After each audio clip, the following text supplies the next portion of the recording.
ठीक. Hello. Good morning, all of you. Welcome to Aidscon 10.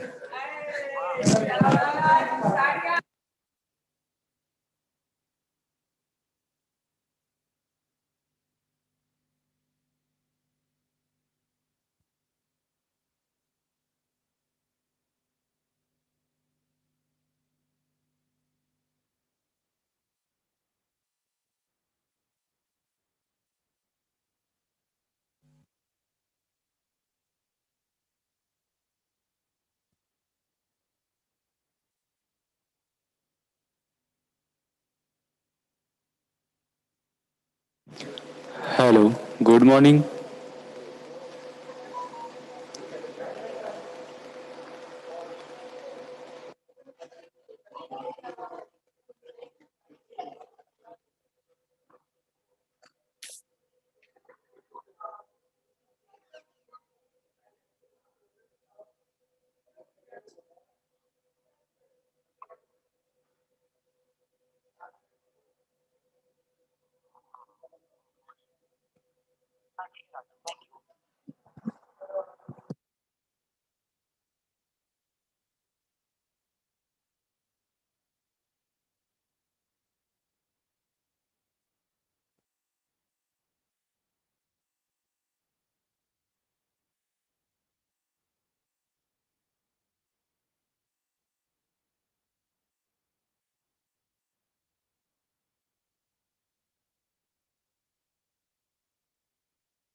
Hello.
Good morning, everyone. I welcome you all to the day 2 of Aidscon 10, the national conference organized by Chandigarh State AIDS Control Society. Moving on to our first session of the day, it's an honor to invite Dr. Sunil, Associate Professor from Johns Hopkins University. He has been kind enough as he's addressing us from USA, and it's 11 p.m. there. So I'm really, really grateful to him for joining us at this hour. Dr. Sunil is an associate professor of medicine and epidemiology in Division of Infectious Disease at Johns Hopkins University School of Medicine, USA. His research is primarily focused on clinical management and access to care for HIV and viral hepatitis among vulnerable population. I welcome you, sir. He's chairing the session with us. I would like to invite Dr. Minnie P. Singh, Professor, Department of Virology, PGI MER, Chandigarh. We welcome you, ma'am. I hope I'm audible. Yes, Hello? ma'am, you are audible, ma'am. Yeah. And our chair and co-chair are there with us. Tarun, can you just help me with it? Yes, I'm there. Mini ma'am is there, sir, ma'am. Okay. Then handing over the session to our co-chair and chair, please.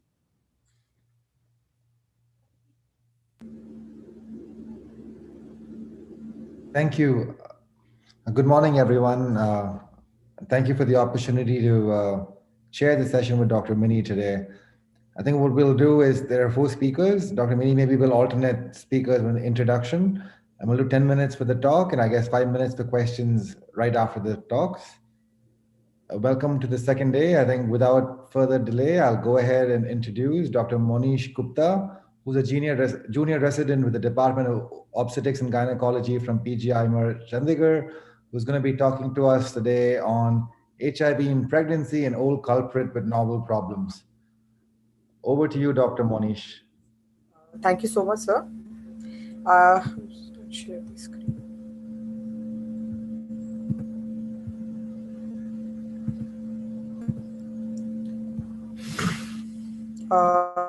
So very good morning to all. Thank you for giving me the opportunity to present on this conference. I'll be discussing about HIV in pregnancy. Actually, I just have some camera issues. Just take care of that. So I'll discuss about HIV in pregnancy and old culprit with the novel problems. So this is a case report of a 22-year-old Mrs. T. She is gravida 3 para 2002 at 29 plus 5 weeks of gestation, which was referred to us for high BP records and facial puffiness and was retropositive. She presented to us with the chief complaints of puffiness of hands and feet for more than 2 days, which are gradually progressive, had shortness of breath and epigastric pain for 5 days, shortness of breath for 1 day. On presentation, her urine output was adequate, and on the day of referral, her blood pressure was 140/90. So history of present pregnancy, it's an unbooked, unsupervised pregnancy. There was no scans, there was no blood sugar, there was nothing, no BP records available for the same. Obstetric history, she had 2 normal vaginal deliveries, 3 and 2 years back respectively. And she was diagnosed to be retropositive in April 2019. And she received a TLE treatment from ART center for 1 month, and the treatment was discontinued due to logistic issues. Now, coming on to the family history, she had a history of, the brother had a history of pulmonary tuberculosis 14 years back. And the according to the husband, he and the children are tested negative, but no documents available for the same. On examination, the blood pressure was normal and all the vitals were normal except the saturation, which was 82 on room air, but 100% on 2 liters of oxygen. Patient was afebrile. The weight was around 45 kgs. The height was 152 centimeters. There was no oral thrush. The pallor was absent. Icterus was absent. Low lymphadenopathy and no edema. Edema was there on the legs and feet. So on obstetric examination per abdomen, it was a 26-28 week size uterus. The liquor was clinically decreased and the estimated fetal weight was around 1 kg. The per speculum examination, the cervix and vagina were found to be healthy. Coming on to the investigation, the hemoglobin was found to be 11. The serum electrolytes was the interesting point, that the sodium was 119, potassium was 6.8. For the same, we gave salbutamol correction and insulin. The other was the pH was found to be 7.2. The patient was COVID gene expert negative as presented with dyspnea, so we did a COVID gene expert, and the HbS, Ag and HCV were negative by KIT. Coming on to the ECG, there was a right bundle branch block pattern in the ECG. Echo RA-RB was dilated and mild to moderate pH was there. As you can see in the X-ray, there was fibrotic changes in bilateral lobes. And on obstetric ultrasound, it was a single live intrauterine fetus. Glycer was decreased and the parameters were corresponding. Now coming on to the chest X-ray, it was a fibroatelectatic changes were there, and there was no evidence of pulmonary embolism. There was feature suggestive of PAH, and a DVT scan was also done, and there was no deep venous thrombosis. Coming on to the investigation trend, as we can see, the patient had persistent hyponatremia even after getting corrected with 3% hypertonic saline. And as far as the blood pressure was concerned, which was the presenting complaint with a high blood pressure, we did not have any high blood pressure record throughout our admission. Now, the main issue was the persistent hyponatremia. Even after getting 3% hypertonic saline, we did investigate, and the spot urine sample, urine osmolarity, serum osmolarity was done, and a differential diagnosis of SIADH was kept. For that, fluid restriction was done. We did fundus examination to rule out other AIDS-related illnesses like CMV retinitis, and torch workup was done, which was found to be negative. The CD4 count of the patient was found to be 87. So we started on cotrimoxazole therapeutic dose, and after the consultation of ART center, we started the patient on ART, tenofovir, lamivudine, and efavirenz. Now, what problems did we face during the admission was the persistent hyponatremia. Was the persistent hyponatremia because of SIADH? Was the cause of SIADH due to HIV or preeclampsia, as the patient presented with high blood pressure? What was the reason behind the echo findings? What was the reason behind the CT findings? Was it pulmonary couch or PCP? Or was it HIV-related heart and lung changes? Now, coming on to the differential diagnosis of hyponatremia, patient had preeclampsia, or patient did the patient have preeclampsia? So no, it was not, because the patient blood pressure was normal throughout the investigation, the course, and the urine albumin was found to be +1. Was it HIV related SIADH? We will discuss it later.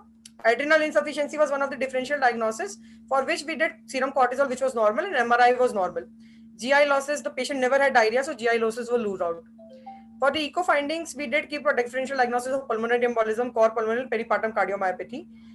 There was no evidence of cardiomyopathy, as the pro-BNP values were normal, and there was normal ejection fraction.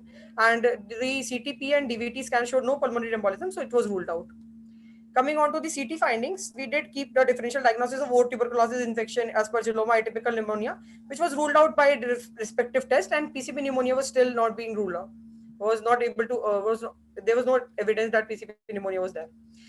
Now, delivery, the patient went into a preterm spontaneous delivery and delivered a live-born fetus, which was 1.10 kgs, and the baby was started on ART, never up in 10 mg OD. Now, coming on to the main discussion, HIV in pregnancy. So, as we all know, this is our target, 90-90-90, and we'll hopefully achieve this and get to 95-95-95.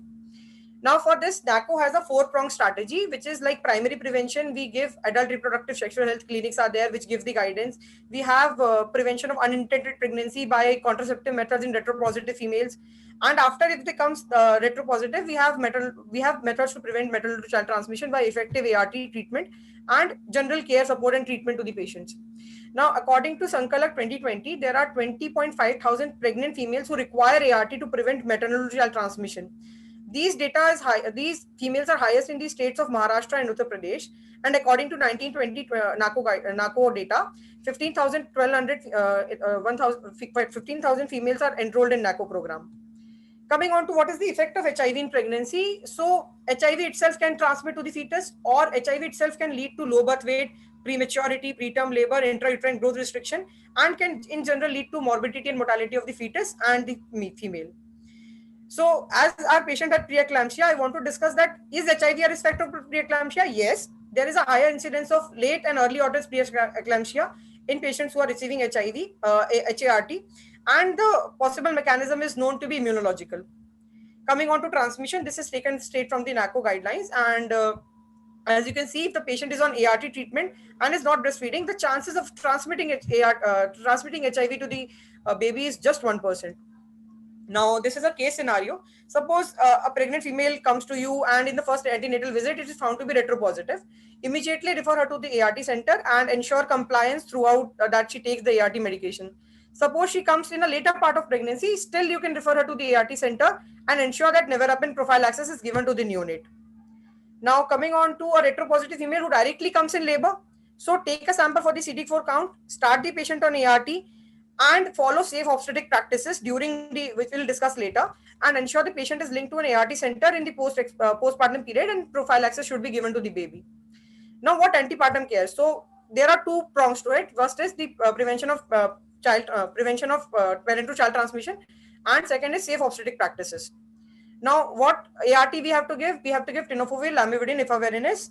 And if the patient is ever exposed to NNRTI, we should give tenofovir, lamivudine, lopinavir, ritonavir combination. Now, coming on to what updates are there in this. This is the single pill therapy of tenofovir, lamivudine, efavirenz. The update is now WHO recommends that dolutegravir should be given as a universal treatment for all the populations. So this is the new tablet, which is dolutegravir, lamivudine, tenofovir. Now, as obstetrician, we have to discuss what is the safety and efficacy of dolutegravir in pregnancy. So why did we change this? Because there were multiple reasons. The dolutegravir therapy was more effective, and efavirenz possibly causes psychosis. Now, dolutegravir in pregnancy. So according to WHO statement 2019, dolutegravir has been proven to be more beneficial and has less risk than the other medication. The risks are there, but they outweighs the benefit. Dolutegravir causes dolutegravir associated weight gain and can cause neural tube defects, as proven by the study in Botswana and Samamo, that 4 out of 426 female were found to have neural tube defects, and which was preventable by giving folic acid in the first trimester. And dolutegravir therapy is safest beyond first trimester. Now, coming on to this is very important in labor management of a patient who is retropositive. So we should minimize vaginal examination. We should avoid prolonged labor. We should avoid every invasive procedures like rupture of membranes, invasive fetal monitoring, and routine episiotomy should be avoided as much as possible. Forceps and vacuum extractor should be avoided. Now, coming on to mode of delivery, in India, we have universal guidelines that normal delivery should be preferred until there is some obstetric indications like fetal distress or obstructed labor. Use of ART decreases the risk of parent-to-child transmission as much as the cesarean section. So effective ART should be given. But according to ACOG guidelines, if the viral load is more than 1000, then a planned cesarean section is more beneficial than normal vaginal delivery. If it is less than 1000, you can straightforward go to normal vaginal delivery. Coming on to special consideration, this is very important. We often encounter PPH, and methergine should be avoided in patients who are taking protease inhibitors, because methergine itself is a CYP3/4A inhibitor, which potentiates the action, and the PI potentiates the action and the vasoconstrictive response, which can lead to dire consequences if we manage PPH with methergine. Now, coming on to patients, the problem with patients living with HIV/AIDS. So they have opportunistic infections, electrolyte imbalance, and systemic involvement. Coming on to opportunistic infection, as a differential diagnosis of PCP pneumonia was kept, I want to discuss PCP pneumonia. Now it is referred as pneumocystis jirovecii pneumonia, and it is the most common cause of AIDS-related deaths in pregnant females in USA. Now, coming on to signs and symptoms, there is no classical examination finding, but non-productive cough, progressive dyspnea, and low-grade fever are general symptoms. Diagnosis can be made by chest X-ray or CT, and PCR can be done. Now, this is the characteristic ping pong ball appearance of PCP. What are the treatments? So 21 days therapy of cotrimoxazole, that is trimethoprim sulfamethoxazole, should be given, and the prophylaxis should be same. Prophylaxis for the same is the same medication, 1 DS tablet OD. Coming on to the electrolyte imbalance, the most common electrolyte imbalance which is seen in HIV patient is hyponatremia. The possible mechanism for hyponatremia can be opportunistic infection, which can cause increased ADH and cause SIADH or cerebral salt wasting syndrome. It can be HIV-related adrenal insufficiency or hypopituitarism. It can be vomiting or diarrhea, which is associated with HIV opportunistic infection. Coming on to what is the mechanism of SIADH. So there has been multiple mechanism proposed, and interferons, interleukins, and TNF alpha has been proposed. And itself, SIADH is caused by the meningitis and inflammation which is caused. Now, coming on to the systemic features, HIV-related lung injury should be there. HIV-related lung injury, HIV can cause both infectious and non-infectious pulmonary conditions. And in the non-infectious conditions, it can cause COPD, ILD, asthma, and cardiopulmonary dysfunction, which is possibly due to lymphocyte activation, oxidative stress, and endothelial dysfunction. Similarly, on the heart, even in pre-ART era, post-ART era, the similar incidence of pulmonary hypertension has been found, and it can be possibly because of the endothelial injury, which is caused by the IL-6 and interferon gamma. Coming on to the other disease, other cardiac disease which can be caused by HIV are myocardial, pericardial diseases, arrhythmias, coronary artery diseases, and venous thrombosis. So these are multiple risk factors which can be caused by HIV. So we should give her a contraceptive method so that recurrent pregnancy should not happen and she should not fall in this all complications. So dual protection is ideal. Use of consistent condoms can prevent both HIV sexual transmission and unplanned pregnancies. Oral injectable implants are very good option, but we should give a caution that if the patient has hepatitis C or any liver disorders, we should not give this. And hormonal contraceptives can interact with HART or anti-tuberculosis drugs, which are often given, so we should give it with caution. Ideally, IUCD should not be given because they have a higher failure rate and cause acute PID. Sterilization should never be forgotten and should be given as an option. Our patient, we advise DMPA. So in neonate management, if the patient is ART sufficient, means she has taken ART for 1 month, we should give weight-based nevirapine therapy for 6 weeks. If the ART insufficient, then we should give it for 12 weeks. This is the flowchart for patient for early infant diagnosis. So if the patient comes with patient has HIV, so the baby should have after 6 weeks, the baby should get a HIV RNA RT-PCR. If it is positive, start the baby on ART. If it is negative and the mother is breastfeeding, start on ART. If it is negative, then we should follow up till 1 year. These are my sources, and thank you so much for giving me this opportunity. Thank you. Thank you, Dr. Monish. I don't see any questions in the chat box. Are there any questions from the audience who are present in the hall? Great. Dr. Manish, while we're waiting, maybe in interest of time, I have one quick question for you. So I think you did present all these issues and how you manage. It was like a great review of the management of pregnancy in the mother and the child. But in India, many of these deliveries happen at home and the pregnancies are generally managed by midwives or ASHA workers. So what would you recommend in those situations? Like how would you manage or screen for disease in terms of treatment? Sir, actually, this is the main issue. The same in our patient also, she did not consult any doctor throughout the pregnancy and only presented to us because she had dyspnea. Otherwise, the last 2 deliveries were done at home itself. And in the second pregnancy, she was diagnosed to be retropositive because once she went to the center. So I would advise that, NACO guidelines are very nicely formed and ART centers follow these patients. But if we have DICE trained and we have the midwives trained for this, for the same, we should train them. We should give them a minimal screening tool. Like we should tell them that these many tests should be done in all the pregnancy you're carrying out at home itself. And if it is not possible, send the patient to the center possibly and get it done. And also, sir, one thing which is more beneficial is we have in India we have incentive based programs which give females money based incentive to come to the hospital for institutional deliveries. Because of which there has been a decline in home deliveries as such in India in the decades to come right now. Thank you, Dr. Monish. If there are any questions for Dr. Monish, please post them on the Q&A. I'll turn it over to Dr. Mini for the second talk.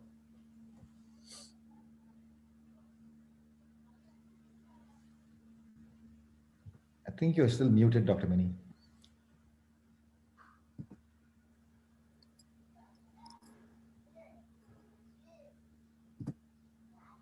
Ma'am, it's unmute. Ma'am, you can talk once, please. Your audio is not coming, ma'am.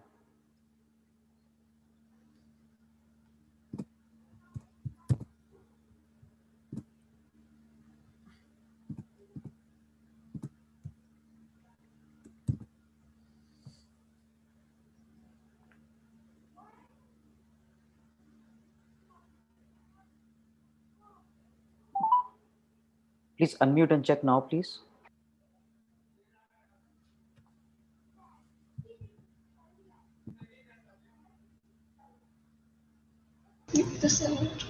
Ma'am? Yes, ma'am, you're there. Yeah. So I have a quick question. You mentioned about the use of dolutegravir. So is it available in India and is it being implemented as a routine practice to give this drug? Yes, ma'am. Actually, ma'am, there was a letter issued by NACO, I think 3 months back. It was sent to all ART center. One of my friend works in ART center itself. and they had this switch from efavirenz to dolutegravir.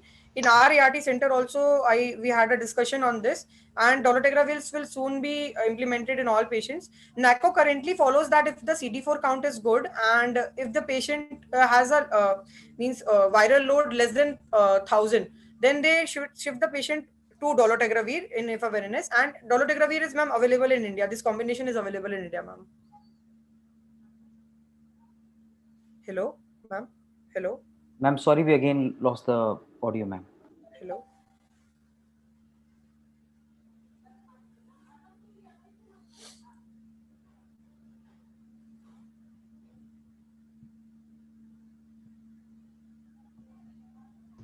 Hello? Hello? Yes, ma'am, we can hear you. Yes, Yeah. ma'am. Yes, ma'am. I'm sorry for the inconvenience. So I'll just introduce the second speaker. So the next talk is on cervical cancer screening by Dr. D'Souza. She's working as senior resident in K.S. Hereday Medical Academy in Mangalore. So over to Dr. Aradhya, please.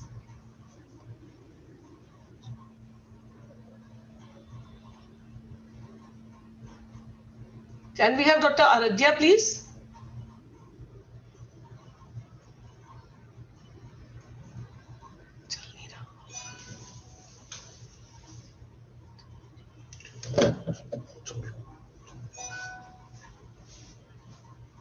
I think she's not here, ma'am.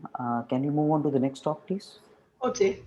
So the next talk is Rising to the Pandemic Challenge, Successful Operation Management of ART Center and Services. This is by Dr. Pooja Chauhan, who is a Senior Medical Officer in the Center for Excellence and ART Center in the Department of Internal Medicine, PGI Chandigarh. So over to Dr. Pooja, please.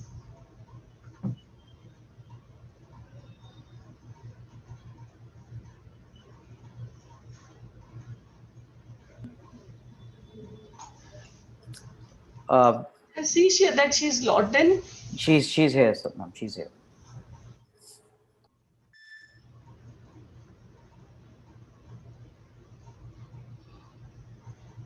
Dr. Pooja?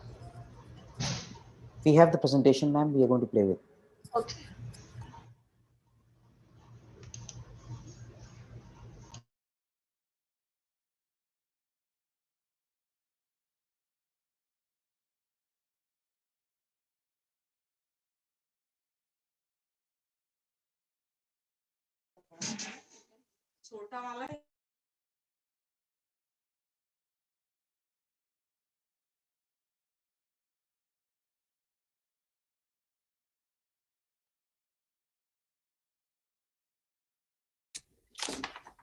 Hello everyone. Today I'll be talking about how we managed to deal so successfully with the services from ART Center during the COVID pandemic. Despite of PGI being declared as COVID dedicated hospital, the super cooperative staff did not fear even once to travel such long distances and report for work in ART Center. All the COVID positive cases, as you all know, were admitted in NHE, Nehru Hospital Extension, just few meters away from our ART center. In spite of all odds, the staff performed its duties diligently. We started MMD, that is monthly month dispensing of ARVs up till maximum of 6 months also to patients who were regular with good adherence and viral loads within normal limits so that they would have to travel less frequently during the pandemic. Our counselors called up all patients from adjoining states of Haryana, Punjab, Himachal Pradesh telephonically and made arrangements in place for them to collect drugs from their nearest link ART centers. This prevented undue interstate movement of the patients for collection of their drugs and improved their drug adherence too. Courier of drugs, especially third line, alternate drugs and pediatric ARVs which were not available at link ART centers was done to patients of Punjab, Haryana and Himachal Pradesh. CST division helped us a lot in the above cause. Not only this, CST division also helped in door-to-door drug dispensing service to PLHIVs of Chandigarh. I would like to specially thank Meena ji, one of the social workers of the CST division, for her unconditional support for the above cause. During lockdown, as interstate movement was difficult, we started with the concept of ESASAP. All the patients who required higher opinion, especially the ones failing on ARVs, were managed through teleconsultation. As many as 60 to 80 PLHIVs were evaluated per week through ESASAP during lockdown. This method was so successful that NACO approved the same for all the COEs across the country and urged every hospital to start ESASAP at their centers. All those patients who were in WHO stage 3 and 4, that means were having opportunistic infections like tuberculosis, meningitis, CMV retinitis, etc. were evaluated physically in OPD. Even though OPD services were closed at PGI Chandigarh, we made sure that patients were attached to nearest charitable hospitals in Chandigarh for essential investigations like FNAC, CT, chest x-rays, so that OI workup would be done in time and treatment started as early as possible to prevent morbidity and mortality in these patients. Our performance during the complete lockdown period of 21st March to 21st May is evident in the data below. Number of patients dispensed ARV drugs during this period of total lockdown was around 4,506. Number of patients diagnosed with HIV-TB were 9, and number of patients started on IPT were 24, and new registrations were around 17. This I am talking about during the total lockdown period. Moreover, we kept the system in place to minimize the hospital stay of the patients by evaluating them and dispensing drugs as early as possible. Face shields, PPEs, and hand sanitizers were provided to each and every staff member of ART center to minimize the spread of any kind of infection from the staff member to the patients. We are pleased to inform that our OPD was not closed even for a single day during the lockdown, and the patients who visited ART center were at negligible risk of getting exposed to COVID infection. Thank you.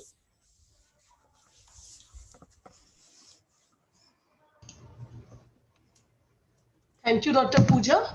I think I must congratulate you. That was a great need of the hour to rise up to the occasion and work towards the benefit, having these kind of services to support your staff.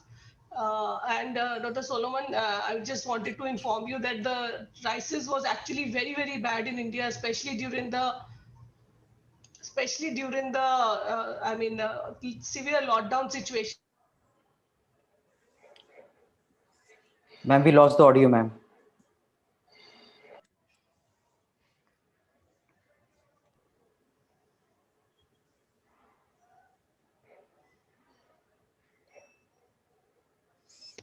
Hello. Yes, you're there, ma'am. Yeah. So I must agree that the department has done a good job by providing these services in spite of the pandemic, and I congratulate them. Thank you so much. Over to Dr. Solomon. Thank you, Dr. Mani. Dr. Pooja, thank you for that great overview. We have some time, so I don't see any questions, so maybe one quick question is, I think during the pandemic, I think a lot of India switched through multi-month dispensation and home delivery of medications. Do you think that this is something that will continue even after the pandemic? Because the pandemic is probably going to last maybe another year or two, but is this something that you think is going to last for a long time within the program, or do you think it'll end when the pandemic ends? No, sir, I think that it should be continued in the program for a long time because overall it helps in the adherence of the drug to the patients and thus helping us to achieve a target of viral load of target not detected in them. So I think so that this multi-month dispensing should be continued in the program for a long time.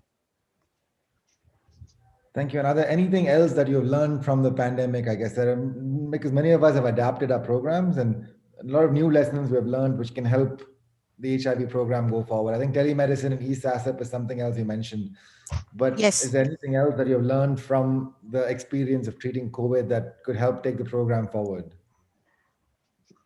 I think, sir, ki, by during the pandemic, the people have realized the importance of medicine more as it was earlier because they knew that they are immunocompromised patients and they are more vulnerable to the COVID infection as compared to the other people. So I think so it has created more awareness amongst the PLHIVs to be adherent to their drug, which is one thing I have noted in them, and which is because most of the LFU patients or the patients those who were missing their drugs earlier, now they are coming up very regularly and taking their medicines. Great, thank you. So I think we'll move on to the next speaker, and then we'll come back if there's time in the end for more questions, both to Dr. Pooja and to Dr. Monish. Thank you, sir. And our next speaker is Dr. Manjeet Singh Trehan, who'll be talking about HIV and hepatitis. So over to you, Dr. Manjeet.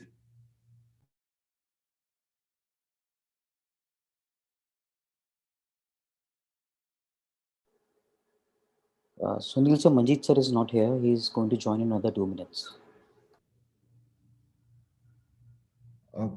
Great. So do we have any other speakers for this session? If not, we can try and have some more of a discussion around the COVID and HIV and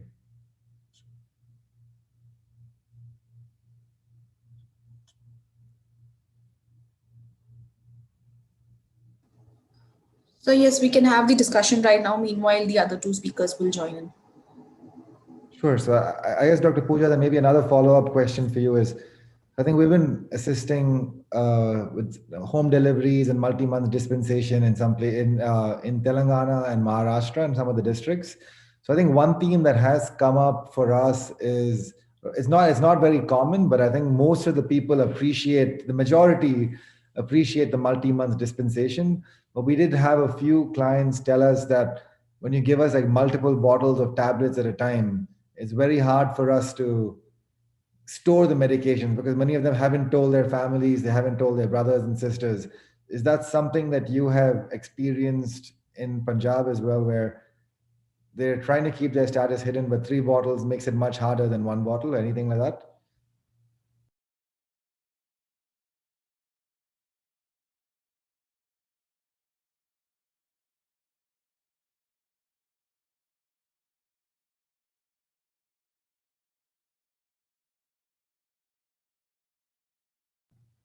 I think you may be muted, Dr. Pooja. Pooja ma'am, please unmute yourself.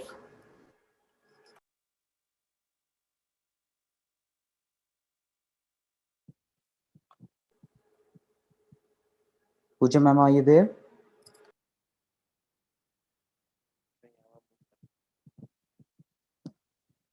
Hello, Sunil. This is Dr. Vanita Gupta. It's really wonderful to see you. And hello, Dr. Mini. Thank you. We are having this session from across the oceans today. And while we are waiting for the next 2 to 3 minutes, may I request Dr. Sunil to please enlighten everyone on the new dolutegravir switching therapy, because it seemed to me that everyone is not familiar with that.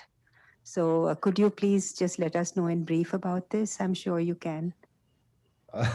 Thank you, Dr. Vanita. I don't know if I'm like the best person, but I can definitely address the dolutegravir. So I think most of you are aware that dolutegravir is like an integrated strand transcriptase inhibitor. So it's called an INSTI. It's different from the efavirenz because the mechanism of action is on the integrase enzyme, and it's not the reverse transcriptase, which is where efavirenz acts. So they have done several trials and head-on trials comparing tenofovir, lamivudine, and dolutegravir or other combinations with dolutegravir against efavirenz. And what they've seen is like your viral suppression rates, it happens much quicker. So if efavirenz takes about 4 or 5 months, you see like much faster drops in viral load. So the viral load actually drops quicker, you get the suppression quicker. But I think two things that are very important and where they're different, dolutegravir, and the key advantages is one is a safety profile. I think it really is a lot safer than the efavirenz in terms of psychological side effects, which is one of the big issues. There was that issue around pregnancy, which I think Dr. Monish addressed, and he showed you from the Temprano studies. Initially, there was some fear that it was causing neural tube defects and complications in pregnancy. But as they followed these cohorts in sub-Saharan Africa, Botswana, Malawi, and South Africa over time, and they had more data on more pregnancies and more deliveries, it really was comparable to the background rate. So there wasn't any additional rate of complications in the child because of the actual dolutegravir regimen itself. So I think that way it is safe, and that's why the WHO has recommended it in pregnancy as well. But I think as part of antenatal care, it is important to inform the mother that there is this risk, which you would do with any drug. So I think that's one thing that would need to go. But I think our favorite reason why we think these integrase inhibitors are much stronger and a better option is because we very rarely see resistance to these drugs. So compared to efavirenz, which has like a very long half-life, so when you interrupt efavirenz, right, so your tenofovir and your lamivudine like disappear from your blood almost immediately, like within 24 hours or 36 hours, it's gone. But the efavirenz and the nevirapine have a very long tail. So they stay in your blood for a long time, during which time medications, you develop resistance to those drugs because you have suboptimal doses and viral replication happening at the same time. But with dolutegravir, that's not the case. It almost ends immediately. So you very rarely have suboptimal doses of the drug and active viral replication happening at the same time. And anytime you see someone who's failing a regimen of dolutegravir or any integrase STAN inhibitor, which is the same with boosted PIs as well, it's because they're not adherent to the medication. It's not because and most times it's not because of resistance. So generally you could do the enhanced adherence counseling, which is part of the NACO guidelines, and restart them or get them back on the same dolutegravir regimens, and you generally will see viral suppression. So I think that's like the big bonus, is like you don't really have to worry about accumulation of resistance from dolutegravir. And there's also new trials that have come out that have shown just 2 drug regimens with just lamivudine and dolutegravir. Like once people are virologically suppressed, they don't have hepatitis B virus infection. There is a subset of populations where you could manage with this dolutegravir dual therapy. So those are trials that are ongoing. It's called the Gemini trials. So they are ongoing where they're looking at other roles. The only other issue with dolutegravir that you need to make patients aware of is like in many countries across the world, they are seeing weight gain in patients who are on dolutegravir regimens. So overall, I think dolutegravir really is a great regimen to be starting. And I think NACO has switched to dolutegravir, if I'm not mistaken, and all new patients are being initiated on dolutegravir. Older patients will be transitioned. So I think it's a great step going forward. Yeah, so I'll stop there. Thank you.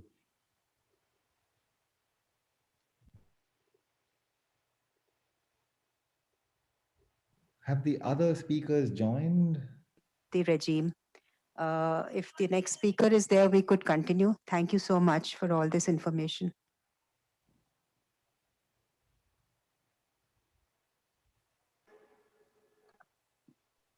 Did you hear me? Did you hear me? Ma'am, the next speaker is not here, ma'am. The next speaker is not there? No, ma'am. Are both of them not here, Dr. R? Yes, both of them are not there, sir. So what do you say, Chair, Co-Chair? Should we wind up? But before that, we could have some comments from Dr. Mini. I'm sorry, I'm butting in, but I'm taking the privilege of being the organizer. So stepping in. Yeah. So I would just like to highlight that COVID situation has actually taught us a lot. In India, what we could not have done in the last, it would have taken decades to do. COVID has actually brought us very close together. The concept of telemedicine and having these virtual conferences was actually completely new to us. I mean, we knew that such facilities existed in PGI. We had telemedicine for so long, but I mean, actually using them, the COVID situation has taught us. And again, I'm really happy that we are making good use of these facilities and are working on towards this.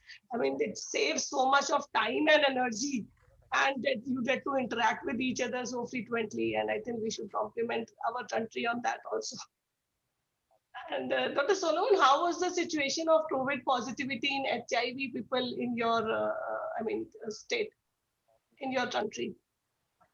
It's pretty much the same. So there is some data now showing that people with HIV can fare badly, especially even if you're so generally it's been linked to your immune status. So as long as your CD4 is good and you're virologically suppressed, your progression is just similar to people without COVID, without HIV and COVID. But in people who are co-infected, it really is like mixed, the data coming out, but there definitely is some signals from the US, South Africa, showing that there may be like an additional risk, especially if your immune status is low. Like if your CD4 counts are low, then you probably have like a higher risk.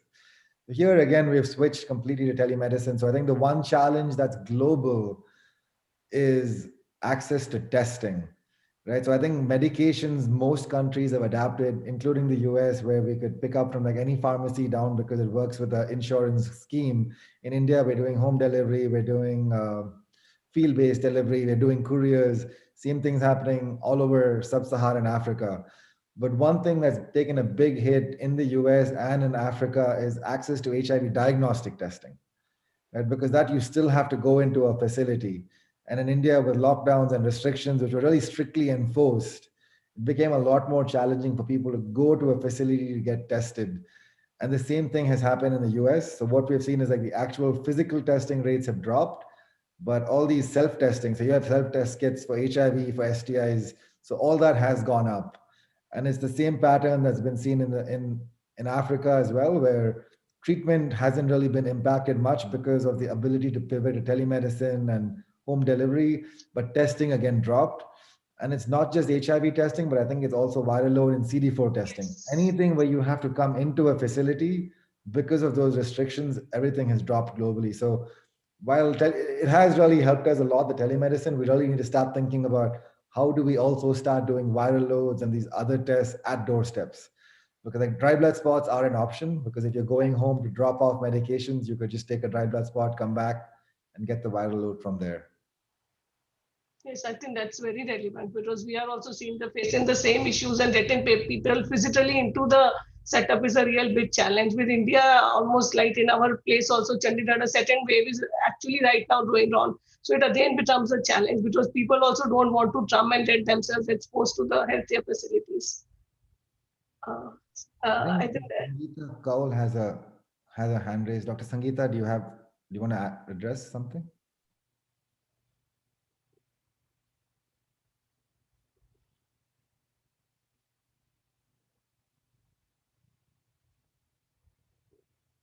I see her hand is raised, but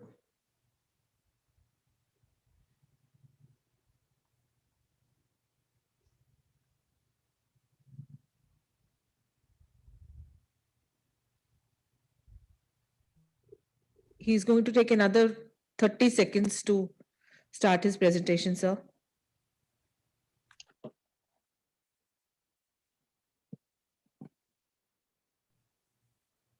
sure. And this is Dr. Manjeet?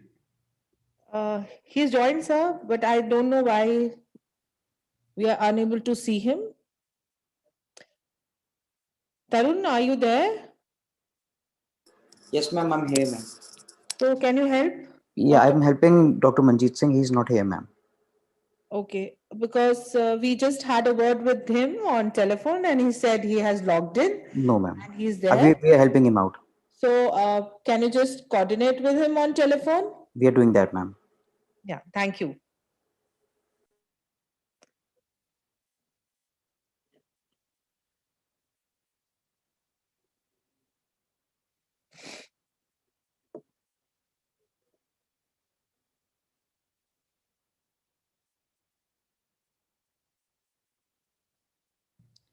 So while we're waiting, maybe Dr. Monish, do you want to address something? What do you inform patients like when you prescribe them dolutegravir these days? Is there any standard script or counseling you provide to patients?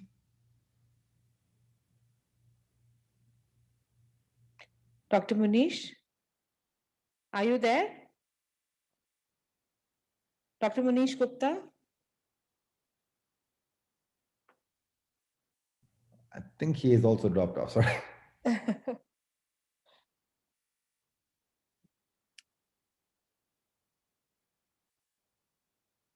We're really grateful, Mr. Sunil, for joining us at this hour. So what's the time there in US, sir? It's 11:45. That's okay. I'm happy to. I wish I could have been there in person, but unfortunately, we've all been trapped since last March. Great, sir. We are really, really grateful. Thank you so much. Dr. Manjeet, are you there?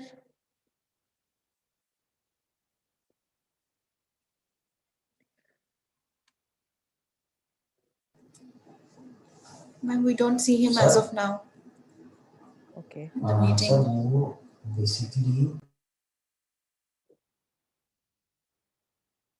He's again on phone with us.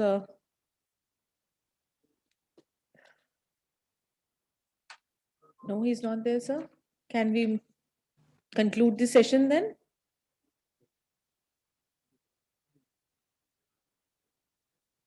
Sir, Sunil sir, you'll be joining us again and in the session 9. I hope it's fine with you. Yes, I'll log back. I'll log back on then. Yep. I know it'll be a tough time for you. Throughout night, you'll be awake. No, that's fine. I'll log back on. Thank you so much. So sweet of you, sir. Thank you very much. I think we should conclude the session because there's a technical hitch and he is unable to resolve that. So I think, sir, and ma'am, please conclude so that we can move on to our next session. Sure. I think I want to thank Dr. Monish and Dr. Pooja. I think those were both like really great talks, giving us a lot of a quick review of HIV in pregnancy, as well as the challenges faced by post by COVID and the adaptation of the program. I think that really is very enlightening and heartening to see that COVID, instead of taking the program down, actually made it better. And I think that's pretty much how we should be going if we really have to achieve epidemic control in India. And sooner than 2030. I think 2030 is what UNAIDS wants, but I think India, if we really set our hearts and minds to it, we can get it done sooner. So I'll turn it over to Dr. Mini if she has any last comments, and we can close the session. Thank you. Thank you so much, Dr. Solomon. It was good to interact with you. I would like to close the session. Thank you. Thank you, Dr. Vanita, for the opportunity given. I thank all of you. Thank you very much, Chair and Co-Chair, for joining us for this session. Thanks, speakers. Thank you very much. Bye-bye. Bye, sir. Thank you. We'll have a tea break, and after that, we'll be having our session 7 on blood transfusion services, a panel discussion, which will be chaired by Dr. Sunil Gupta, additional DGHS and Director NBTC, and Dr. Professor R.R. Sharma, Head of Department Transfusion Medicine, PGIMER, co-chaired by Professor Ravneet Kaur from Department of Transfusion Medicine, GMCH, Chandigarh. Thank you. Ma'am, Manjeet sir has joined, ma'am. Who has joined? Manjeet sir, Dr. Manjeet sir. So I request Dr. Manjeet to please present if he is there. Manjeet sir, please unmute yourself, sir. And also, if you can play your presentation, please. Yeah, I'm there. Sir, and can you play your presentation as well, sir? Hello. Sir, Yeah, presentation recording I had already sent you. so I think there must be some confusion because we have not received any presentation. Can you play it from your end, sir, from your laptop? And it will take me a few minutes because Okay, I sir. think So, I'll have to take out from the link there where I sent sure, it. sir. So we are going for a break, sir, and we'll come back after the break and we can start with your presentation then. Then you can maybe postpone my presentation because after that I have got a Government of India video conference at around 11. Sure, sir. We'll call you, sir. We'll call you. Okay. Thank you. Thank you, sir. We'll have a short tea break. See you after the tea break for session 7. Thank you. Recording दिखती हुई है तो फिर मेरी लो physical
यार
ये कोई cell है डबल ए वाला।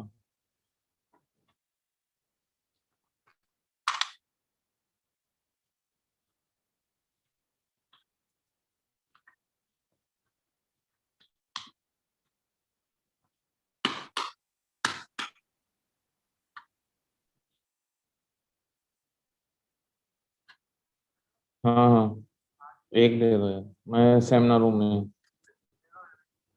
सेमिनार दे दूँ।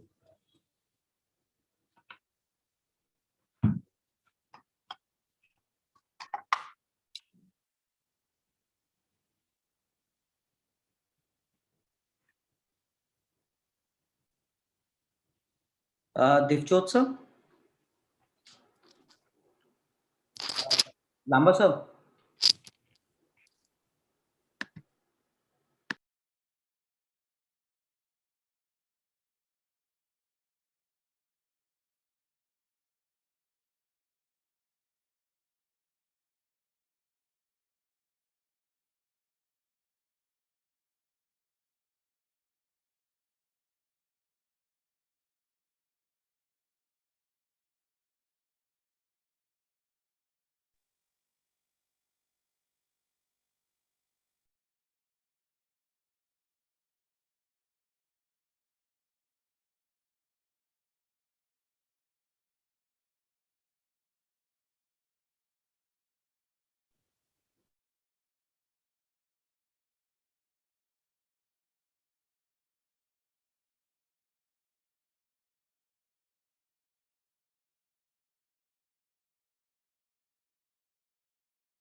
Recording system.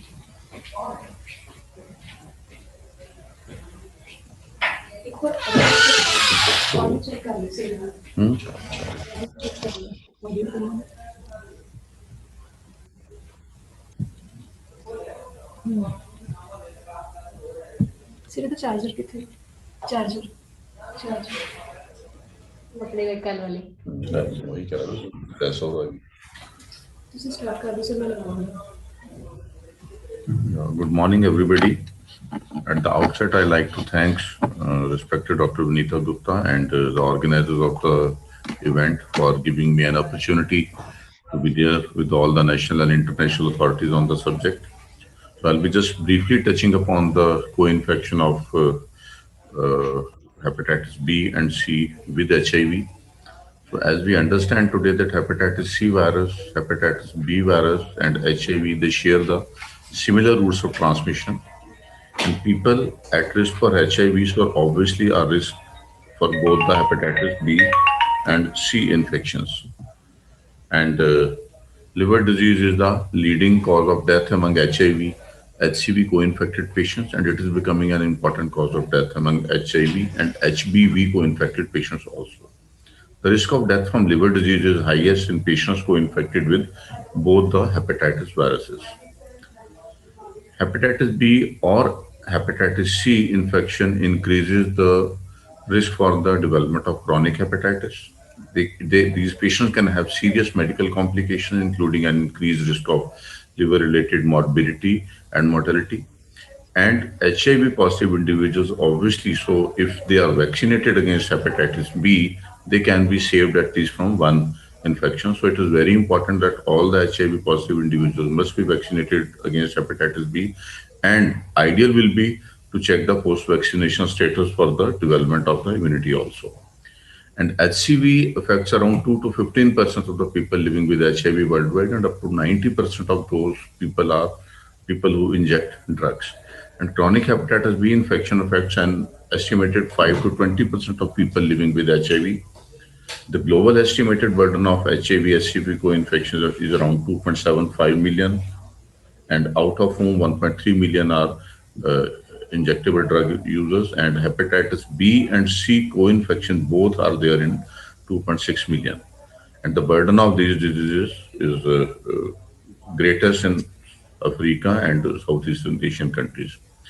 So here in this study, we see that amongst around 7,455 HIV individuals, the survival is best when there is neither B nor C.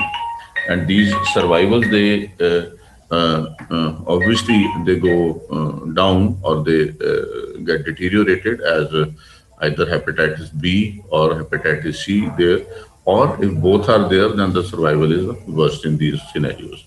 And this is one of the studies from India, from Manipur and Nagaland, that co-infection with HIV and HCV was found in about 15% patients of drug users, and HCV prevalence was 93% among HIV positive individuals, whereas it was around 34% among the HIV negative individuals.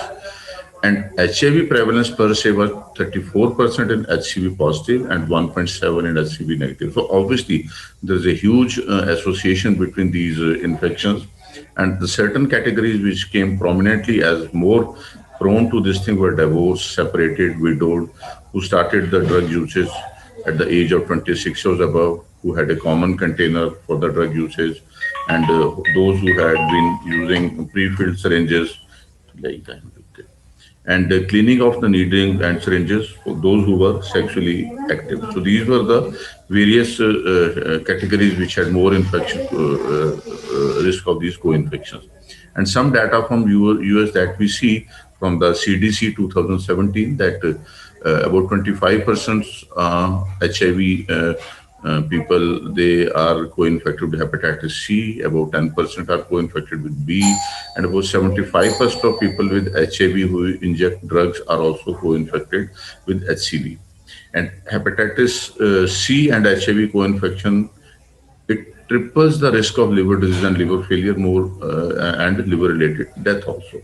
And about 20% of all the new hepatitis B virus infections and about 10% of all new HIV infections also in the US are among the gay and bisexual men. So these are the figures when we talk about these co-infections. And HIV increases the levels of hepatitis C virus viremia and progression to cirrhosis, liver failure, and death. And the risk of liver-related mortality in the co-infected patients is related to HIV viral load as well as CD4 count also. And the best thing is that successful treatment of chronic hepatitis C in HIV patients stops the progression of HCV-related liver disease and complications of decompensated cirrhosis, and also an improved tolerance of the antiretroviral therapy, because otherwise antiretroviral drug will have more hepatic morbidity and mortality if they are carrying the hepatitis viruses.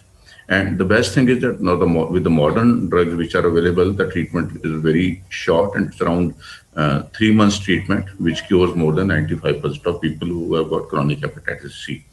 And again, in HIV and HCV co-infection cases, we see that the mortality over a period of 3-year period was around 17% with HIV and HCV co-infection, but it was only 9% in those with HIV alone and 6% in those with hepatitis alone. So obviously there's enough data to say that when the viruses are together, the mortality goes up. And globally also, the people who inject drugs had about 67% evidence of hepatitis C infection, and there's increased risk of HCV-related disease, transmission, all-cause morbidity and morbidity. So obviously, they require a little more care than the single infection. And it is a time now when SCV treatment has to be given a priority. And also, SCV treatment rates are low because of the criminalization of the drug use. People don't come forward and various stigmas related. So they need more care and probably more psychological support also. And when we are talking about the screening, a population with high prevalence of HCV infection, they have got, and they also should be screened for HCV. So, repeated screening in individuals at ongoing risk. So, once patient individual has been screened and he or she is negative, but if the risk factor still continues, so maybe hourly, yearly rescreening is important in this patient because anytime they are at risk of acquiring the infection. And the possibility of reinfection remains even after the spontaneous clearance of the successful treatment. And those previously infected retested at least annually. HCV case finding and treatment is very, very cost effective. The higher the treatment rates, the more cost effective HCV case finding and a greater population impact. So the screening of hepatitis B and C in HIV obviously carries a great benefit to the people. And when we talk about the care of these individuals, the treatment of HCV requires integration of services because obviously the screening, now already these things are going on, and the other healthcare needs of these patients are same. They need treatment of HIV and maybe tuberculosis and other associated things like drugs, alcohol dependency, because they are always drugs. And we can also combine the various strategies where provision for OST, sterile injection equipment, avoidance of discrimination, stigmatization, and consent. So these things are required in either of the infections when you talk about hepatitis or you talk about HIV. So having a synergy between these two programs is obviously required, and it has already been undertaken at international level and at national level and various state levels also. So when we talk about the management of these co-infections, they more rapidly progress to liver fibrosis, and especially those with the lower CD4 count. And clinical examination and laboratory investigation remain almost same as we do for otherwise any chronic hepatitis patients.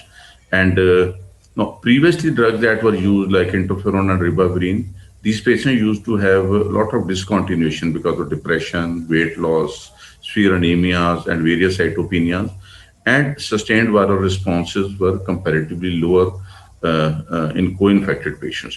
However, with now the directly acting antiviral drugs in HIV co-infections, the rates are almost comparable to hepatitis C mono-infections. So whether patient we are treating just HCV or a co-infected patient, the outcome is almost similar.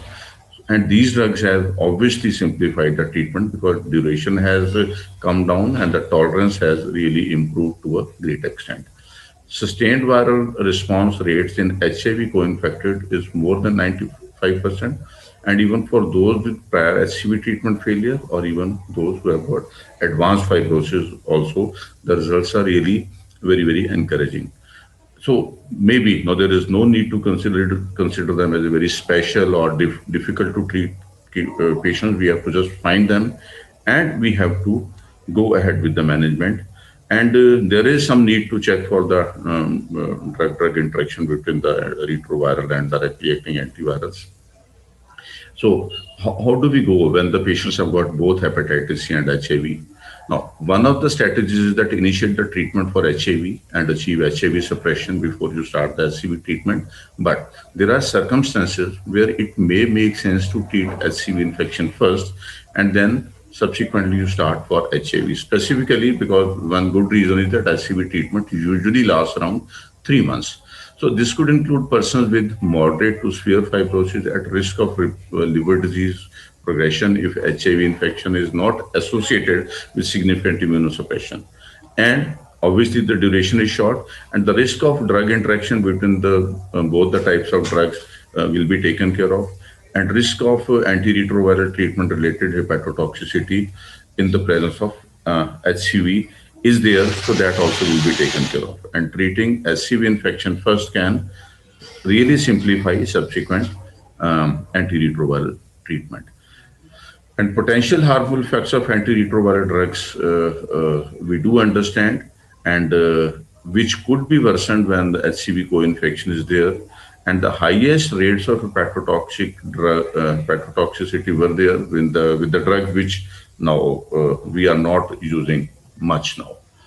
And co-infected persons, including cirrhosis, still the benefit of ART outweighs the drug-induced liver disease. So there is a concern of hepatotoxicity, but I think there is no need to be afraid of using these drugs. And raised liver enzymes, when we find in these cases, other possibilities also we have to keep in mind, because there could be opportunistic screenings, or it could be related to alcohol, hepatobiliary diseases, or any other disorder of the liver could also be there.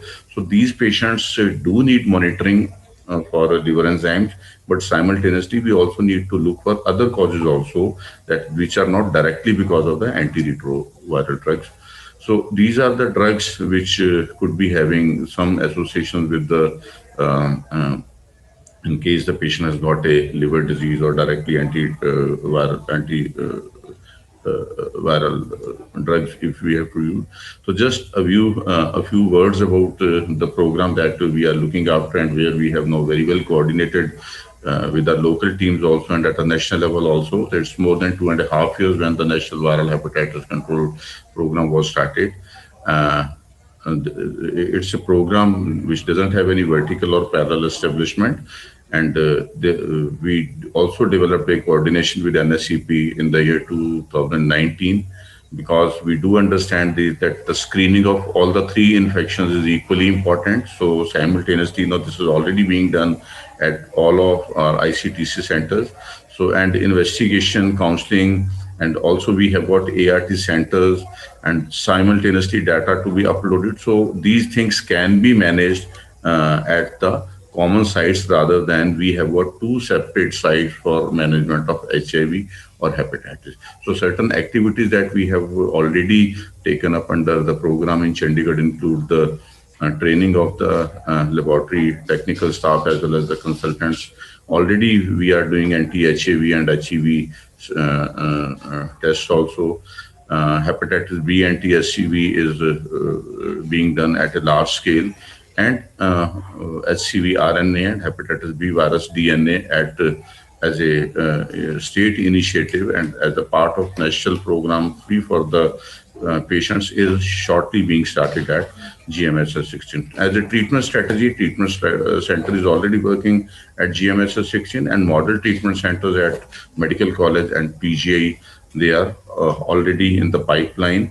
And now, but even now also, we are having very good coordination with both the centers, and the complicated patients with the complicated cirrhosis, those who are hemodialysis or other hematological complications, they are being treated with the joint effort at treatment center. So these are few of the activities that as already we have talked that we are doing. So WHO target for 2030 for HCV is 90% reduction in the incidence, 65% reduction in the mortality, and 80% of patients should be receiving treatment. Thank you very much.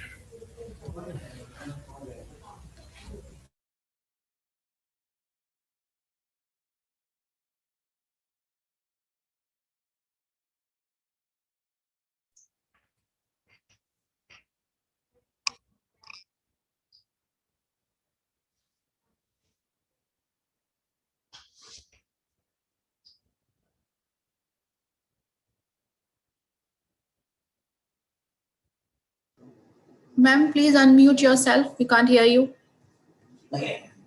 Tinu, ma'am. Hello, am I audible? Audible, Yes, ma'am, you are audible. Thank you. Moving on to our next session, session 7, Blood Transfusion Services panel discussion. It's an honor to invite Dr. Sunil Gupta, additional DGHS and Director NBTC. We welcome you, sir. Professor R.R. Sharma, Head Department of Transfusion Medicine, PGIMER. We welcome you, sir. To co-chair this session, I would like to invite Dr. Ravneet Kaur from the Department of Transfusion Medicine, GMCH Sector 32, Chandigarh. We welcome you, ma'am. I hope our chair and co-chair are there with us. Yes, I think morning everyone. And I understand Dr. Gupta. Has Dr. Gupta joined? Maybe he can start his opening remarks then. Sir, he's joining, sir. He's joining. Okay, then I would request Dr. Gupta to give the opening remarks for this session, and then I'll start with the proceedings introduction. Okay, sure. Am I audible now? Yes, sir. Yes, sir. You are. Okay. Thank you very much. Thank you very much for your kind words. So, on behalf of the organizers, I welcome all the delegates who have been joining physically as well as on a virtual mode for this important Aidscon. And now we are having a very important session to discuss the various aspects of blood transfusion services. At NACO, I had been handling that issue as Director NBTC. And recently, I have been transitioned to Ministry of Health and Family Welfare, but I still continue to be Director of NBTC. Now, this session, we have a line of distinguished speakers. We have Dr. Sajdev, Dr. Roli Agarwal, Dr. Lamba, Dr. Paramjeet, and finally, Dr. Murthy from NACO, who is handling this particular work. And there'll be sessions discussing how to augment the voluntary blood donation in the country. At the moment, we are having around 65 to 70% component of voluntary blood donation, but it's high time we scale it up to at least 85 to 90%. So we'll be discussing how you can do. And some of the states have done a wonderful job with that. Then how to select a whole blood donor during COVID scenario. That issue will be discussed in detail. What are the challenges in pre-donation counseling? And then Dr. Murthy from NACO will be discussing how we are going to transition it to Ministry of Health and Family Welfare from NACO after a very, very long time. I think it's more than 2.5 decades that these services were being operated from NACO. So now they will be transitioned. Well, let me tell you. So can I continue? Am I audible? Yes, sir, you are audible. Okay. Now, as you know, following this COVID-19, which came into our country sometime in the early part of 2020, our Honorable PM announced a countrywide lockdown sometime, I think, 22nd of March, and the whole country went into lockdown. And there were repercussions of that lockdown on various health services, especially the blood transfusion services. There was scare among the public whether it is safe to donate blood. They were scared to go to the healthcare settings or even standalone blood centers. There was equal scare among the manpower stationed at the blood center that whether it is safe for them to collect the blood from public, some of whom may be potential carriers of this particular virus. So immediately query came to us. We got our act together, got a TRG done, and came out with the first advisory right in the first week of April. And then we were daily monitoring the situation across the country in more than 3,000 blood centers. Our team, I'll really compliment my team at NACO. They did a great job. And then we took the matter with Home Ministry to facilitate movement of the blood donor. They were not being permitted by the police and the law enforcement agency. So immediately Home Ministry agreed to our request and special provision was made. And then there was also issues with the movement of the blood collection vans across the country.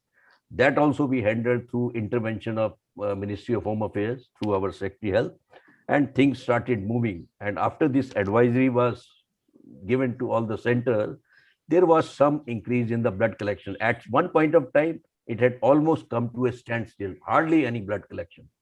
Fortunately, we did face a major crisis because of the lockdown, most of the routine surgeries in the hospitals were deferred. Even now, in the government sector, I don't think the situation has come to the pre-COVID level. though in the private sector, it has come down to that. So then another setback was there was some direction from the ministry that now these services need to be transitioned out of NACO. They need to be reviewed. A committee was set up under President NBTC, this is Aarti Ahuja, and then a lot of series of meetings. We had a webinars with various SBTCs and other stakeholders. So then a decision was taken. Now, what happened because of this transition? A lot of activities were put on hold. We had to revise our NBTC standards, various manuals, and all that.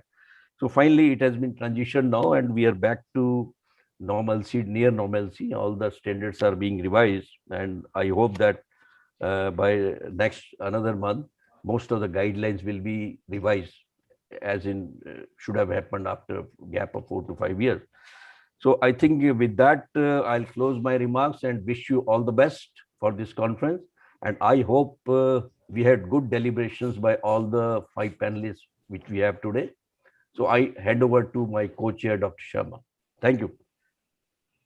Thank you, Dr. Gupta. I think that was quite a great job which have been done. I think both at the NBTC level and the peripheral health institutions. Yes, of course, without those administrative orders, it would have been a really nightmare for all of us to get these blood donors at the ground level. So we highly appreciate the efforts which have undergone in all these days to augment the blood supply, especially during pandemic times. So as you have already mentioned, we have quite dynamic team of speakers here. We have first speaker is my colleague from our department, Dr. Sujit Sachdev, who has been there with us with more than 10 years, and he has been looking after this blood donation front. And Tekik had was with me during this tough time, and he shall be apprising us that how we managed our blood supply and what efforts actually we took during this pandemic time to sustain our blood supply, because in our institute patient rush slightly decreased, but it was there were patients like thalassemics, pregnant ladies, and trauma, so they were there all the time, so we have to cater their needs. So with this, I hand over to Dr. Suchet to enlighten us on his talk, Managing Voluntary Blood Donation During COVID-19 Pandemic Time. Dr. Suchet, please.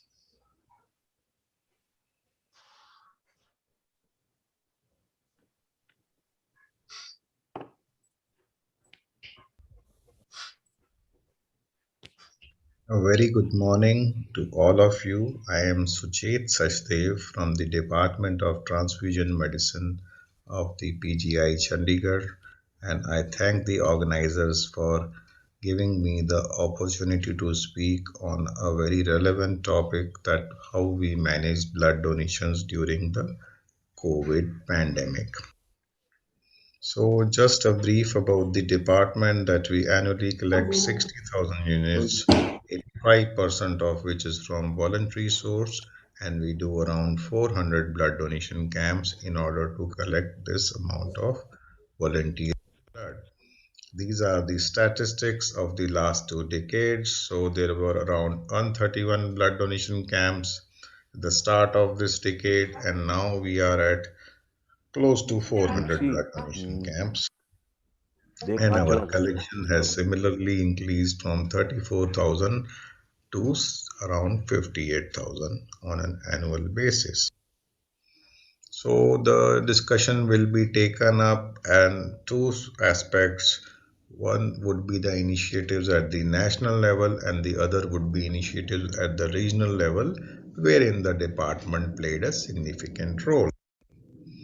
So it was March, and all of a sudden COVID was spreading, and there were news media telling that blood banks would run dry and the pandemic has hit the blood donation drive, and that blood shortage would add to healthcare burden. And amidst all this, it was the proactive nature of the blood banking community that as early as 4th of March, the American Association of Blood Banking urged donors to donate blood and maintain continued adequacy of blood supply as corona outbreak continues. This was very significant. And these are the challenges. There was a general scare among the public. Orders were from law enforcement agencies to avoid large crowds, and then there was imposition of lockdowns. There was a fear that many people may become ineligible for blood donation due to this illness because it was of respiratory origin, and there was a fear that it will transmit from one to other very fast. There was no consensus on what screening should be done on blood, though it was amply clear from prior experience of other respiratory viruses that per se these viruses do not get transmitted through blood transfusion, and neither are they transmitted per se during the act of voluntary blood donation as far as possible when the infection control measures are in place. Then there were no guidelines on how to select donors. There was an anticipated shortfall. Staff training was a challenge. And so finally, there was a safety and adequacy challenge to blood. Safety of donors and staff was an issue. Staff training was a very big issue. Regulatory issues, we had to work within them, whether they were from central or from the local level. And blood supply was severely hit. And most vulnerable were patients for which there is a perennial blood demand, like thalassemias and all emergencies, including the cancer patients. So, how did we respond? There were some local measures within the institute. An hospital transfusion committee meeting was urgently convened, and focus was shifted towards family and friends donation. And within department meeting was constituted, we moved out and requested the local administration. A massive IEC campaign was launched, and efforts were there to get some guidelines from the National Blood Transfusion Council. We requested the Honorable Governor of Punjab and the Administrator of UT Chandigarh, Shri VP Singh Badnoor, and he was kind enough to give us time for a very patient listening, could understand the gravity, and immediately orders were issued from the office of the Home Secretary that voluntary blood donation should be continued in order to maintain adequate stock of blood and blood components in various blood banks in the city. This was as early as the 19th of March. This is that massive IEC campaign. Then the letter was sent to the director of the NBTC, and they were also very proactive, and the first interim guidance was issued as early as 25th of March, with the second interim on the 1st of June. This is all what we started within the institute as early as the 11th of March. We communicated to all heads of the departments to augment family blood donations. We looked out for all blood donors within PGI and started tapping.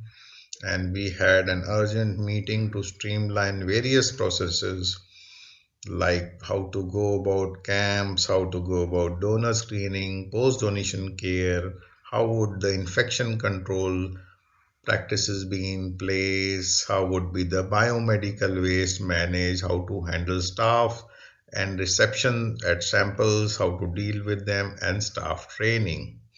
All these procedures were standardized and incorporated into our practice.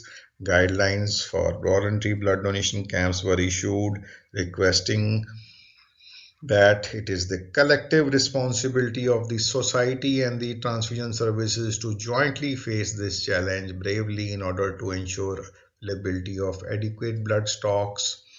They were requested to follow all COVID prescribed norms by the government and state health department, and schedule camps in a manner that there is no crowding They were also asked to communicate to the donors to self isolate themselves and not come to the public places or camps in general if they were having any of the symptoms which could be attributable to COVID. This was another guideline issued from Ministry of Health and Family Welfare. It was very helpful in terms of free movement of our buses and the issuance of donor appointment letters. This is how we streamlined our camps with thermal screening, hand hygiene, masks, and social distancing. This is that special day, World Blood Donor Day. And all the salient points in the national advisory from the National Blood Transfusion Council were incorporated into our day-to-day working. So this is what is the scenario. Comparison of 2020 with 2019. In January, you see, we were ahead in terms of camp, 40% increase. And then the COVID pandemic struck slowly but surely, and there was a 3% decrease, followed by a 20% decrease, and followed by a 72% decrease. However, we could reverse this by the month of June, and then we saw some ups and downs, and finally we closed the year with 410 outdoor blood donation camps as against 414 in the year 2019. Similarly, we managed to keep our blood donation activity close at minus 20%. And similar pattern, we were ahead of our voluntary blood collection in the months of January, February, and then the pandemic struck and it took a heavy toll on our blood donation. However, there were fewer patients and fewer blood requests, and we were able to meet both ends. So the take home message is that pandemics are always a threat and threat to the transfusion services. There, the disaster management should be there in place. Plans at both regional and national level integration is required. Building of trust with voluntary blood donors is what would set you through this pandemic, and proactive approach of administration, just like in our case of the Chandigarh administration as well as the National Blood Transfusion Council, helped us sail, and we acknowledge all of them. And this was a video prepared to gain confidence of our donors and circulated using information technology channels. And we just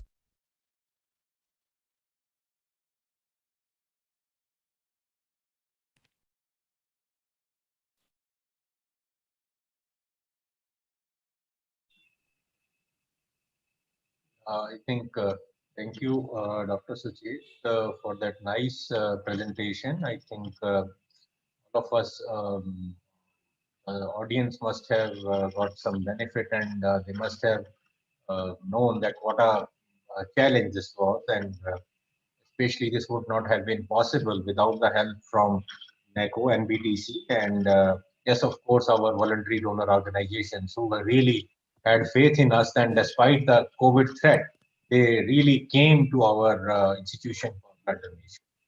So with this, I move on to the next speaker. I'll just a minute, Dr. Yeah, Sharma.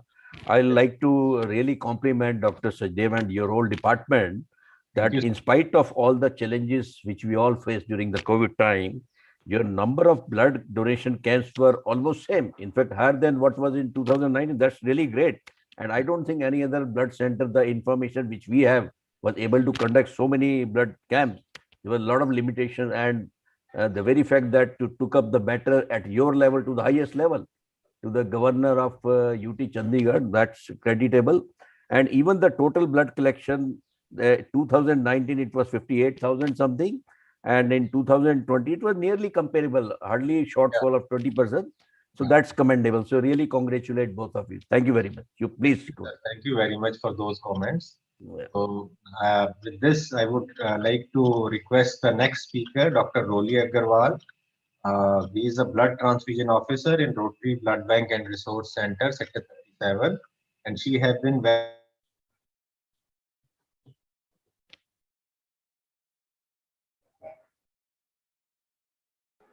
Dr. Sharma, we lost the connectivity. Sunil sir, can you invite the next speaker, please? Yeah, sure. Can I invite the next speaker, Dr. Roli Agarwal from Rotary Blood Bank Resource Society, Chandigarh? Dr. Roli Agarwal, please. Yes, sir.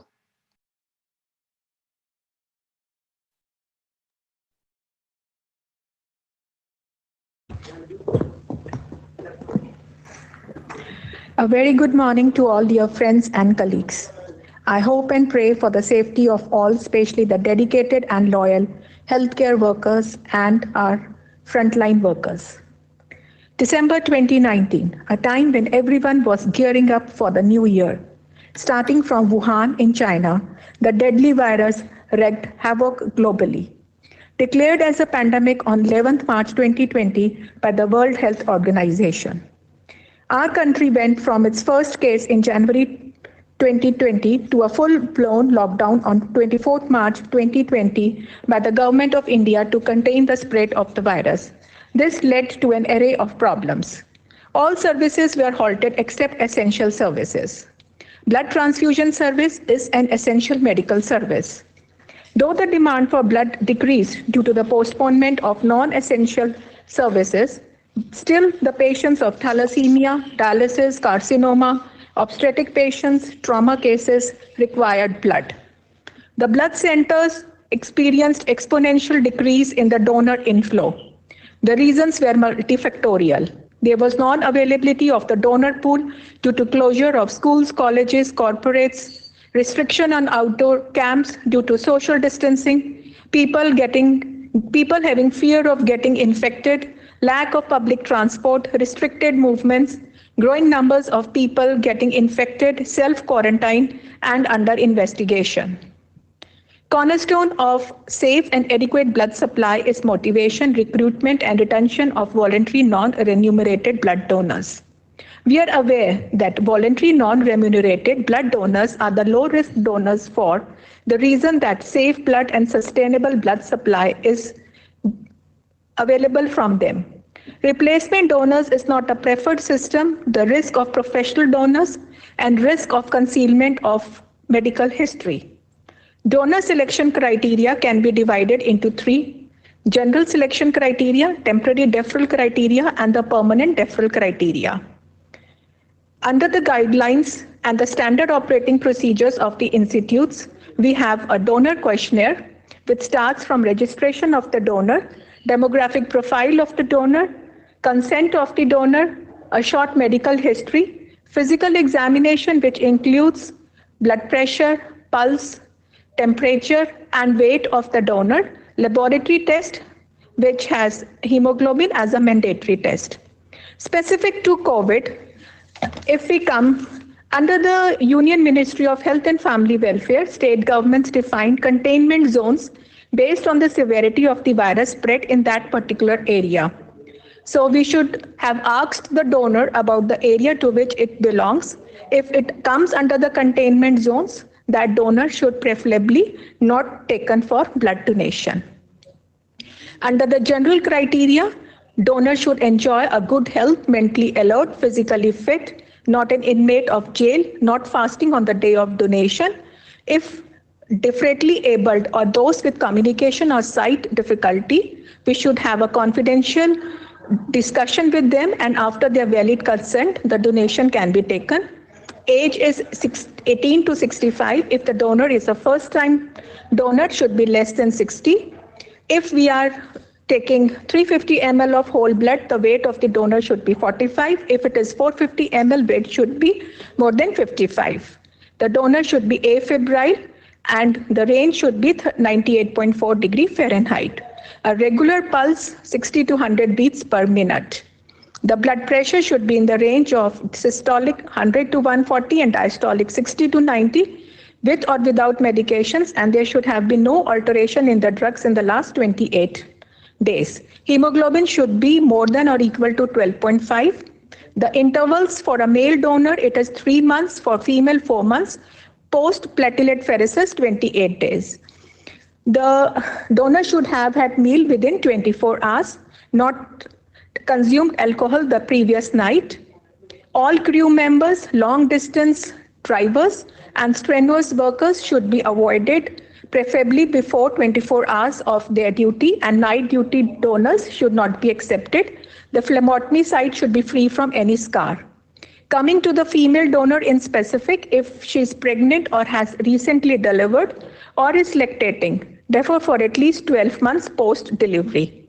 Abortion 6 months post-delivery, post-abortion, menses, if she is in her normal menstrual cycle, therefore for that particular period. Coming to the surgical procedures, major surgery and receive blood transfusion, 12 months deferral. Minor surgery, dental surgery, tooth extraction 6 months post recovery and extraction. Patients, donors who have undergone coronary bypass surgery and onco surgery should be permanently deferred. Coming to hepatitis, if the donor is a known case of hepatitis B or C, should be permanently deferred. If he is aware that he had hepatitis A or E, defer for 12 months. If in close contact of individuals suffering from hepatitis, defer for 12 months.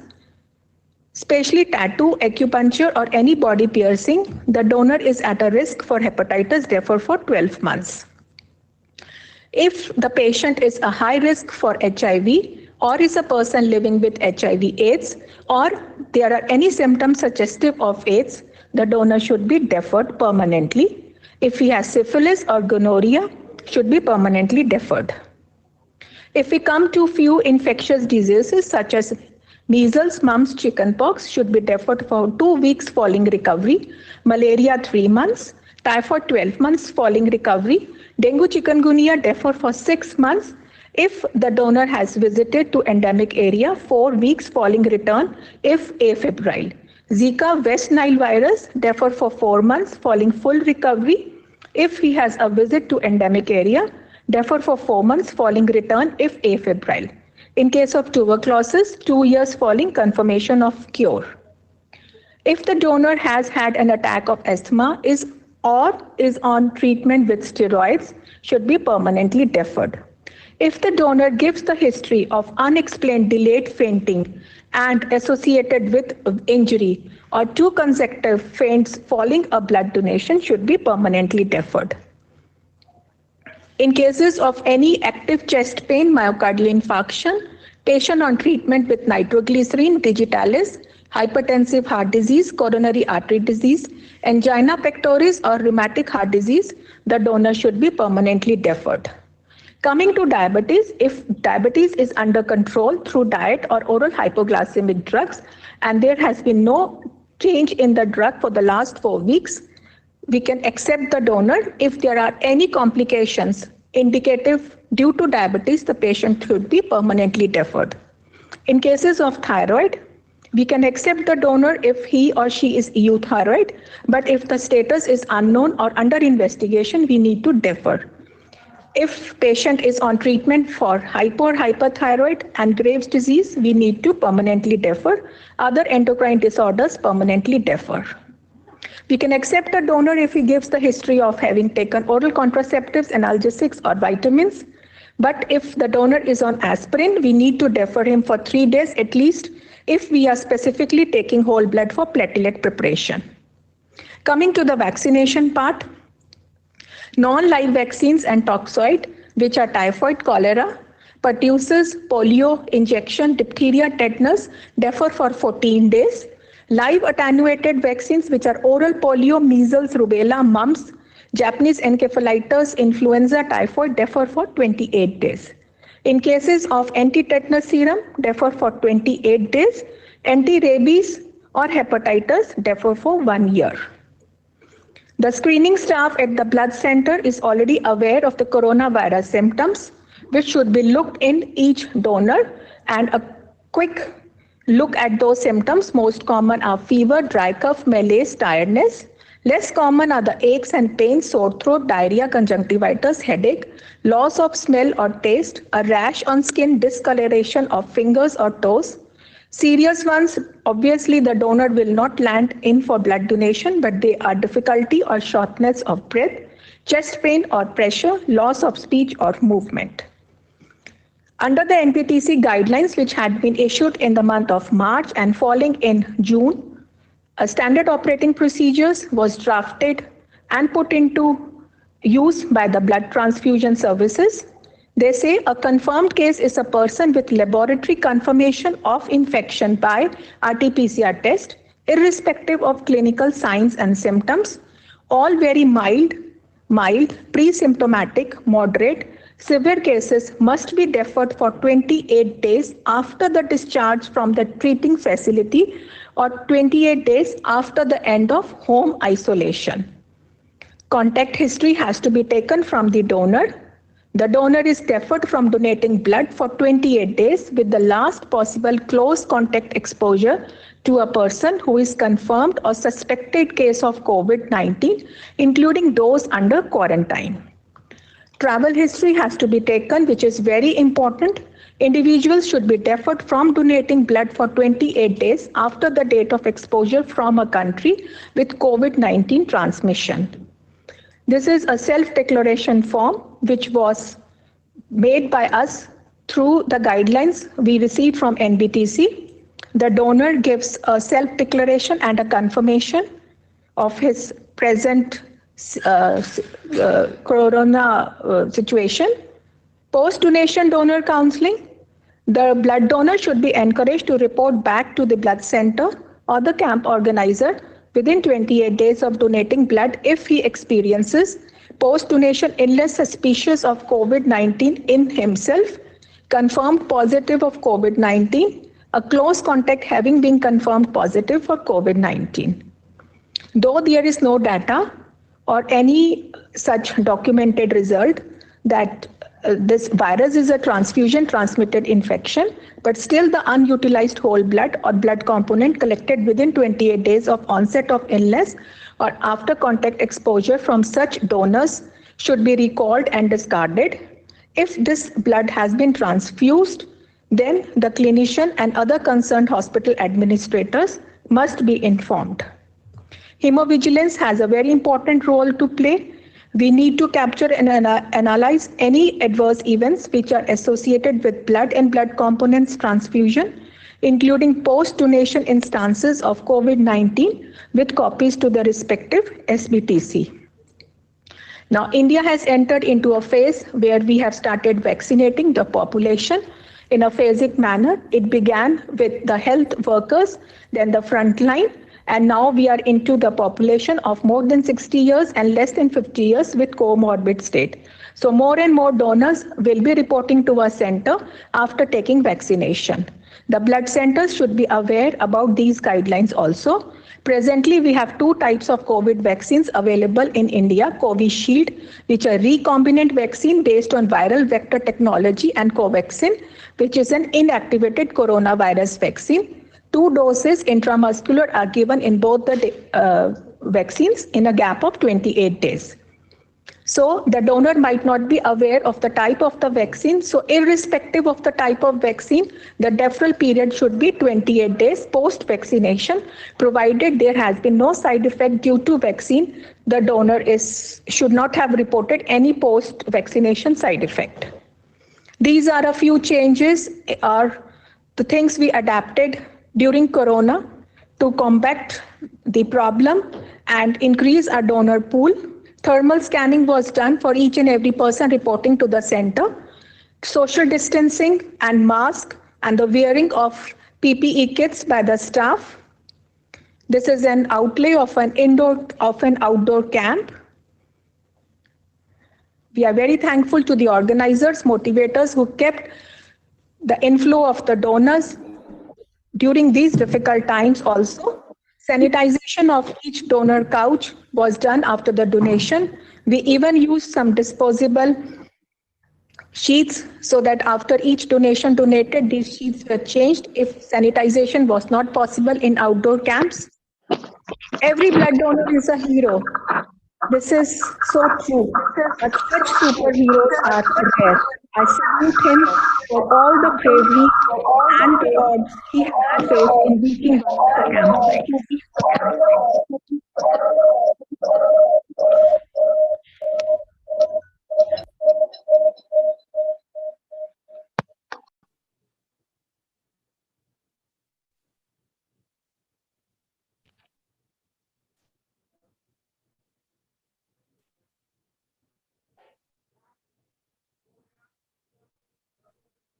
Sunil, I think we have lost Dr. Roli. Uh, Dr. Roli, have you finished? Roli ma'am, please unmute.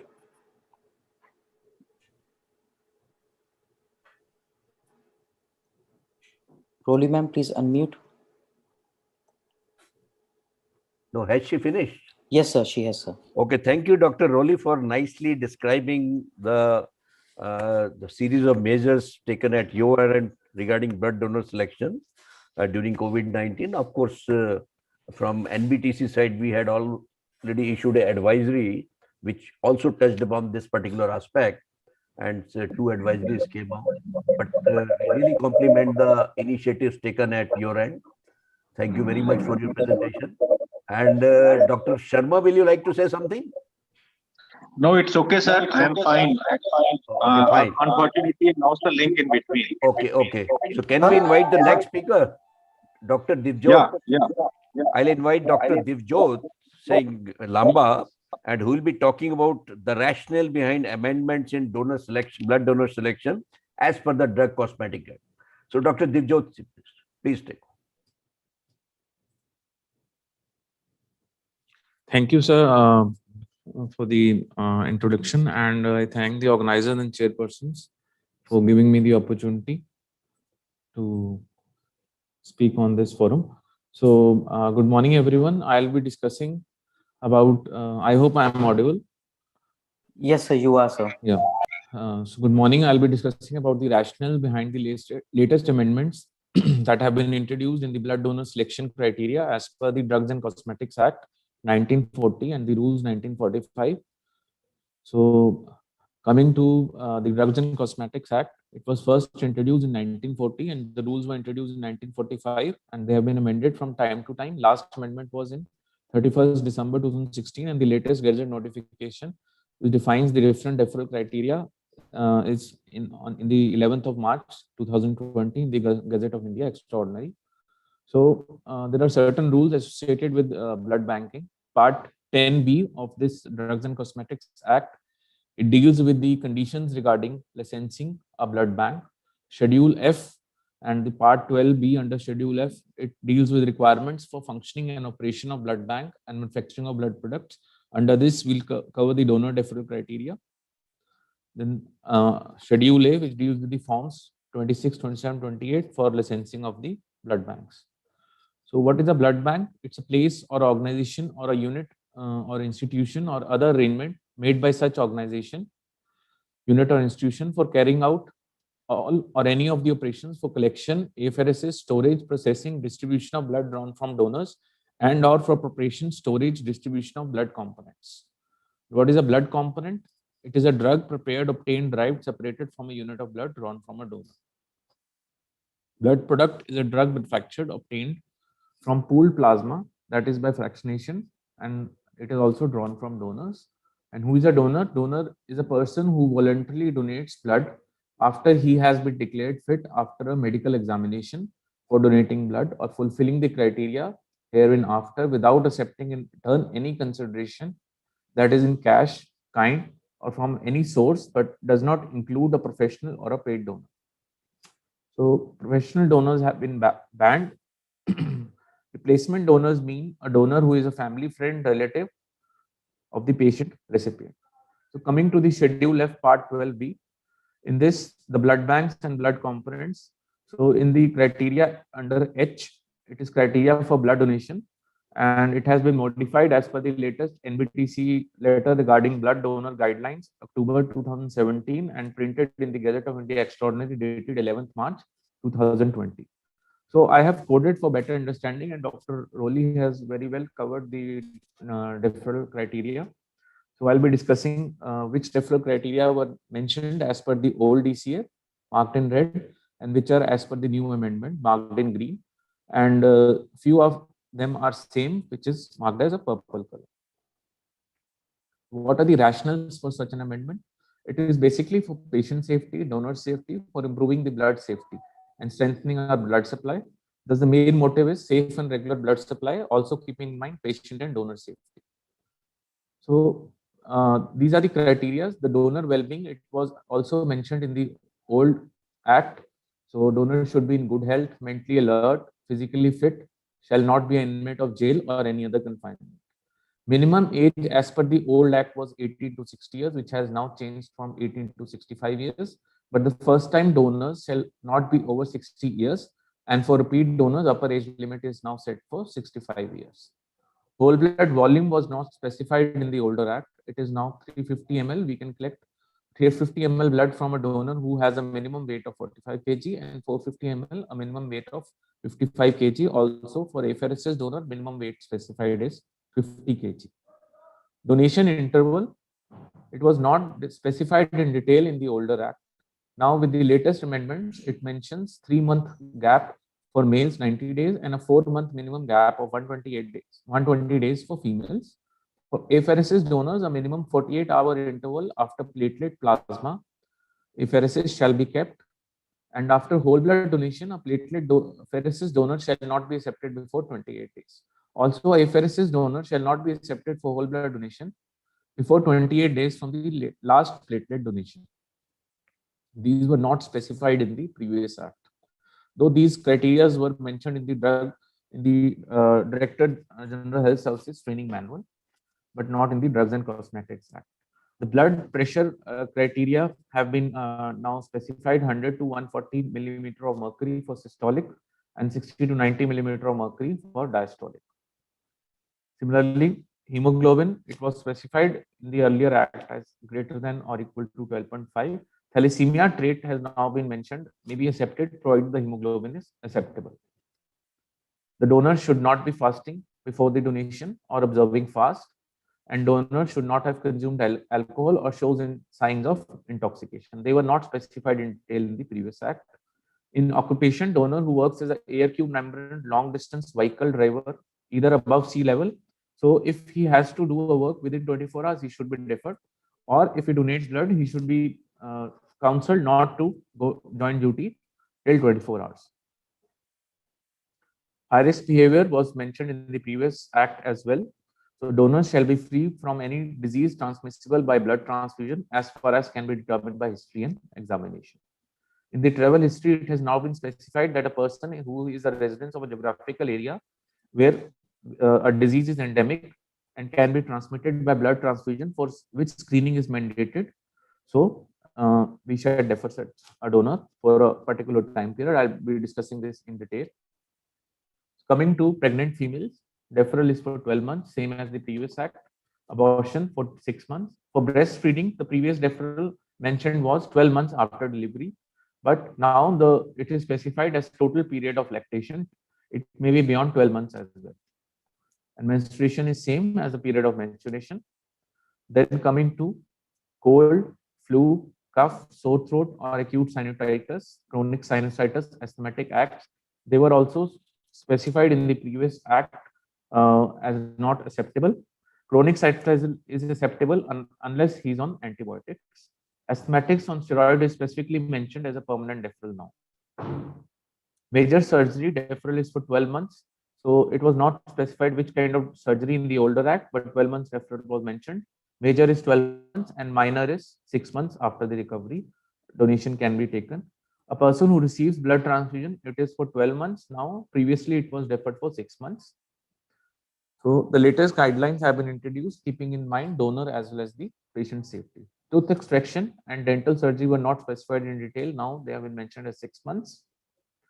Permanent deferral for cardiovascular heart disease like chest pain, myocardial infarction, cardiac medication, hypertensive heart disease, convulsions, epilepsy, and schizophrenia.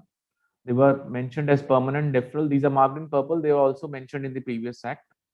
Anxiety and mood disorders.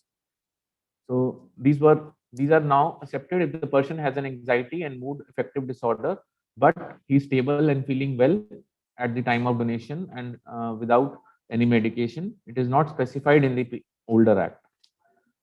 Related to diabetes, person is accepted with diabetes mellitus with controlled diet or oral hypoglycemic drugs without the history of orthostatic hypotension. And permanent deferral was also mentioned in the previous act if he's on insulin or any multi-organ involvement is there. In thyroid disorder, Dr. Diljoji, you need to little hurry up because we are running short of time. think Dr. Yes, Raleigh sir. has already mentioned. Just focus Yes, on sir. the main Which have changed. Yeah. So in hepatitis, unknown hepatitis permanently deferred. Known hepatitis A or E deferred for 12 months. Now it is also specified spouse, partner, close contact of individuals suffering with hepatitis. They are deferred for 12 months. At risk for hepatitis by tattoo, acupuncture, body piercing, they are deferred for 12 months. Spouse or partner of individual receiving blood transfusion, it is deferred for 12 months. Similarly, for HIV infection, it is a permanent deferral. Then sexually transmitted infections, it is permanently deferred, as mentioned previously.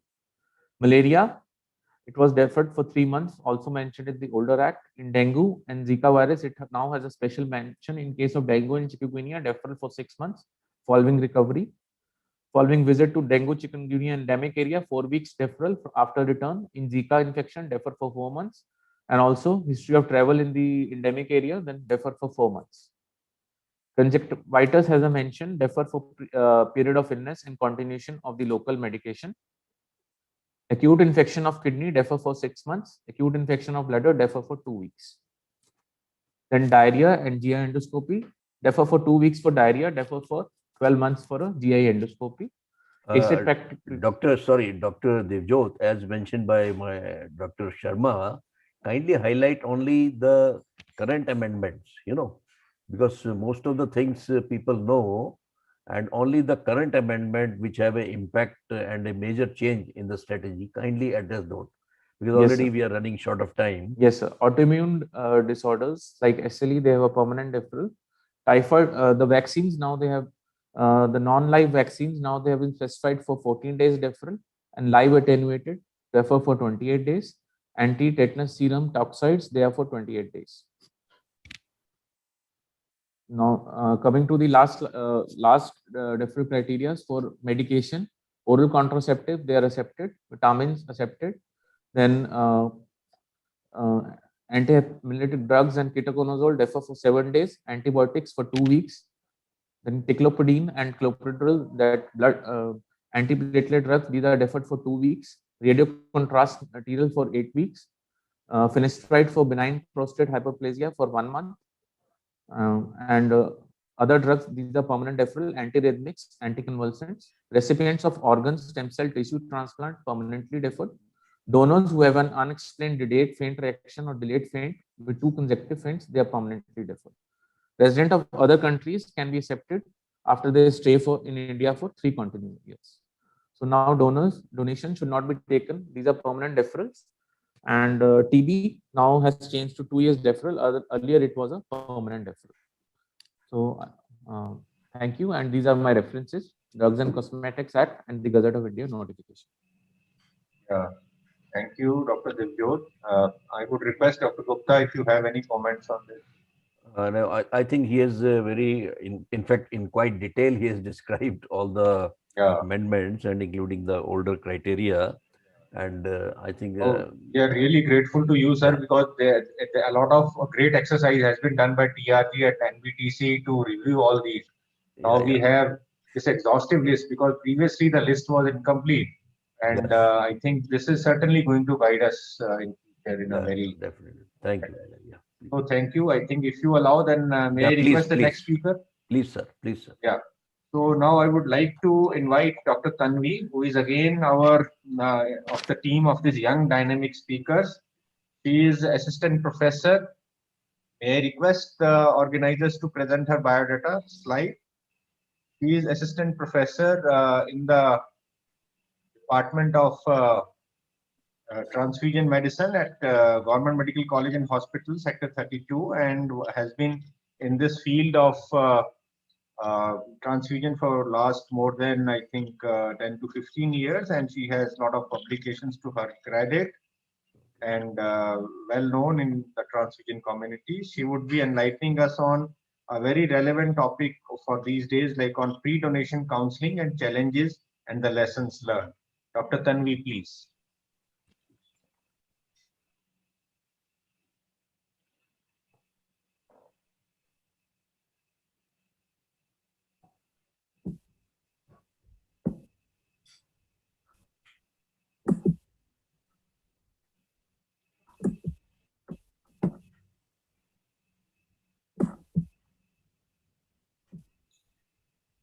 A very good morning.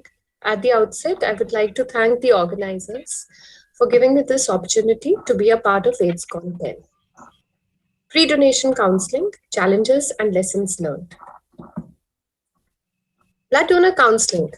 By definition, it is a confidential dialogue between a blood donor and a trained counselor about issues related to donor's health and the donation process.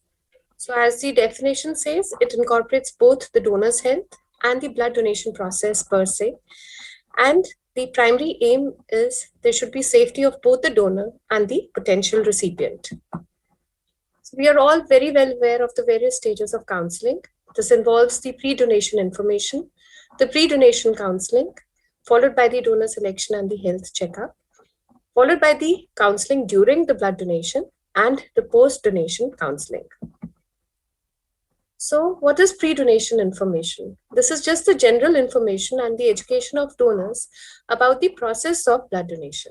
It is similar for all, and this can be provided individually or in a group in a simple and clear language or format. So it can be verbal, or it uses printed, graphic, audiovisual, and various online material available. Now, how is this pre-donation counseling different from pre-donation information? Pre-donation counseling focuses on the donor. It is done one-on-one, and it is private and confidential. So the main aim of pre-donation counseling states that it provides an opportunity to the donor to self-defer, and it also discourages blood donation by people who have death-seeking behavior. I would like to bring forward our experience at Government Medical College and Hospital. So we did a study which was conducted over a period of 18 months, and this analyzed the various donor characteristics and the risk factors amongst the blood donors who turned out to be seroreactive for one or the other transfusion-transmitted infections, namely HIV, hepatitis C, hepatitis B virus, and syphilis. So the usual protocol that we follow in our department is, whenever there is seroreactivity in any of the donors, these donors are notified telephonically, at least 3 attempts are made, and also the letters are sent to the addresses which are noted on the blood donor questionnaire form. So all the donors who after these telephonic calls and or letters come back to the department are called as responders, whereas donors who are repeatedly called and or sent letters and they do not come back to the department are labeled as defaulters. So once the donor comes back to the department, such responders are counseled, a proper history is taken once over again, and a repeat sample is taken. So if the result of this repeat sample is reactive, the donor is counseled and he is referred to the respective clinical department. And we ensure that confidentiality is maintained throughout the process. Reactive donors are again counseled and they are told not to donate blood in future. So in this study, over a period of 18 months, 33,550 donors donated blood with us, out of which 1% turned out to be seroreactive. That is a total of 354 donors. The most common reactivity, seroreactivity, was for anti-HCV, followed by HBs antigen, then RPR, and then HIV 1 and 2. So all these 355 donors were notified, but only 214, that is 60%, came back and responded to the various telephonic calls and the letters that we had sent to them. 40% were labeled as defaulters. The donor characteristics of the HIV seroreactive responders: all were males, all were less than 40 years of age, and a predominant 86% were repeat donors. When we sent out letters and made calls to these HIV seroreactive donors, 14 out of these 20 responded, and in 12 of the 14 who responded, we found out one or the other associated risk factor. 9 of them gave us the history of high-risk behavior. One donor actually knew his HIV status, and 3 gave the history of prolonged hospitalization with history of blood transfusion. The donor characteristics of the HCV seroreactive responders: predominantly, they were young, donors less than 40 years of age, again, predominantly males, and 63% of them were repeat donors. About 60% of the donors who were informed for HCV infection, they came back, they were responders, and a majority of them, that is 87 of the 89 who responded, gave some or the other history of some associated risk factor in the form of instrumentation, history of jaundice, and 10 gave us the history of IV drug abuse.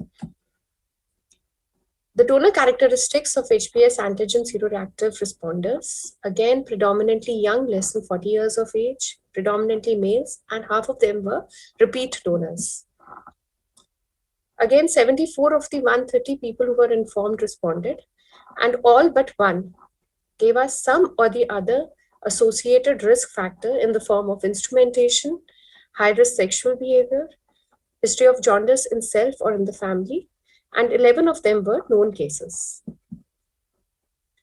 Amongst the donor characteristics of RPR reactive responders, again, a similar profile, young donors, predominantly males, and half of them were repeat donors.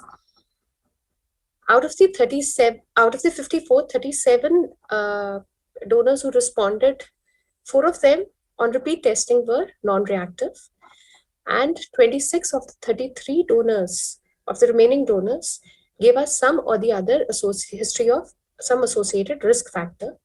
23 of them gave us history of high-risk sexual behavior, and 3 again were known cases of syphilis. So we found in this study that a majority, about 93% of the blood donors, revealed one or the other risk factor on post-donation counseling. The lesson we learned was there is a need to strengthen our pre-donation counseling. But this is not easy. We had to face many challenges. The most important challenge was it is very difficult to maintain confidentiality in large outdoor blood donation camps. As we said, pre-donation counseling is a one-on-one interaction with the donor. So in large blood donation camps, there are constraints of time, there are constraints of space, and obviously of manpower. Another major challenge was a person who comes for blood donation feels fit, and he does not consider himself or herself as unhealthy.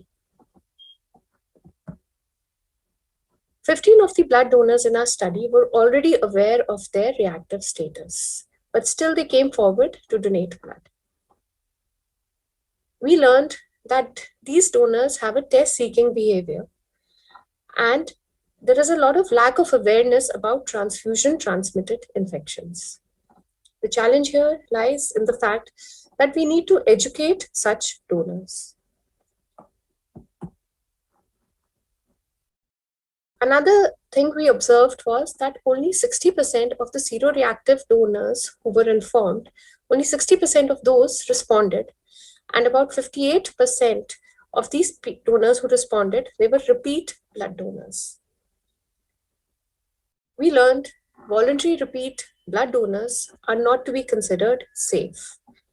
The challenge lies here that we should be repeatedly following up such reactive donors so that they are eventually eliminated from a safe donor pool. So just to conclude, despite all the advancements that we have in the various testing techniques, we can never undermine the importance of pre-donation counseling in providing safe blood. Thank you so much for your patient hearing. Thank you, Dr. Tanvi. I would request Dr. Gupta if you have any comments on that. Yeah, thank you, Dr. Sharma. So thank you, Dr. Tanvi, for a very, very comprehensive presentation highlighting the key challenging in pre-donation counseling and also post-donation counseling. And definitely it's a very, very challenging task for recalling the reactive donors. It's very challenging to get that kind of cooperation, difficult to maintain confidentiality. And as you mentioned, I think there is a very great need of enhancing IC activities and for addressing the education of the donors. Definitely. Thank you very much. Yeah, that's right. I think it was a really an eye-opener, and all of us need to focus pre-donation versus I think now we have to aim an appropriate strategy for this post-donation because This is very important that donor must come back and he or she must be apprised about his status, because this is an infection. It is obviously not for him, but society at large. Thank you with that. So, Dr. Gupta, I think may I invite the next speaker now, Yes, please? please. Okay. So now I would request next speaker, who is again from Government Medical College, Chandigarh, Dr. Paramjeet Kaur. We all know Paramjeet Kaur is professor in the Department of Transfusion Medicine and has more than 20 years of experience in this specialty, and have more than 40 publications to her credit, and she is a member of various scientific bodies and reviewer of reputed journals. So Dr. Paramjeet would be enlightening us on a very relevant topic, because as summers are approaching, maybe I think after that we'll have rainy season and dengue and all those, and maybe in hospital settings we require certain group of patients who require platelets. So she shall be discussing the effect of double dose platelet pheresis, product quality, and donor platelet recovery issues. So I now hand over to Dr. Paramjeet. Paramjeet.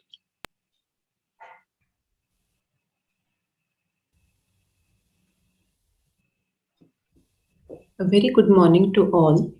At the outset, I would like to thank the organizing committee of Aidscon for providing me this opportunity and congratulate the entire team for this wonderful initiative. The topic of my presentation is effect of double dose platelet pheresis on product quality and donor platelet recovery. My presentation will be under the following broad headings. Blood component therapy is an integral part of modern medicine. Components such as packed red blood cells, platelet concentrates, fresh frozen plasma, and cryoprecipitate can be prepared from whole blood. The advent of automated component extractors and apheresis using cell separators has revolutionized transfusion practice. The word apheresis means removal. It is derived from a Greek word meaning to take away or remove. Platelet pheresis means removal of platelets using automated cell separator. If we look at this image, this is a donor who is connected to an apheresis machine. The blood is withdrawn from the donor using a disposable apheresis kit. The blood enters the machine. It is separated on the basis of centrifugation. The desired component is retained within the machine, and the rest of the product is returned back to the donor. So the principle of apheresis is collection and anticoagulation of blood withdrawn from a donor or a patient, separation using centrifugal or membrane-based technology, retention of the desired component, and return of the rest of the constituents to the donor. Various components can be separated using apheresis technique, which includes platelets, red blood cells, granulocytes, plasma, and peripheral blood stem cells. Platelet transfusion is life-saving for patients with thrombocytopenia to prevent or treat serious complications due to increased risk of bleeding. Platelet concentrates can be prepared from whole blood donation. These are popularly known as random donor platelets, and by apheresis using a cell separator, which are known as single donor platelets. Platelets are indicated in various conditions such as leukemia, aplastic anemia, multiple myeloma, organ transplants, AIDS, dengue fever, and disseminated intravascular coagulation. This is an image of the final product that is collected using platelet pheresis, and this is the image of another machine which can be used to collect platelets. The apheresis platelets contain more than or equal to 3 into 10 to the power of 11 platelets in 1 unit, and this amount is known as the platelet yield, which is equivalent to 4 to 6 random donor platelets. Higher yields of platelets may be obtained from one donor because of advanced apheresis platforms. It is important that the platelet pheresis donor donates not more than twice in 7 days if he is donating a single dose, and not more than once in 7 days if he is donating a double dose. The duration of a procedure using cell separator is 60 to 90 minutes. Original apheresis unit may be split into multiple units, each of which must meet the minimum standards, but this should not be at the cost of quality and safety. And it is important to ensure that the donation process is safe for the donors and the related transfusion is safe for the patient. So the donor should meet certain eligibility criteria before being selected for apheresis. As I said, the donor should not undergo platelet more than twice in a week and not more than 24 times in a year. The interval between two platelet donations should be at least 48 hours, and the interval between a whole blood donation and apheresis donation should be at least 28 days. Donors who have taken antiplatelet medications are deferred for specific intervals. Certain pre-donation protocol is followed before each procedure. Platelet donors are preferably repeat donors. They are provided adequate information about the procedure. Written consent of the donor is a must. Venous access is very important because the needle remains connected to the donor for a long time. Donor's platelet count should be above 1.5 lakhs, and a complete blood count, blood grouping, and screening for transfusion-transmitted infections is done before the procedure. The procedure has multiple advantages. First is reduced multiple donor exposure and frequency of transfusion. This leads to decreased risk of transfusion reactions and decreased risk of transfusion-transmitted infections. The product provides full and effective transfusion dose, and it is of a high quality. Now coming to the overview of the study which was conducted in our department as a part of PG thesis of one of our students. The aim of the study was to determine the effect of double-dose platelet on target yield and product quality, and to analyze the effect of double-dose platelet on donor platelet recovery. This was a prospective observational study conducted on 100 healthy platelet donors over a period of 1.5 years. The study was approved by the Research and Ethics Committee, and informed written consent was taken. The participants were enrolled based on inclusion and exclusion criteria. The age of the donors to be included was between 18 to 60 years, weight more than 60 kg, hemoglobin more than 13 gram per deciliter, platelet count more than 2.5 lakhs, and donors who had taken aspirin within 72 hours or clopidogrel within 14 days were excluded. So this is a brief about the study design. The donors, once selected, were enrolled into one of the two groups: the control group, wherein a single dose was collected, and the study group, where a double dose was collected. After the procedure, the platelet content of the product was done. The double dose platelet was split into two parts, A and B, and again the platelet content was done in both the parts. The post-donation samples were taken in both the groups, and the platelet loss, collection efficiency, and recruitment factor were calculated. Out of the 100 platelet donors, 79% were replacement donors, and all the donors were males. So if we look at the donor parameters, the mean age of the donors was 28 years, the weight was 76 kg, the average hemoglobin was 15 gram per deciliter, and the mean platelet count was 2.6 lakhs. If you can see in this image, the maximum number of donors were in the age group of 26 to 35 years, both in the study group as well as the control group. And this was followed by donors in the age group of 18 to 25 years. There were very few donors above the age of 35 years. The pre-donation hemoglobin of the donors ranged between 12.6 to 17.6, and the mean hemoglobin was 15 gram in the control group and a similar in the study group. And we can see in this image that majority of the donors had a hemoglobin between 14 to 15 and between 15 to 17. Platelet count of the donors was performed prior to each procedure. In the control group, the mean platelet count was 2.3 lakhs, whereas in the study group, it was 3 lakhs. In the study group, 43 donors had pre-donation platelet count between 2.5 to 3.5 lakhs, and 5 donors had platelet count between 3.5 to 4.5 lakhs. So only few donors had a very high platelet count. Majority of the donors had a platelet count between 2.5 to 3.5 lakhs. in the study group. These were the procedure parameters. Nearly 3,500 ml of blood volume was processed, with the mean amount of anticoagulant infused to the donors being 400 ml. The procedure duration on an average was 74 minutes, and these were the platelet yields obtained in the control group and the study group. The difference between the platelet yield was statistically significant. These were the post-procedure parameters calculated by the machine. As we can see that since we could selected donors based on the pre-donation platelet count, none of the donors in the control group or study group developed a low post-platelet count, and the post-platelet count was nearly 2 lakhs in the study group and above 1.5 lakhs in the control group. The hematocrit was also similar in both groups after the procedure. In the control group, against a target yield set of 4 into 10 to the power of 11, the mean yield achieved was 4.09, whereas in the study group, the mean yield achieved was 5.93 into 10 to the power of 11.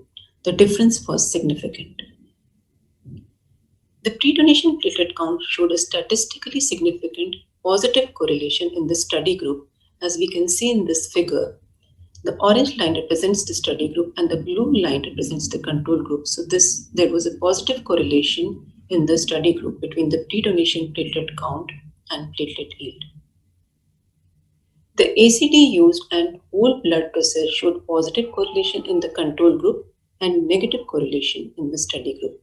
This orange line represents the study group where it is showing a negative correlation, and the blue line shows a positive correlation, that is the control group, both for the ACD used and the volume of whole blood processed as shown in the image on the right side.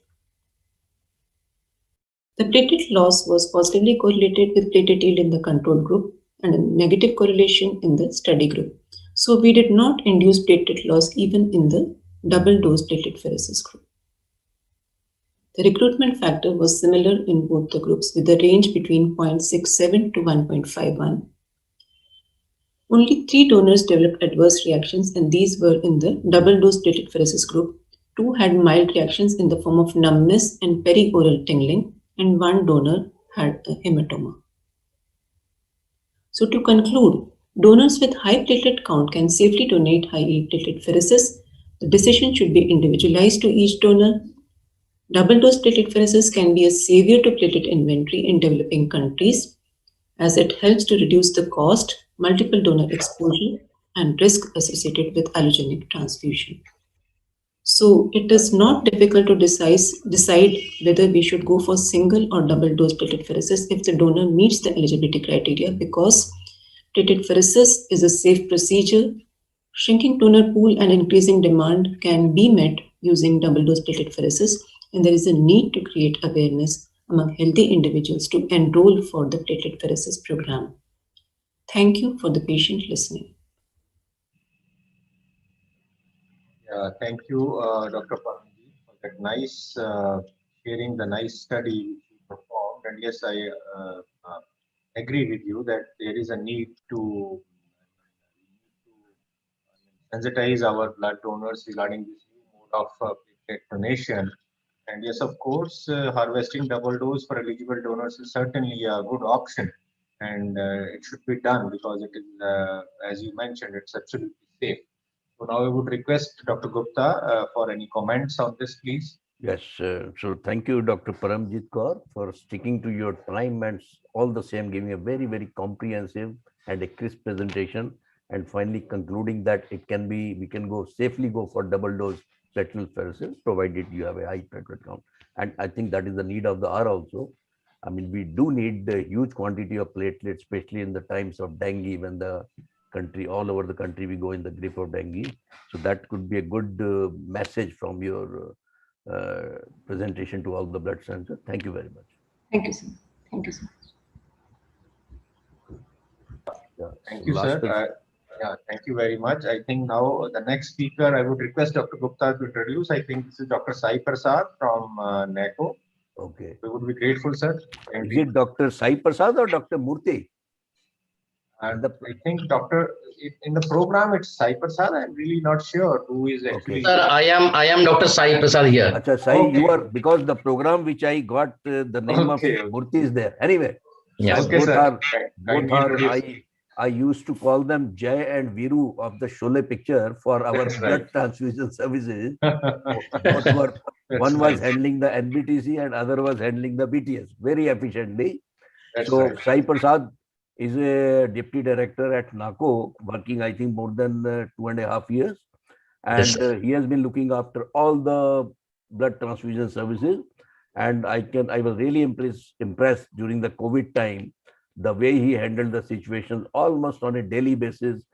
Through his efforts, we were able to interact with the blood center, all the SBTCs, bring out advisory at the right time, And recently, I think we have come out the advisory for blood donation, especially for the COVID vaccine, is how to defer or not. So, Sai Prasad, with that introduction, kindly come forward and make your presentation. thank you, sir. Thank you for your kind comments. With your permission, sir, I would like to share my screen. Sure.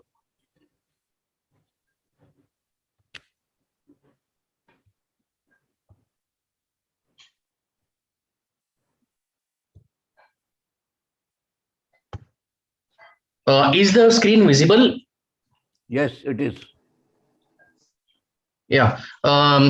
Thank you, sir. Thank you, organizers, for providing me this opportunity to make a presentation on transitioning of the work of BTS and NBTC to the Ministry of Health and Family Welfare under DGHS. Like Dr. Sunil Gupta sir have in his introductory remark said about the transition work of the BTS and NBTC that have been undertaken by the ministry and has been currently positioned under DGHS with the charge given to the additional DG in the ministry.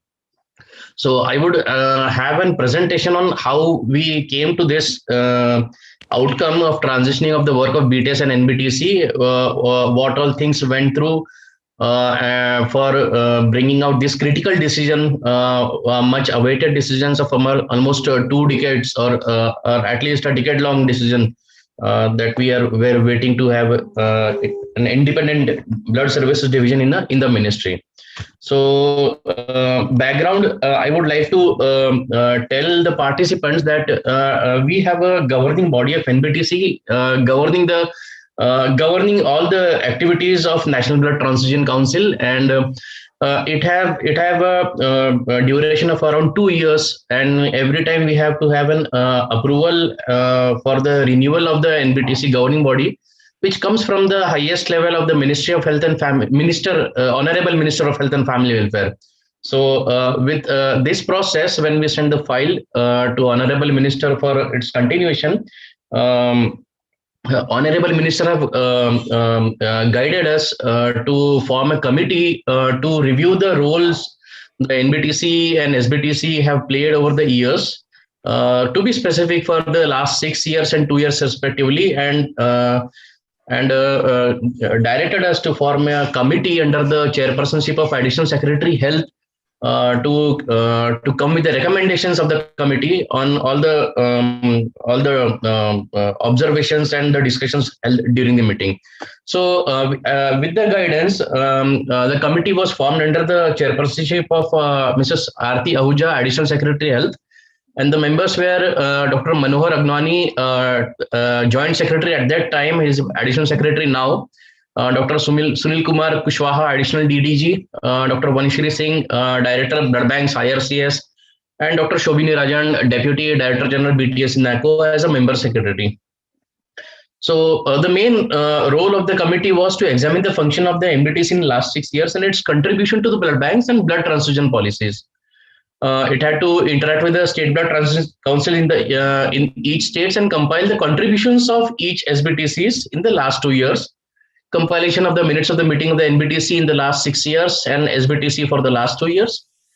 They were supposed to examine whether the NBTC, SBTC have saturated their mandate and have been carrying out mundane administrative activities, and finally examine whether the role of NBTC and its functions can be better administratively be transferred to either a BTS division in NACO and merge the two divisions working like BTS and NBTC, merge the two divisions, or assign or club with a division or section in the ministry having a similar or identical function.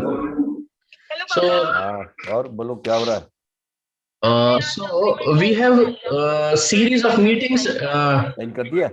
अच्छा. Am I audible? वही language थी तो last time थी, उसमें कुछ change किया.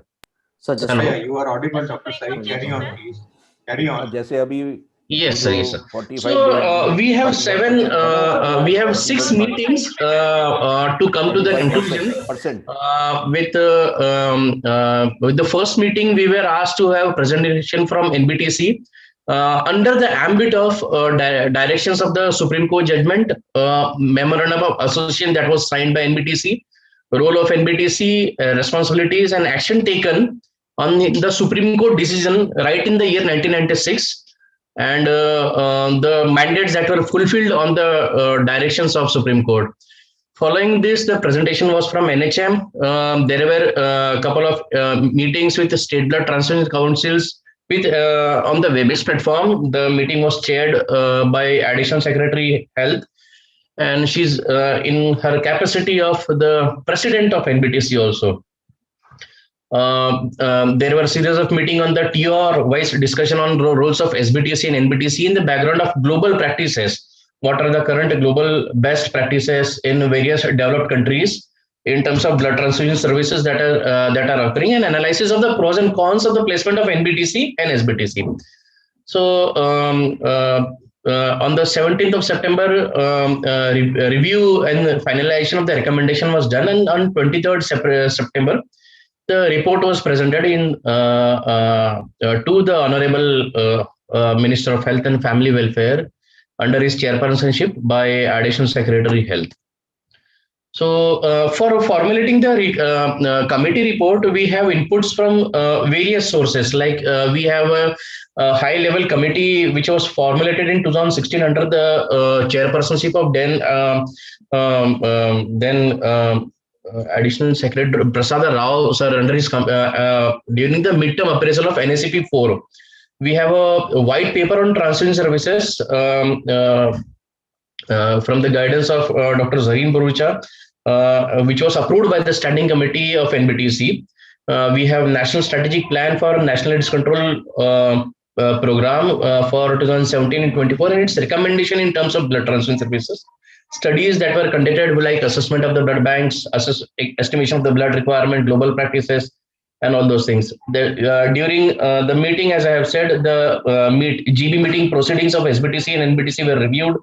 Decisions and discussions of various meetings were taken into consideration, and Supreme Court order, its directions were taken into consideration, and compliance so far that were done under directions of the Supreme Court were taken into consideration.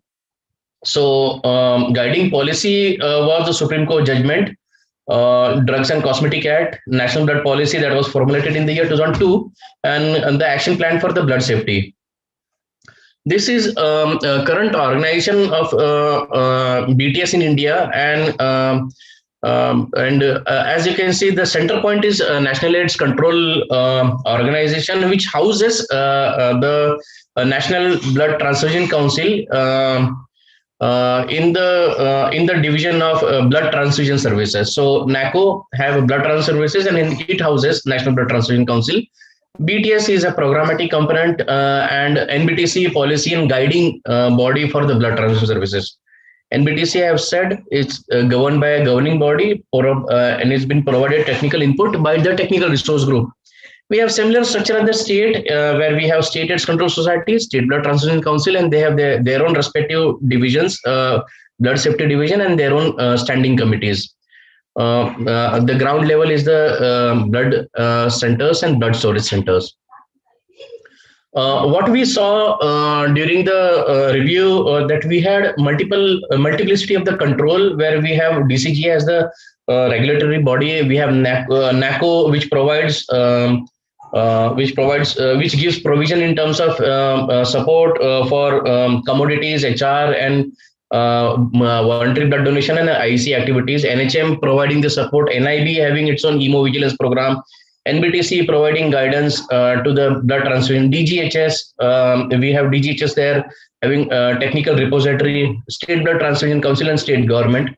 And at the core of it was the challenge of National Blood Transfusion Council being the subset of National AIDS Control Program, which at some point of time in the history played a critical role in bringing down the transmission of HIV through blood transfusion services. But at current times, when the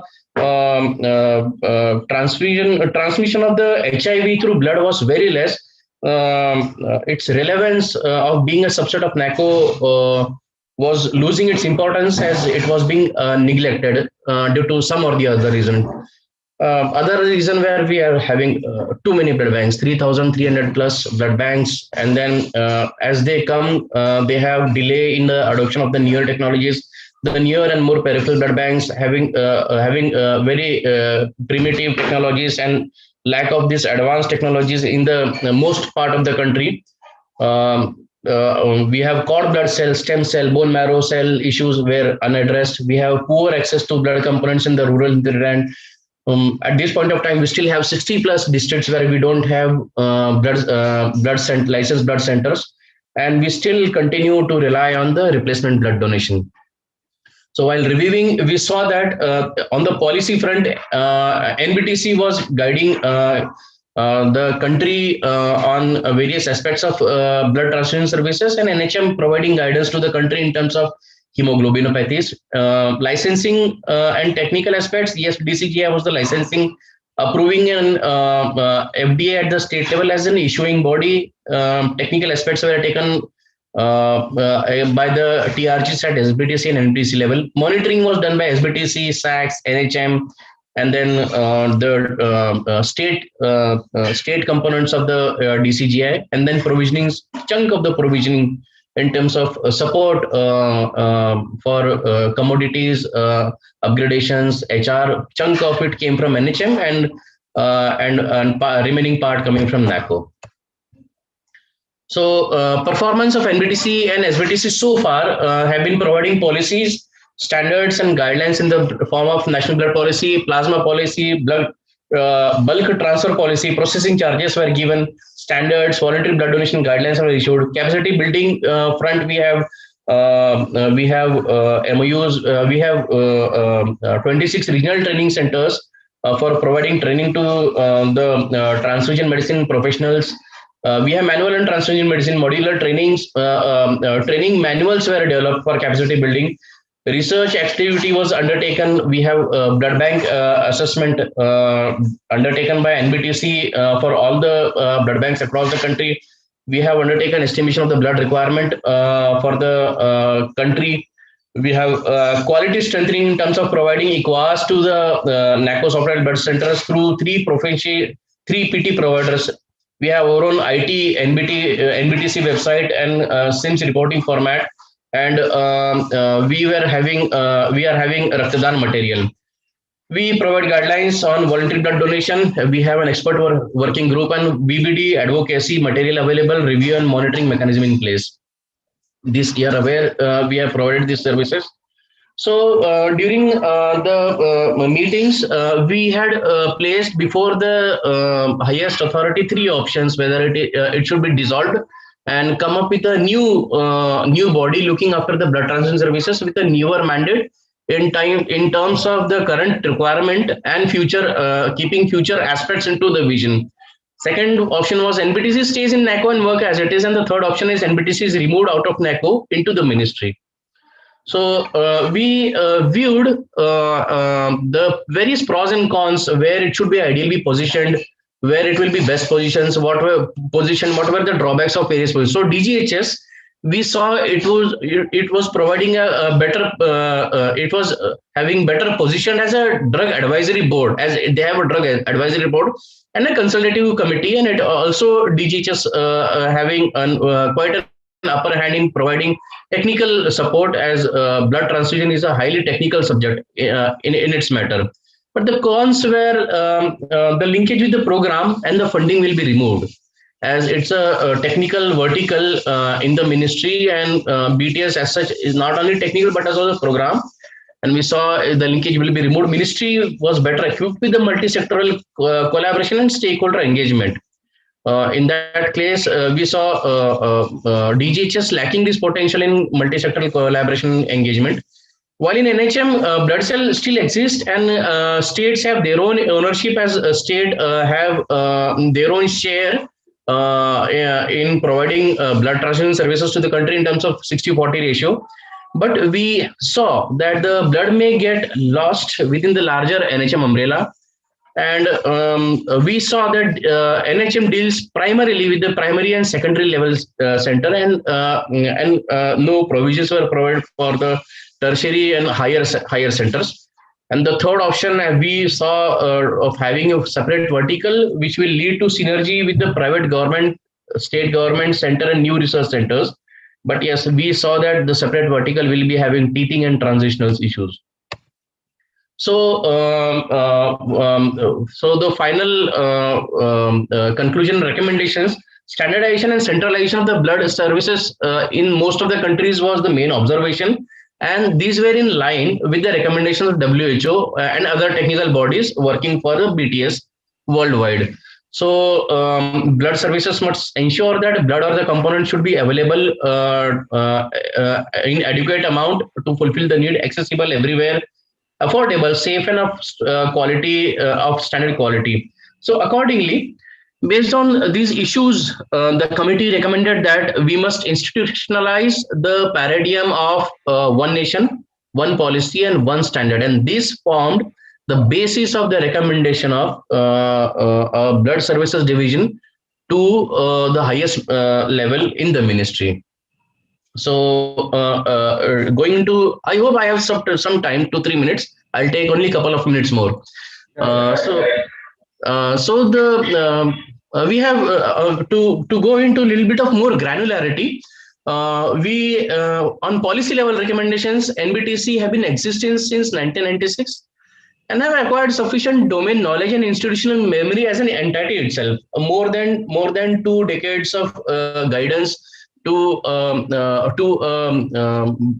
blood transfusion services itself have matured NBTC to a level to provide sufficient domain knowledge and a background with a view of future comings. It is also a representative body. We have governing body which have representation from various stakeholders in the country, and have been providing policy inputs to the government through a stakeholder consultation, as I said. So, based on this observation, the committee recommended that the NBTC should stay as an organization and remain multi-sectoral in nature as it is currently working. However, it was suggested it should move out of the NACO in the ministry in the light of its lack of relevance to be into NACO, and have a more focus on the BTS activity, more dedicated manpower, more focused material to provide support to the BTS into the ministry, evolve in a comprehensive manner beyond the mandate that was originally given by Honorable Supreme Court in the year 1996, which most of them have been achieved, and there are newer mandates which are coming up before the ministry to take care, and should be more broad-based with representations from NHM, DGH, DCGI, New Medical Commission, NATO, Regulatory Division, Medical Education, etc., to have a larger encompassing representation and involvement of all the stakeholders. So we suggested it should be headed by the additional secretary, and should be having a NBTC secretariat and have a division called as Blood Services Division under the leadership of Joint Secretary, and a comprehensive single line administration should be there, which will bring together the policy and the provision fund, like the policy provided by NBTC and provisions by other stakeholders. We will be having a single line of administration, and technical resource group continue to provide support in terms of technical inputs. Existing terms of reference are generic and can be broadened in terms of evolving needs, and to encompass it, the memorandum of association, rules and regulation can be changed. So its budgetary requirement each year will have to be worked from the ministry's budget itself and not as a subset of NACO budget. technical support unit. We at NACO have been having a outside technical support for providing the services at the ground level, and we also see such support in the form of support from various other stakeholders like WHO to bring in their own expertise. Positions which are currently allocated in NBTC would continue to remain and would be fulfilled. And above all, it's not about NBTC alone. A similar mechanism is to be followed at state and UT level also. And the secretary of the SBTC will be in the state health department and will follow similar functions as NBTC at the central level. Regulation and monitoring SBTC should continue to fulfill their legal mandate. DCGI should lay down appropriate monitoring policy and guidelines. And doing so, it should have inputs from NBTC and SBTC. And monitoring is just not a one-time exercise that we do during issuance of the licensing or renewal of the licensing, but it's an ongoing process. And it should be jointly done by the drug controller and SBTCs. And NBTC should also regularly review jointly with the DCGI at the national level for monitoring action and the action taken by drug controllers at the state level and the SBTCs. For service provision, we had a recommendation that blood services be the focal point of all the interventions, and all the proposals for blood services should be passed through joint secretary in charge of the level. Secondary level care financing can be done by NHM and keep doing by the NHM itself. For tertiary, we suggested to be the budgeting should be the part of their own institutional budget, and current NACO support to be incorporated within the NHM wherever possible. The NACO support I have told in the terms of vans, manpower, procurement of the commodities, granting aid to SBTC should be incorporated into the NHM support. NACO support to be petered off in 2 years, and separate budgetary support in the ministry with the respective state government. This was very critical that to have state ownership and not as a vertical program regulated by the national level. We had a recommendation of the respective state government to be advised to provide the matching share as it has been provided to various programs or the divisions under Ministry of Health and Family Welfare. Generally, it is done in the ratio of 60-40. So this is just a summary of what I have said. NBTC to have specific mandates. Sai, can you just quickly go through and come out with the final slide? What is the final decision now? Sir, yes, I have just, this is my last slide, and I would like to tell all the audience and the participants of the meeting that Honorable Minister of Health and Family Welfare, upon the recommendations of the committee, have taken the decision to allocate the blood transfusion services to the DGHS. Into the Ministry of Health and Family Welfare, and currently DGHS have assigned the role to additional DG Dr. Rajiv Garg to take care of the transitioning of the NBTC and BTS from NACO under to the DGHS, and currently we all are in the process of transitioning all the assets, physical, financial, and soft assets, you can say, to the DGHS. And Dr. Sunil Gupta sir have been taking lead role as he continues to be the director of the NBTC, as he have said in this meeting, and he's been sir have been really working really very hard to make this transition a success. So that's all from my side, sir. If I miss anything, Gupta sir, if you could add anything, like that's all from my side. Thank you for this opportunity, sir. Thank you, Dr. Sai. Now I would request Dr. Gupta, because there has been a lot of work and under the leadership of Dr. Gupta, if you would like to add few comments on this. Okay. So thank you, Dr. Sai Prasad, for very clearly laying out the detailed procedure, how it started when the file went to the Honorable HFM and he asked the whole system to be reviewed, the various processes of the review you nicely described, and a final decision has been taken that it should be positioned in DGHS. Now, let me just inform you, though it has been positioned in principle, a file has been transferred, single file to our DGHS who has accepted it. And he has already appointed a nodal person, one Dr. Rajiv Gar, who happened to be the former DG also for this job. But let me tell you, it is not that easy. The whole, still the transition has to take place. And this transitioning exercise, I know in my 1 year of exposure to BTS as well as NBTC, how hard this job is. You know, day-to-day interaction with 1100, more than 1100 blood centers, their stock position, their blood collection, their inventory position, revision of guidelines from time to time, organizing camps and all that, it's not an easy job. At the DGHS, at the moment, there is no such department. So we have to start the exercise from scratch, what happened in NACO more than 25 years back. So I think this transition process, again, DGHS will be dependent on the support of these two people, especially as I mentioned in my introductory talk when he started. They are the pillars of this NBTC as well as SBTC, and without these support, this transitioning will be not possible. At the moment, there is no budget in DGHS. The entire budget is still with the NACO, and in a government system, transitioning of the budget from one head to another is not a very simple thing. It's a huge budget. Then the manpower at DGHS, at the moment, there is no manpower who knows how to do day-to-day work.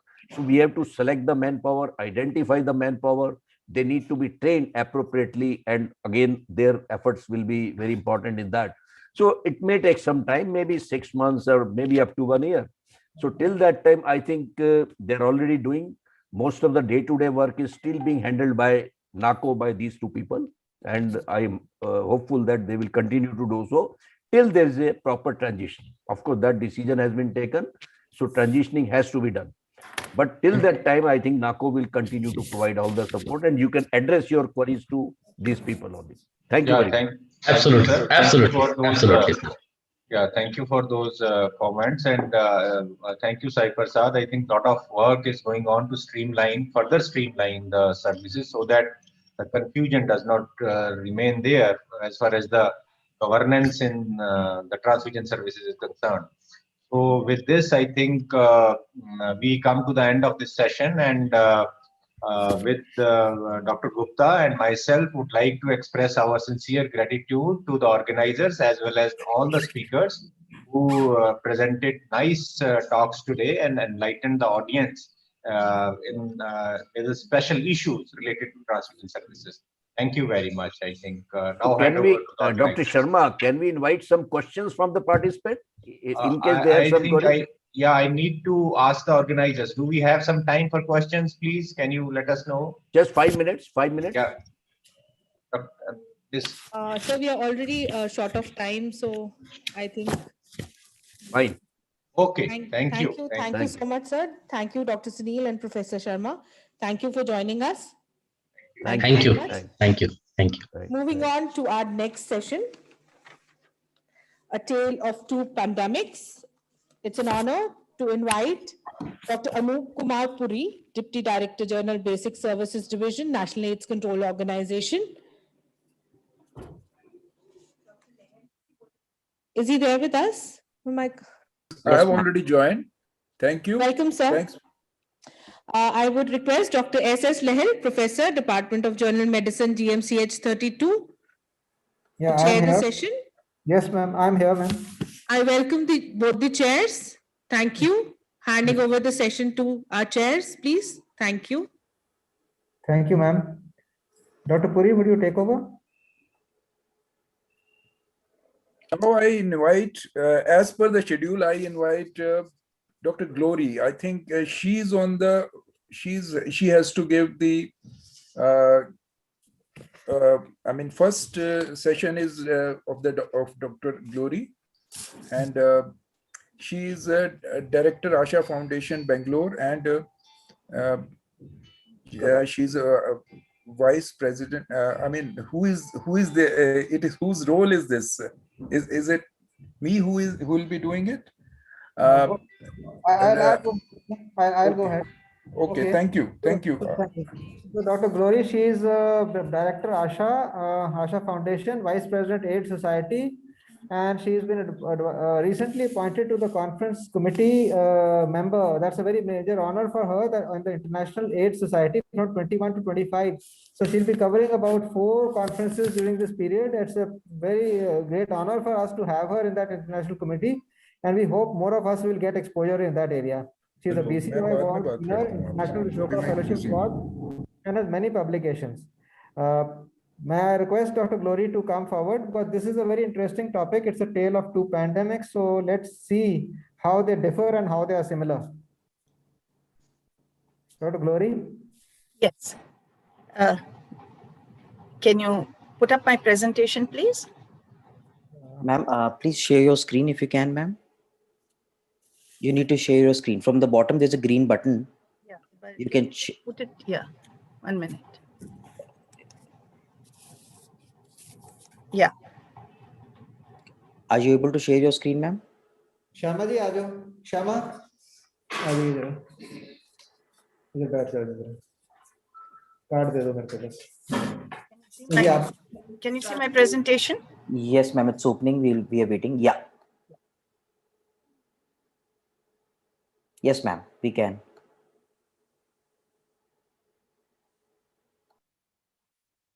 Good afternoon.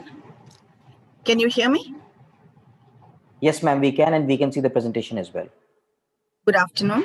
At the outset, I would like to thank Dr. Vanita Gupta and the members of the organizing committee of Aidscon 2021 for inviting me to be part of this national level conference. It's a very well arranged conference, so thank you. The topic for today's discussion, a topic that I have been given, is A Tale of Two Pandemics, COVID-19 and HIV, Similarities and Differences.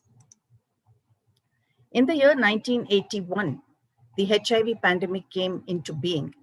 And over the next 40 years, this pandemic infected more than 75 million people and killed more than 32 million people, because initially there was no treatment available for HIV. This large numbers in death rates frightened the people, and there was a lot of panic, anxiety, and fear among the population. And in the last 40 years, the HIV pandemic has taken the pride of place as far as pandemics go. Over the next 40 years, there have been many other epidemics. We had the SARS epidemic, we had the MERS epidemic, we had the avian influenzas, we had Ebola, we had Nipah, we had Zika, but none of them were able to dislodge HIV, the HIV pandemic, from the place that it occupied right at the top. And then in December 2019, came this new viral infection, COVID-19, caused by SARS-CoV-2, which dislodged HIV and became the major pandemic of the year. It has infected a lot of people, and it created a lot of problems for the HIV population, because the people preferred, the HIV positive people preferred to stay indoors. They preferred to, and because of the lockdown, they were not able to come out and access their medicines or do their regular visits to the doctors. So the COVID-19 pandemic did have some impact on the HIV population. Coming to statistics, the COVID-19 pandemic has been in existence for just about 15 months, but the HIV infection has been in existence for almost 40 years. To date, as of yesterday, 116 million people have been infected with COVID-19.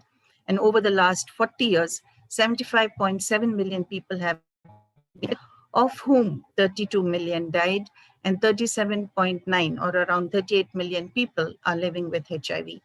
So in this very short period of time, COVID-19 infected almost 1.5 times the number of people living with HIV. Global deaths, of course, have been more in HIV at 32 million, and in COVID-19, it's been about 2.57 million. Coming to India, the 11.2 million people infected up to date with COVID-19, and only 2.1 million with HIV in our country. Which is the country with the most infections of COVID-19? Surprisingly, it's the most developed country in the world, United States of America, with 28.9 million people.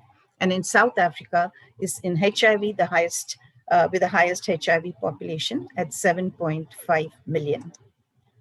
So what are the similarities between COVID-19 and HIV? Both have been declared as pandemics by World Health Organization. Both are linked to animal-human transmission, so they are zoonotic diseases. In the case of HIV, it is the chimpanzee, and in the case of COVID-19, the bat has been implicated. Both are viral diseases, both are RNA viruses, both have created fear, anxiety, and panic among the population. Both have been associated with stigma. Both have been associated with pro-inflammatory cytokine formation, which has been acute in the case of COVID-19 and chronic in the case of HIV. Mutation has occurred in both viruses. It has been a spontaneous mutation in COVID-19, but resulting in formation of the Brazil variant, the UK variant, and the South African variant, all of which have caused increased infectiousness in the viruses. HIV viruses are very prone to mutation and mutate with every replication cycle. And this has been one of the reasons that it's been difficult to produce a vaccine for HIV. Pre-exposure prophylaxis or PrEP has been tried in both infections, COVID-19 as well as in HIV infection. Pre-exposure prophylaxis in COVID-19, the drug used was hydroxychloroquine or chloroquine given to frontline workers and to contacts of people with COVID-19.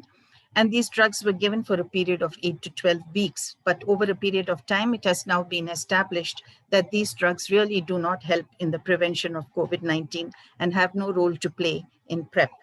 Whereas in HIV, PrEP is very effective. The drugs that we use are tenofovir, emtricitabine, as well as injection cabotegravir. These are found to be quite effective, especially in the MSM population, in serodiscordant couples, as well as in female sex workers. And injection cabotegravir especially has been very useful for use in women. So coming to definition, COVID-19 belongs to the genus beta coronavirus from the subgenus Sarbecovirus. Its subfamily is Orthocoronavirinae. The size of the SARS-CoV virion is approximately 50 to 200 nanometers in diameter, and its genome is a single-stranded positive sense RNA. Positive sense RNA means that it's almost like a messenger RNA, and it's very easy for replication with the help of the Golgi apparatus and the ribosomes of the human cell. HIV belongs to the genus Lentivirus, subfamily Orthoretrovirinae, family Retroviridae. It's a spherical particle about 100 nanometers in diameter and contains 2 copies of single-stranded RNA together with all the enzymatic machinery that is required for replication and integration. These are animated pictures of sagittal sections of the SARS-CoV virus as well as the HIV.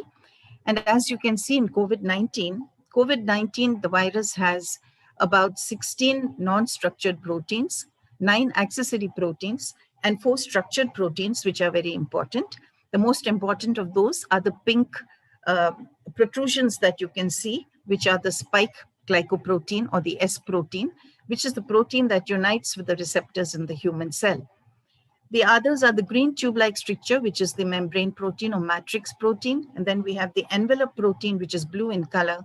And inside you have, covering the single-strand RNA, the nucleocapsid or N protein.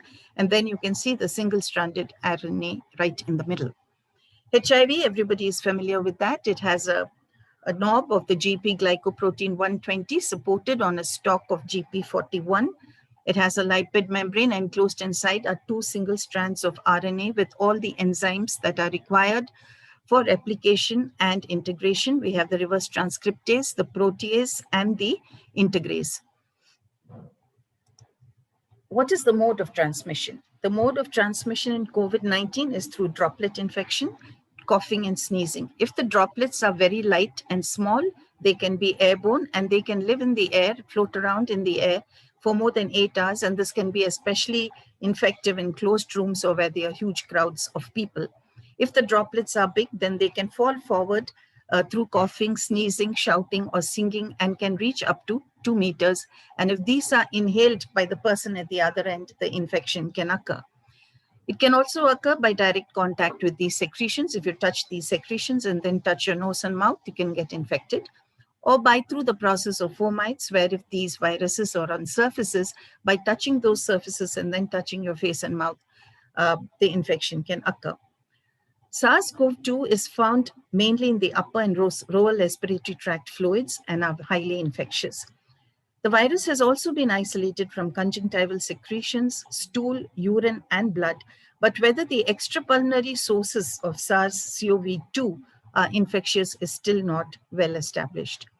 HIV, the routes of transmission, as we all know, are sexual, parenteral, and vertical from pregnant HIV-positive mother to her newborn child, either during the pregnancy, during labor and delivery, or during breastfeeding. HIV virus is found in the blood, in semen, in vaginal fluids, breast milk, CSF, etc., and is transmitted through direct contact of these fluids with the mucosa or bloodstream of another person. So when you look at the mode of transmission is extremely casual in COVID-19. Just by touching or even by standing a few feet away from a COVID-19 positive person, one can acquire the infection. Whereas in HIV, it is much more intimate through sexual, parenteral, or vertical routes. Vertical transmission has not been established in COVID-19, though 1 or 2 cases have been reported. But whether this child or whether the newborn was infected at birth or whether it was intrauterine is still not very clear. But for sure, it is not as much as it is in HIV, where the risk of transmission can be as high as 45% through the vertical transmission in a breastfeeding population.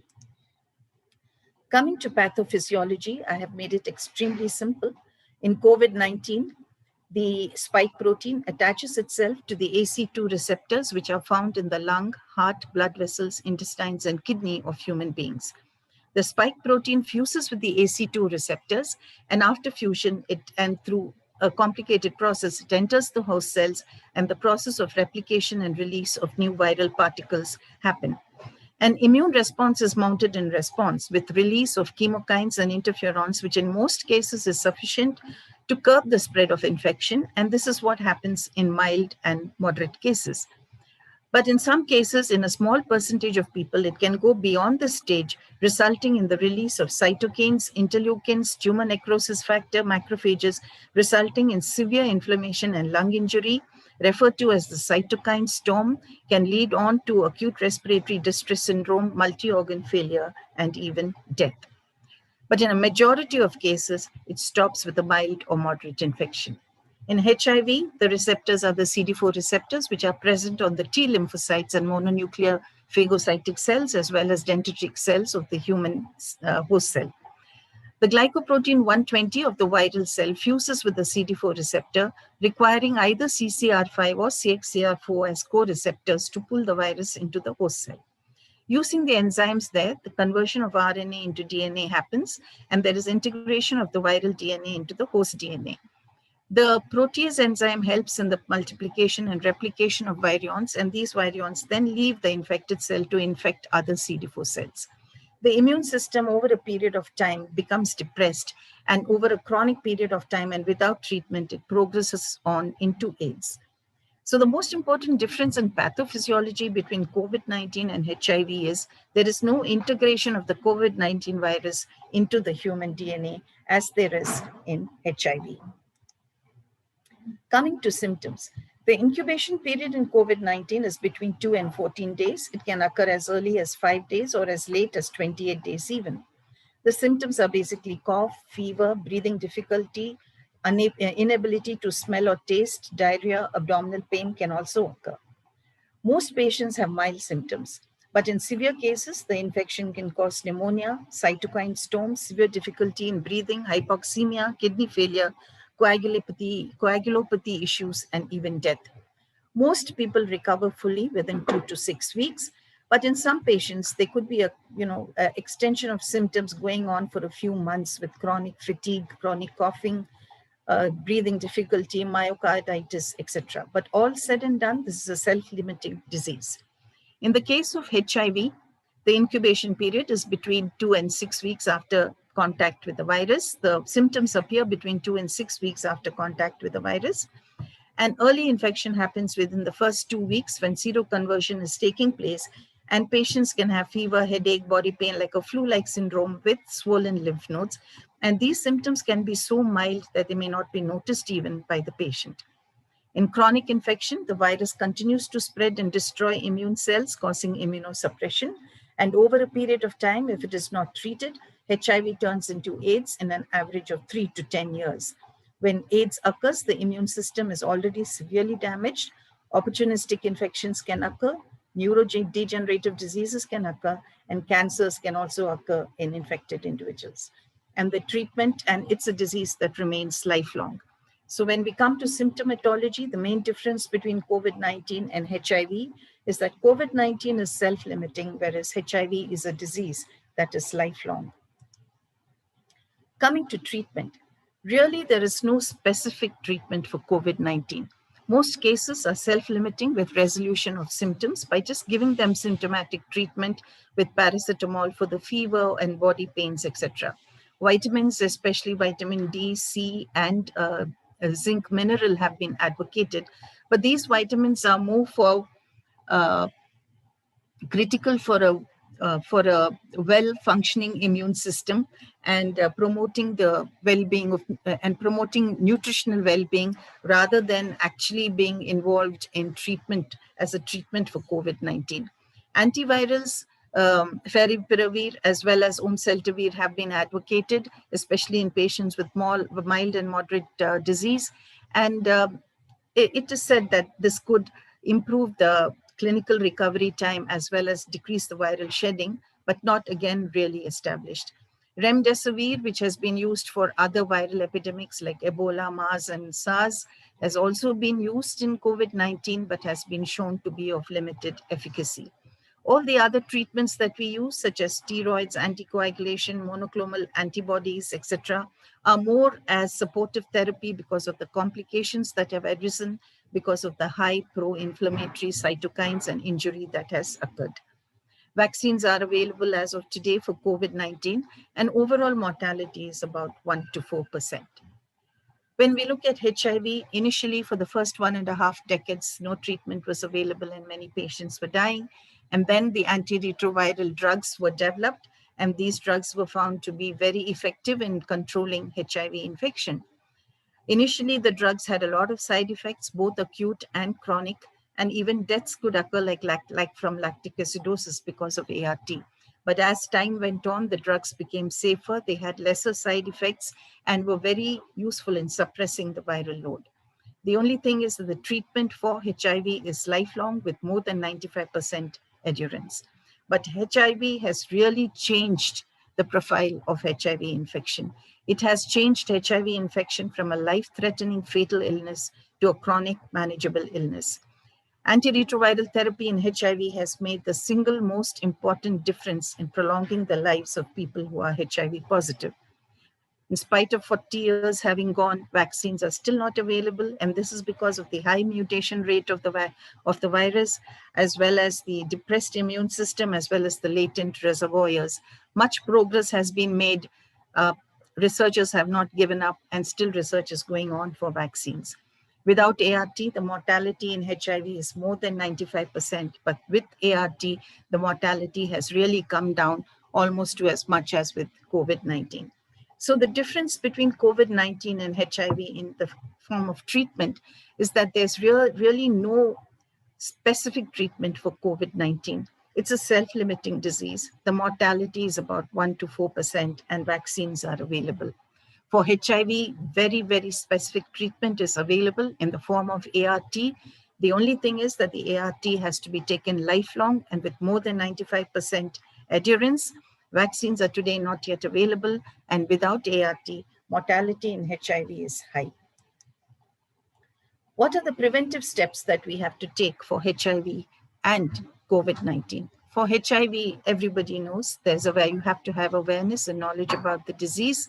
You have to be abstinent, be safe or faithful, condom usage, safer practices, use the available medication, voluntary counseling and testing, empowerment through education, addressing the issue of stigma. Both pre-exposure prophylaxis and post-exposure prophylaxis are available. And ART itself is a preventive strategy. By giving ART to a person who's infected, the viral load becomes undetectable. And once the viral load is undetectable, they become untransmissible. In the case of COVID-19, you have to have awareness and knowledge. Be careful when you go to crowded places or closed spaces. Maintain social distancing. Wear masks that cover both the nose and the mouth, not just the mouth. Hand washing with soap frequently when at home. Hand sanitizer outside. Use the cough etiquette and cough into your elbow. Avoid spitting in public places. Protect the vulnerable. Address the issue of stigma. And of course, today, vaccination is available. So what is the conclusion? Socially, both these pandemics cause fear, panic, anxiety, and stigma. As viruses, they do not resemble each other, but the molecular mechanisms in both diseases are similar. The fusion receptor mechanism, the increase in the pro-inflammatory cytokine synthesis, though acute in COVID-19 and chronic in HIV, the modes of transmission, the symptomatology, the treatment of these two conditions are vastly different. But whatever it is, the fact remains that these are two diseases that changed our perception of the world as we knew it. And for now, both these diseases are here to stay, and we have to accept that and live our lives as best as we can under the circumstances. Thank you.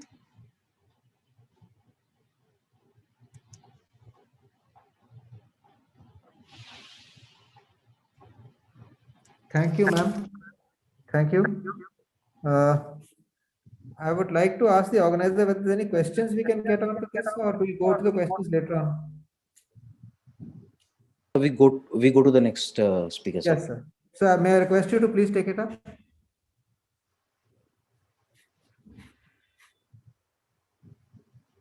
Anup sir, please unmute yourself, sir. Thank you. It was really as if somebody has done a very big research. Thank you, Dr. Glory. It was, I was feeling that I am listening to a story. It was so interesting. It was such a nice thing that nobody feel like leaving the presentation in between.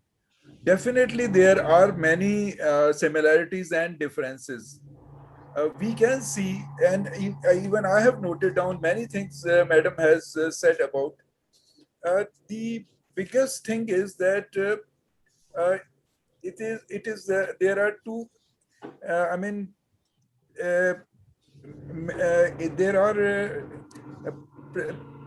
very like it is as you said that it is a self-limiting, and that is a chronic disease. You have also said that it is symptomatic, only symptomatic treatment is there, but in case of AIDS also there is a symptomatic treatment as well as viral disease, viral antiviral has to be given. But one thing is very important. I was trying to find out what is missing in this, which I will find out, although Dr. Glory has highlighted each and everything. But there is a stigma is there in both the cases, no doubt. But there is a difference between both the stigma. In case of COVID, there is a stigma will not be a deterrent for a patient to go for the treatment. In case of AIDS, many patients do not go for the treatment just because of that stigma. And in case of AIDS, we have to find out, I beg your pardon, in case of HIV infection, we have to see to it that patient come forward for the treatment. We are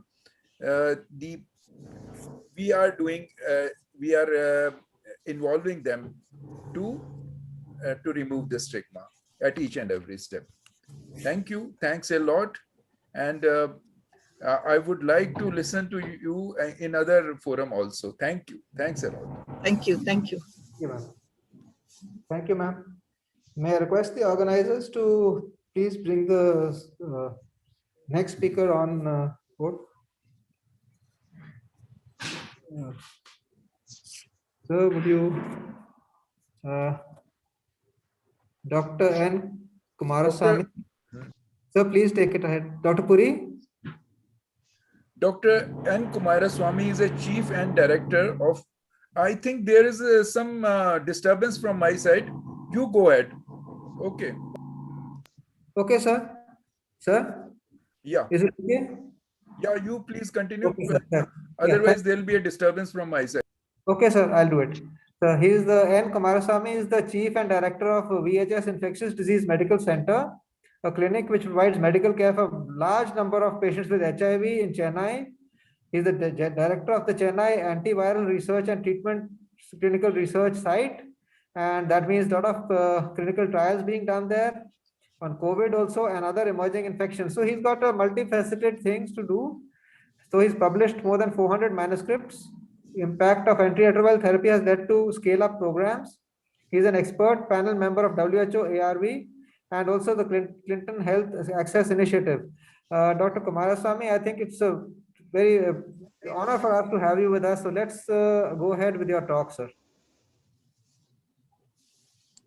I'm going to unmute myself. Can you hear me? Yes, sir. Yes, sir. Okay. I'm going to share my screen, sitting from my clinic. Sure, sir. In Chennai.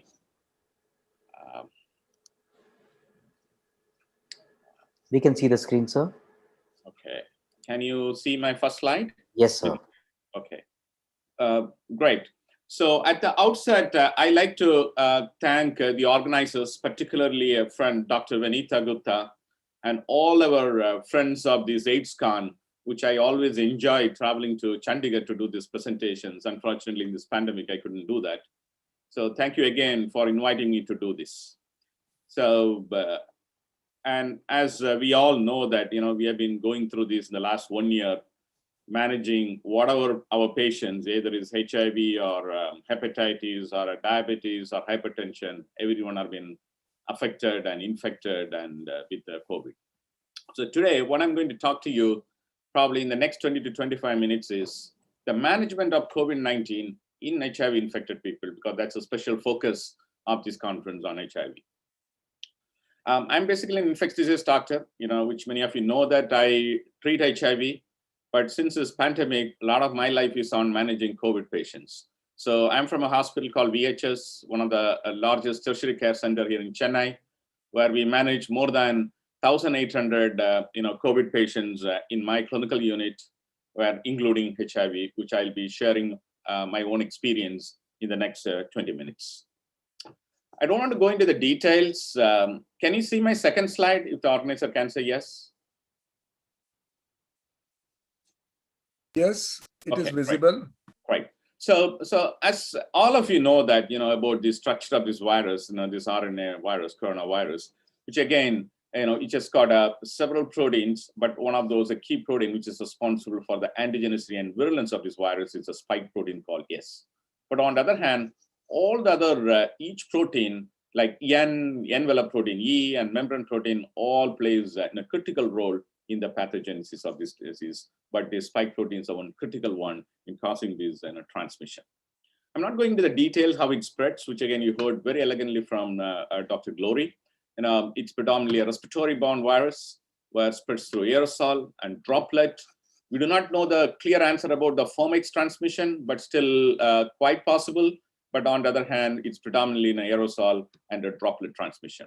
Again, the minute one acquires, either through those pneumocytes, through the nose, or through the enterocytes, through the mouth, what happens is, this is a virus where this is a schematic structure of the virus, which is an RNA virus, similar like HIV. But he just got this outer, this corona-like structure called spike protein. Similarly, in HIV, we had various other glycoproteins like GP120 and several other proteins, which we all know that. But here, the spike protein, it attaches to one of those receptors, particularly a receptor called AC2 receptor. Now, recently, a couple of other receptors also been discovered where it can cause this viral transmission. But here, predominantly through this AC2 receptor. The minute when it attaches to this receptor, what happens is, that's a time there is a viral host interaction happens. And in the next step, there is an endozyme maturation happens. Then it translates to viral RNA and to polypeptide chains. And with the help of a viral protease, it cleaves and translates, and RNA replication happens. Again, this is a very key life cycle where, again, another enzyme called RNA-dependent RNA polymerase, we call RDRP, gets involved in this RNA replication. And soon after that, there is a process called packaging, where endoplasmic reticulum Golgi apparatus gets involved and gets structured, and the newly budded virions get released and gets into the system again, and it spreads. And this is a typical known pathogenesis. Again, the science with COVID keeps moving up every other week, so you may also have to keep up with the pace of the science. Where today, the therapy which I'm going to talk to you in the next few minutes is following this pathogenesis, where there is attachment happens, there is a host interactions happens, and there is an endozyme maturation happens, the translation happens and cleaves with the help of protease enzyme, then replicates with the help of RNA-dependent RNA polymerase and packages and releases. So our drugs are also being targeted in these pathways. So the minute when one acquires this virus, which you all know that not everybody develops symptoms, where predominantly anything around 60 to 75% can be totally asymptomatic, or they can have very minor symptoms like fever, cough, sore throat, malaise, and myalgia. Some of them can develop gastrointestinal symptoms like anorexia, nausea, and diarrhea.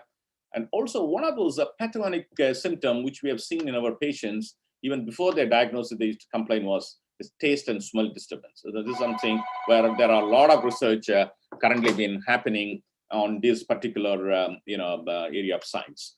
And in patients, around 25% of them, they can also develop shortness of breath, which I'll talk more on this soon.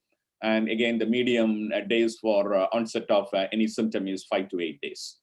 And when we see a patient, we also do a typical lab workup, similar like in HIV, where predominantly what we see is in lymphopenia, elevated D-dimer LDH, elevated CRP protein, elevated ferritin, elevated interleukin-6, sometimes liver enzymes. And this is some of these manifestations we see either as a clinical symptoms or in the laboratory findings we see in COVID patients.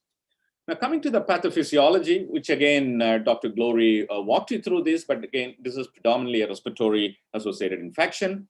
But in a small proportion of the people, anything from 25 to 30% of them, it can be very severe, and it can lead to respiratory distress, sepsis, septic shock, multi-organ failure, including kidney and cardiac injury and death. This is again predominantly caused by cytokine storm, which you all know that. Cytokines and chemokines are released in every infections, and more predominantly in these COVID infections. We have seen it's also been released in HIV in the past, in tuberculosis, and several other infectious diseases we have seen. So this is a small study which has been published almost in the early epidemic from China on 41 SARS-CoV-2 infected patients, where they systematically studied the various cytokines and chemokines, where they found, so these are the various red-colored one, interferon alpha, beta, gamma, IL-6, IL-12, IL-18, and TNF-alpha. And some of those chemokines, as shown here, have been profoundly been increased, which is one of those major pathogenesis causing various organ damage, shortness of breath, respiratory arrest, and death. Again, this cytokine storm, almost caused a major damage in 25 to 30% of patients with COVID. So again, coming to those typical pulmonary symptoms, what we have seen is this shortness of breath, and they can have cough.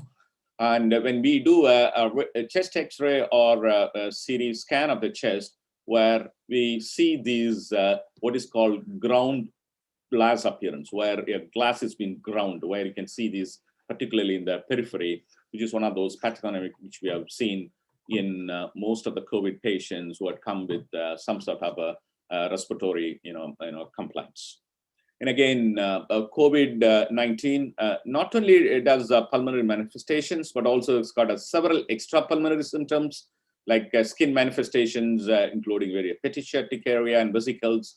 We have seen a variety of cardiac symptoms, including arrhythmias, cardiac shock, myocardial ischemia, and acute card pulmonale, and various endocrine abnormalities, including worsening of diabetes and including into ketoacidosis, gastrointestinal symptoms like diarrhea, nausea, vomiting, and variety of neurological manifestations, including Guillain-Barré syndrome and stroke as a presenting manifestation, and of course thromboembolism, which I'll talk more on this.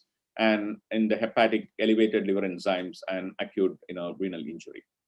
And again, many of those extrapulmonary manifestations is because of the cytokine storm and because of the profound inflammation, which causes cardiac injury or a renal injury, and death happen follow this. One of those reasons why these COVID patients, particularly around 25-30% of the people who fall really sick and get hospitalized and into intensive care units is, because of this pathology. So this is a pathology finding on a very small number of COVID patients who have died, where you can see these endothelial injury and with alveolar capillary of a microthrombi, which has been said to be one of those key pathological findings seen in causing people developing severe respiratory arrest and death. This again is due to the microvascular thrombosis, which caused by this COVID-19, SARS-CoV-2, which led to vasculopathy, pulmonary intravascular coagulopathy, hypercoagulability, and ventilation perfusion mismatch and respiratory to ARDS, which led to this hypoxemia and which activated the coagulation cascade. This for these reasons, which we gave these anticoagulants like heparin a lot in our COVID patients, particularly in our intensive care unit, to save them because of this pathogenesis. Now, when we look into this HIV, when these patients who had COVID also had HIV, which again, this is again one of our study many years back, where we have shown when someone's CD4 drops down, they can start developing various opportunistic infections like zoster, tuberculosis, candidiasis, pneumocystis, and cryptomeningitis, and toxo and CME retinitis. And all these opportunistic infection can also trigger various cytokines and chemokines. So someone who is HIV positive, if they develop a COVID, and if their CD4 cells are very lower and they have opportunistic infections, this combination of both cytokines can be very severe, and the disease progression can be much more violent. But on the other hand, if their CD4 cells are good, if they are on put an antiretroviral therapy, the viral load is being suppressed, then what will be the fate to these HIV-infected people when they have COVID? I'm going to walk you through from some of those published studies.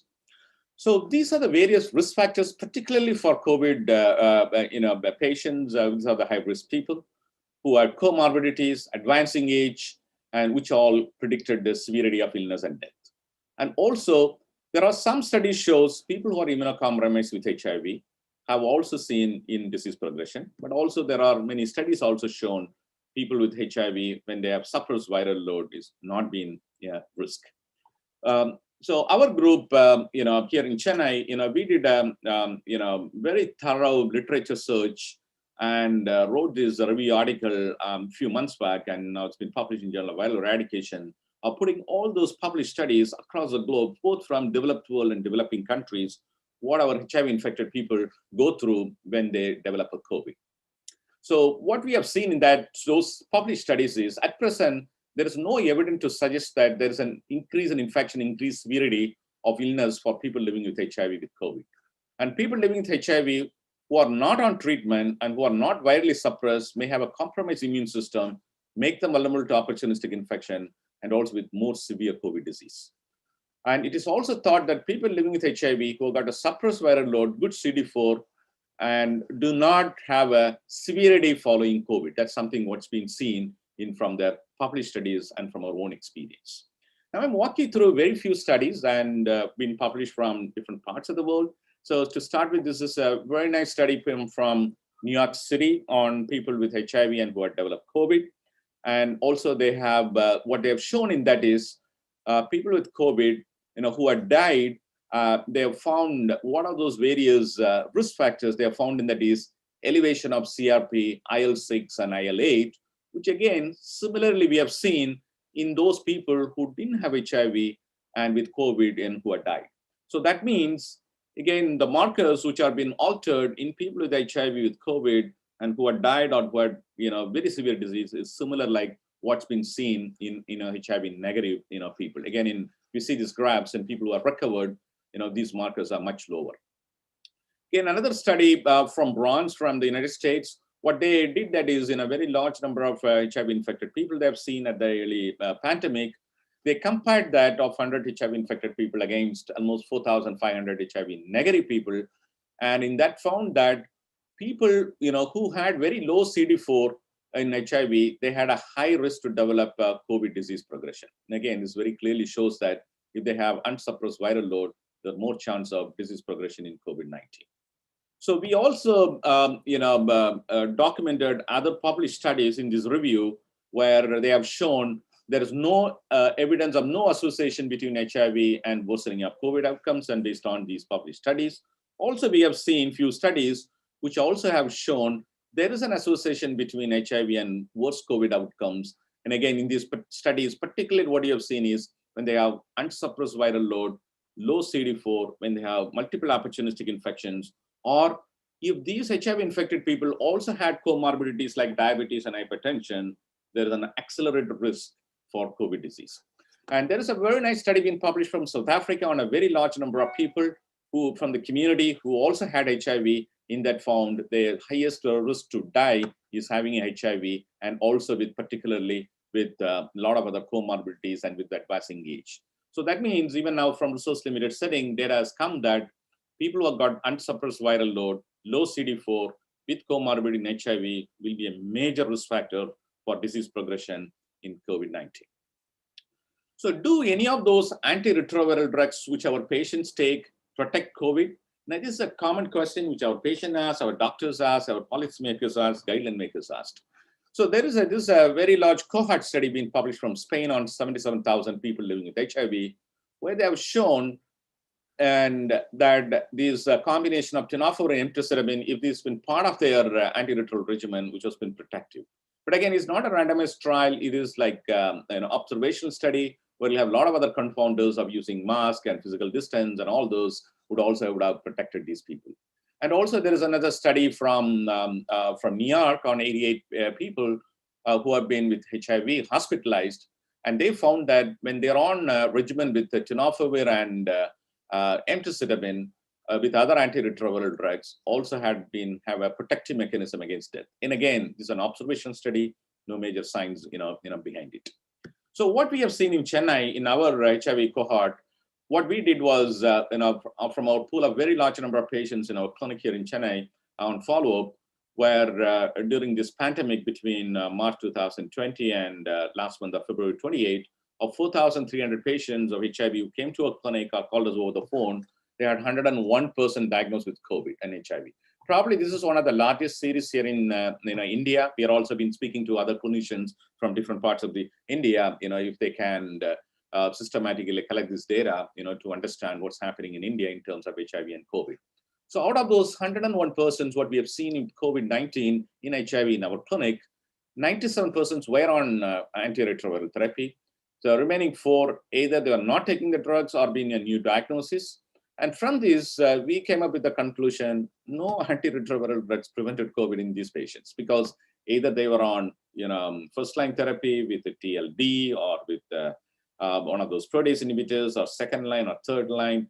We couldn't come up with any conclusion that it prevented COVID-19. And 4 people died among this HIV cohort. Again, the risk factors were similar like in non-HIV, either they had advanced age or comorbidities of diabetes, and one of them was a new diagnosed HIV without antiretroviral drug. And again, in our hospital, we also treating very large number of non-HIV COVID. When we looked in and compared, there is no disease progression, particularly in HIV infected people as compared to non-HIV. So again, to compare this during this pandemic, we did not only just face-to-face consultation, we did telemedicines, sending medications to couriers, postal mails, and multi-month drug fill, so that our patients were on stable ART without disruption, so that even if they have been affected with COVID, they will not have a disease progression. So now major part of my talk is how we treated these COVID-19 patients in HIV.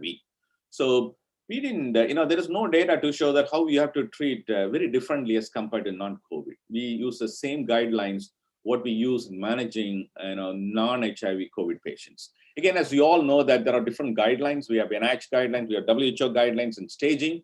So again, many of you know that when someone is asymptomatic, mild illness with COVID, we don't give any specific treatment. We just treated their symptoms and isolated them, did them home quarantine. Again, similarly in HIV, we made sure that they've been home quarantined, but also counseled them that they are on put 90 retroviral drugs. We did their CD4 viral load, made sure they are virologically suppressed, their OIs are under control, and we effectively quarantined them and making sure that they're not spreading infection to their household.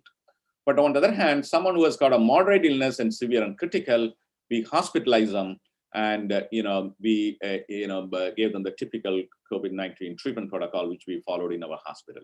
Again, for this audience, I have to tell you that there is no specific guidelines on COVID management in HIV infected people. We followed the same one we managed in non-HIV infected people.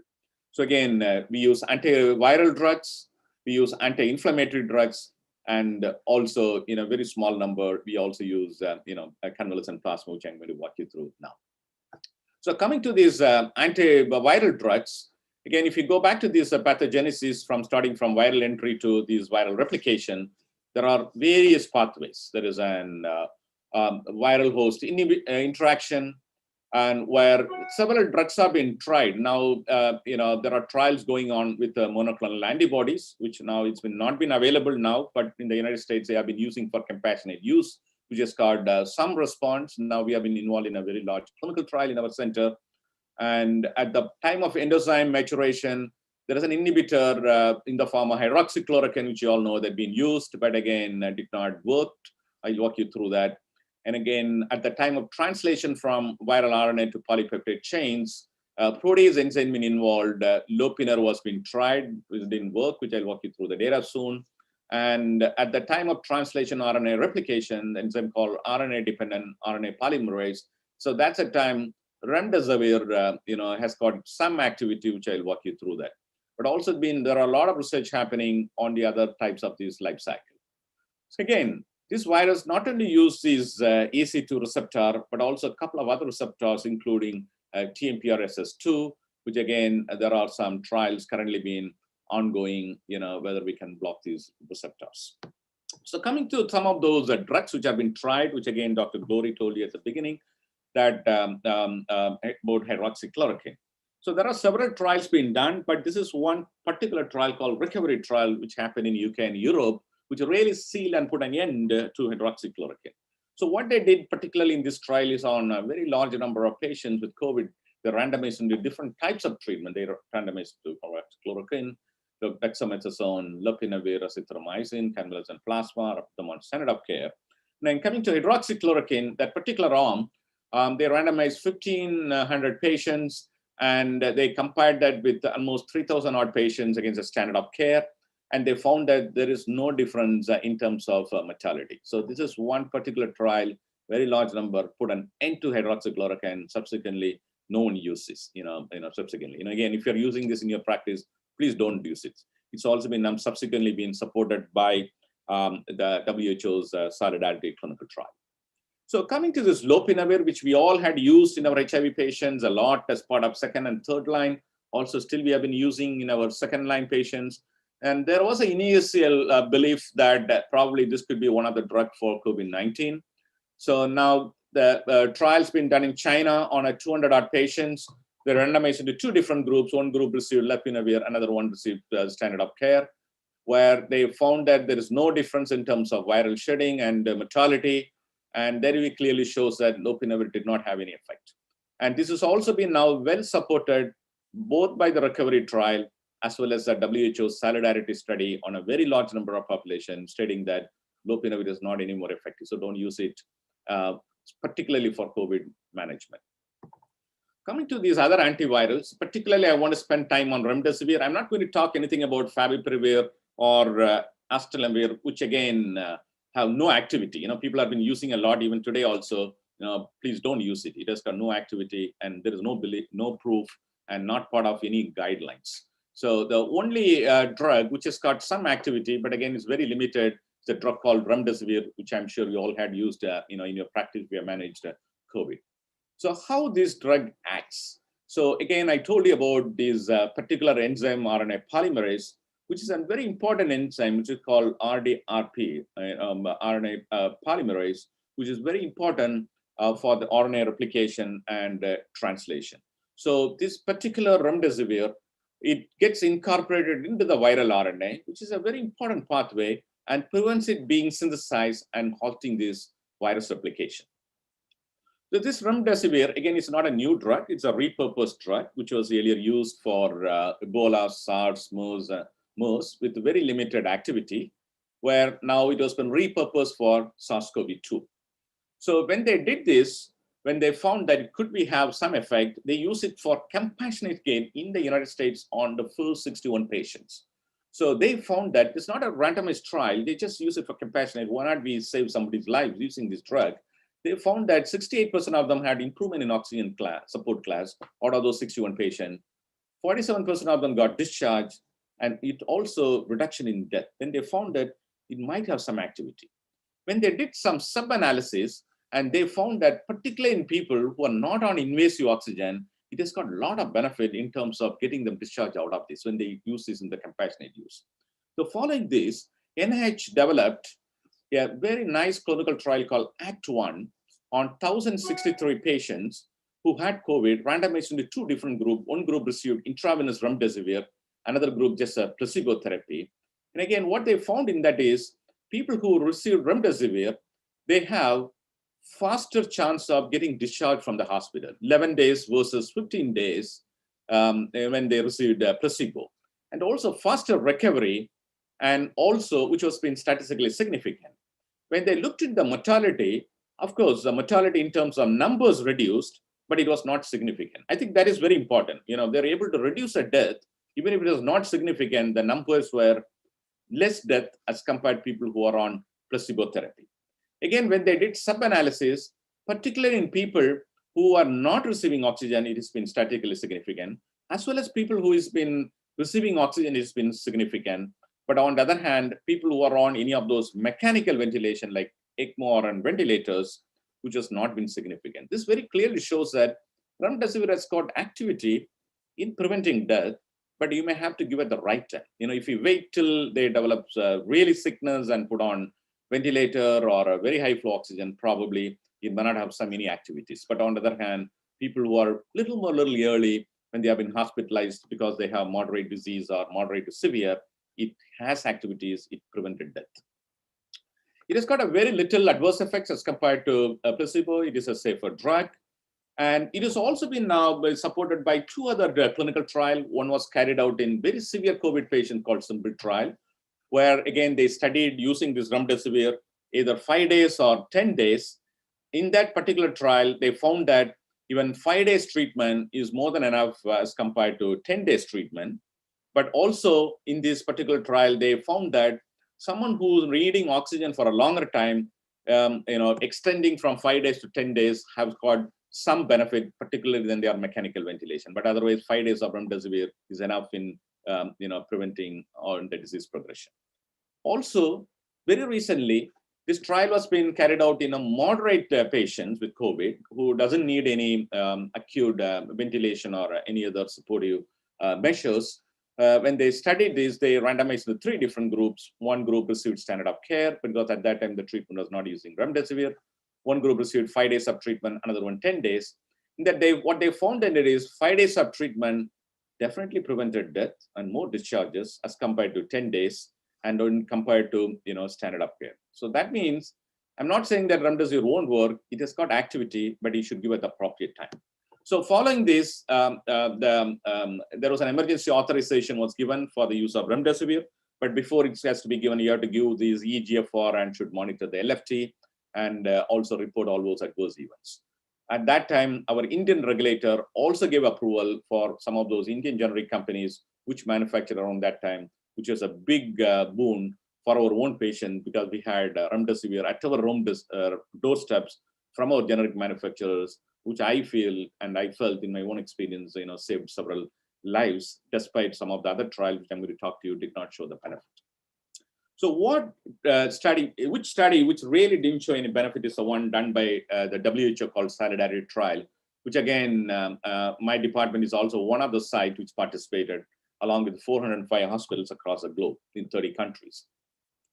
So what they did is in this particular trial, almost 11,000 patients with COVID, including HIV and non-HIV, everybody have been randomized and were into either remdesivir or hydroxychloroquine or lopinavir or interferon with lopinavir or just interferon, or just put them on standard of care.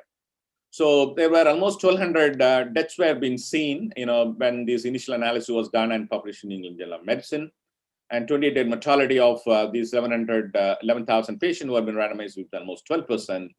And this trial is now been published and shows that none of this drug, had any major benefit, particularly in people, who have been very sick and who need a lot of ventilation and very severe illness needing, much more intensive measures of treatment. So again, remdesivir, we thought, it's been helping our patients, especially in our clinical practice and as well as part of the other clinical trials, but this solidarity trial did not show any benefit. Now, further analysis ongoing on is again, either because of this severity of the illness or particularly, many of those patients who have been,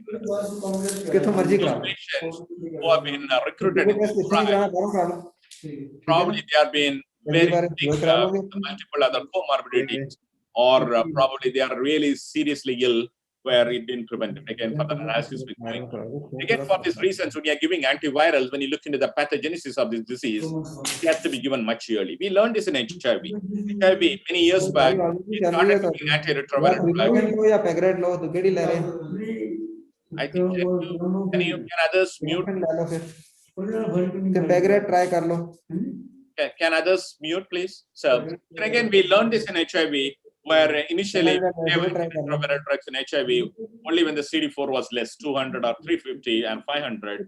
But now we found that treating everyone, has got the individual benefit as well as to the community benefit. Excuse me, there is one background noise in between. Organizers, can you please mute them who are there? Yeah, and Dr. Kumaraswamy, can you summarize? Yes, I will be doing in the next few minutes, sir. Okay. So again, after seeing all this data, I think it's very clear that antivirals in COVID should be started a little more earlier before they really go into the intensive care unit. If they have been hospitalized, it had benefits similar like how we have seen in HIV when you're starting treatment early. But on the other hand, this recovery trial, what is very clearly have shown in that is, they also had an arm of using dexamethasone, and it was being compared against the standard of care. What they found in that is, patients who are been needing any type of oxygen support, it has got a huge benefit in terms of reducing mortality as compared to people who have no respiratory support. So that means using the steroids, dexamethasone, has reduced death in those people who have got a severe COVID disease, and following this, it became a part of these guidelines. Again, it's also been used in HIV-infected people without any contraindication. What about convalescent plasma? Initially, we thought it has got some activity, as well as FDA said that it can be used in certain conditions, but on the other hand, the trials done in India, as well as in some of the others, did not show any benefit, and following this, we didn't use this even in our HIV-infected people who had COVID, when we hospitalized them. So following this, when I conclude this part of my talk, what is the standard of care we use in our clinic, in HIV clinic, in COVID patients? We use steroids, either methylprednisolone or dexamethasone following the recovery trial. We used low molecular heparin a lot following the pathology which has been described of microvascular thrombi, which led to hypoxia and death. We gave all the supportive oxygen and all types of ventilations. We made sure that all their COVID conditions like diabetes, hypertension, and being stable. We give intravenous remdesivir in our HIV-infected people who are on antiretroviral therapy. We had good benefit on that. We also used tocilizumab, but you have to be very careful. If someone who got unsuppressed viral load, low CD4, it can even worsen the condition. Or if they have tuberculosis or any other opportunistic infection, tocilizumab can worsen. So you have to be very careful if you're giving HIV-infected people as part of the COVID management. We did prone ventilation, of course, convalescent plasma. We need to wait for more results. Again, if we put all these, there is no difference in terms of managing HIV-infected people when they're COVID as compared to non-HIV-infected people. So coming into the drug-drug interactions with HIV medications, again, the drugs, what we have been using in COVID is being used already in HIV a lot, like steroid, we use a lot on all the other supporting medications. Only drug like remdesivir, which is very clearly shows that it has got no interaction with any of those antiretroviral drugs, including with the protease inhibitors. Since it has been much safer, only thing, you need to do their creatinine clearance before you give remdesivir, or you need to do a creatinine and close monitoring of it. So I'm going to end my talk to show that we also saw in our clinic with who have been HIV positive, who had the symptoms of COVID, but we did the RT-PCR, it can be negative. It's very clear that 70% of them is only sensitive to RT-PCR. In those, doing a CT scan of a chest had shown ground glass appearance. They had COVID-specific symptoms, or one of their contacts at home had RT-PCR confirmed COVID. And also, they also had raised IL-6, ferritin, D-dimer, and CRP. We managed similar like a COVID patients, but we also did some antibody tests and tried to do antigen to rule out. But there is no data to use remdesivir in those patients who are RT-PCR negative, but had symptoms of COVID, but used steroids and other supportive management as part of the COVID. Also, not just managing COVID in our patient and forget them, but you need to do what is called post-COVID follow-up, even in HIV-infected people. I know you do HIV follow-up either every 3 months or every 6 months, but here, when they have been COVID positive, you also have to do a little more intensive post-COVID follow-up. Here in our clinic, we do at the first month after the 14-day quarantine period or at the time of discharge. Third month and 6th month, we do a detailed clinical examination, review their comorbid conditions, including tuberculosis, diabetes, and hypertension, which can worsen in the post-COVID follow-up, do a routine lab investigation, do a CD4 and viral load more often, make sure that they should be virologically suppressed, do an antibody test, and now you can also recommend them for COVID-19 vaccination, which you'll hear a lot from our next speaker. There are a lot of trials being currently undergoing, and also we have been carrying out a trial in my unit, even in HIV-infected people. Can we use monoclonal antibody very in the early course of COVID disease to prevent disease progression, as well as in severe hospitalized cases where the study clearly shows that it has not been helpful, but the early one has been ongoing. Also, various immunomodulators under trials, and also a combination of all these therapies are being tried. And to conclude my talk, other than our public health message of hand washing, masking, and avoid gathering places, we also make sure that our HIV-infected people should strictly adhere to antiretroviral drug and OA drugs. So this will prevent COVID-19 disease progression if they acquire. And also don't change their current effective antiretroviral therapy into a from a non-PI to a PA-based therapy, because there is some clinicians do that. PA, if they put on protease inhibitor, it works well. Don't do that. Continue the same effective therapy, and make sure that they also adhere to the use comorbid medication for hypertension and diabetes. That is very important, because significant number of HIV-infected people also have NCDs, which can be a major cofactor for COVID disease progression. About these COVID-19 vaccines in HIV, very limited data available. We all know that live vaccines are contraindicated, but the one what we are using in India, the Covishield, is live attenuated, so it can be safely used. The Covaxin, which is a kill vaccine, which can be safely used. Make sure that they're all virologically suppressed and CD4 more than 200 to have a better efficacy of these vaccines. And they have no active opportunistic infection before you vaccinate them, and no other specific contraindication. You can safely do them, but still we have limited data on this. I'd like to conclude my talk that we treated the HIV-infected people who had COVID the same way like the non-HIV-infected people. There is no compelling evidence for the benefit of hydroxychloroquine for treatment or for prophylaxis. Remdesivir, in my own experience, definitely in HIV-infected people, when they had COVID, reduces time to discovery with moderate and severe disease. Steroid definitely saved lives, and heparin prevented death. There's no contraindication in HIV-infected people. We do not know about convalescent plasma in HIV-infected people, and there are several studies using SARS-CoV-2 monoclonal antibodies, in particular in HIV-infected people, in terms of preventing disease progression, as well as the safety of different vaccines, in COVID-19 vaccines in HIV, Indian and with this, I'll end my talk, and happy to take questions at the end of this session. Again, thank you for this opportunity, and thanks again, particularly Vanita, for this opportunity to share our experience. Thank you very much. Thank you, Dr. Kumaraswamy. It was really a very comprehensive talk about the management of the COVID in the HIV. But as such, we can say that there is no difference between those who are suffering from HIV and other people. So as such, we need not worry about our PLHIVs. We have to be a little more cautious, as Dr. Kumaraswamy has said, that these people, they have to be more adherent to their ART, And regarding the vaccines also. Otherwise, we need not worry much about them. So management is same as otherwise. It was really very nicely given, nicely presented. Thanks a lot for this. Thank you. Thank you, sir. Thank you, Dr. Kumaraswamy. It's wonderful to listen to all these things in one particular short slide, and one has to read so many texts to go through all those things. So thanks once again for this one. Any questions from the audience? I think we can take. I'm not getting any, clips coming up. So how do we come to the audience and get some questions if need be? So no questions from the audience. All right. So thank you, sir. It's been a very good talk, but I'd like to get your slides shared. Nobody likes to share their slides, but I'd like to see them someday. My slides are everywhere, sir. I'm giving talks every week. You can just put my name, browse. It's many media. Thank you. That's good. Freedom is always important in these days. So we should be more free with our systems. Yeah. Thank you. Thank you, sir.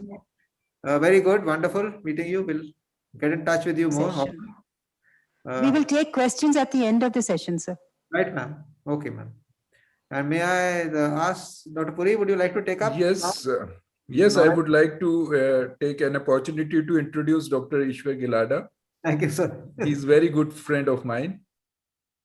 So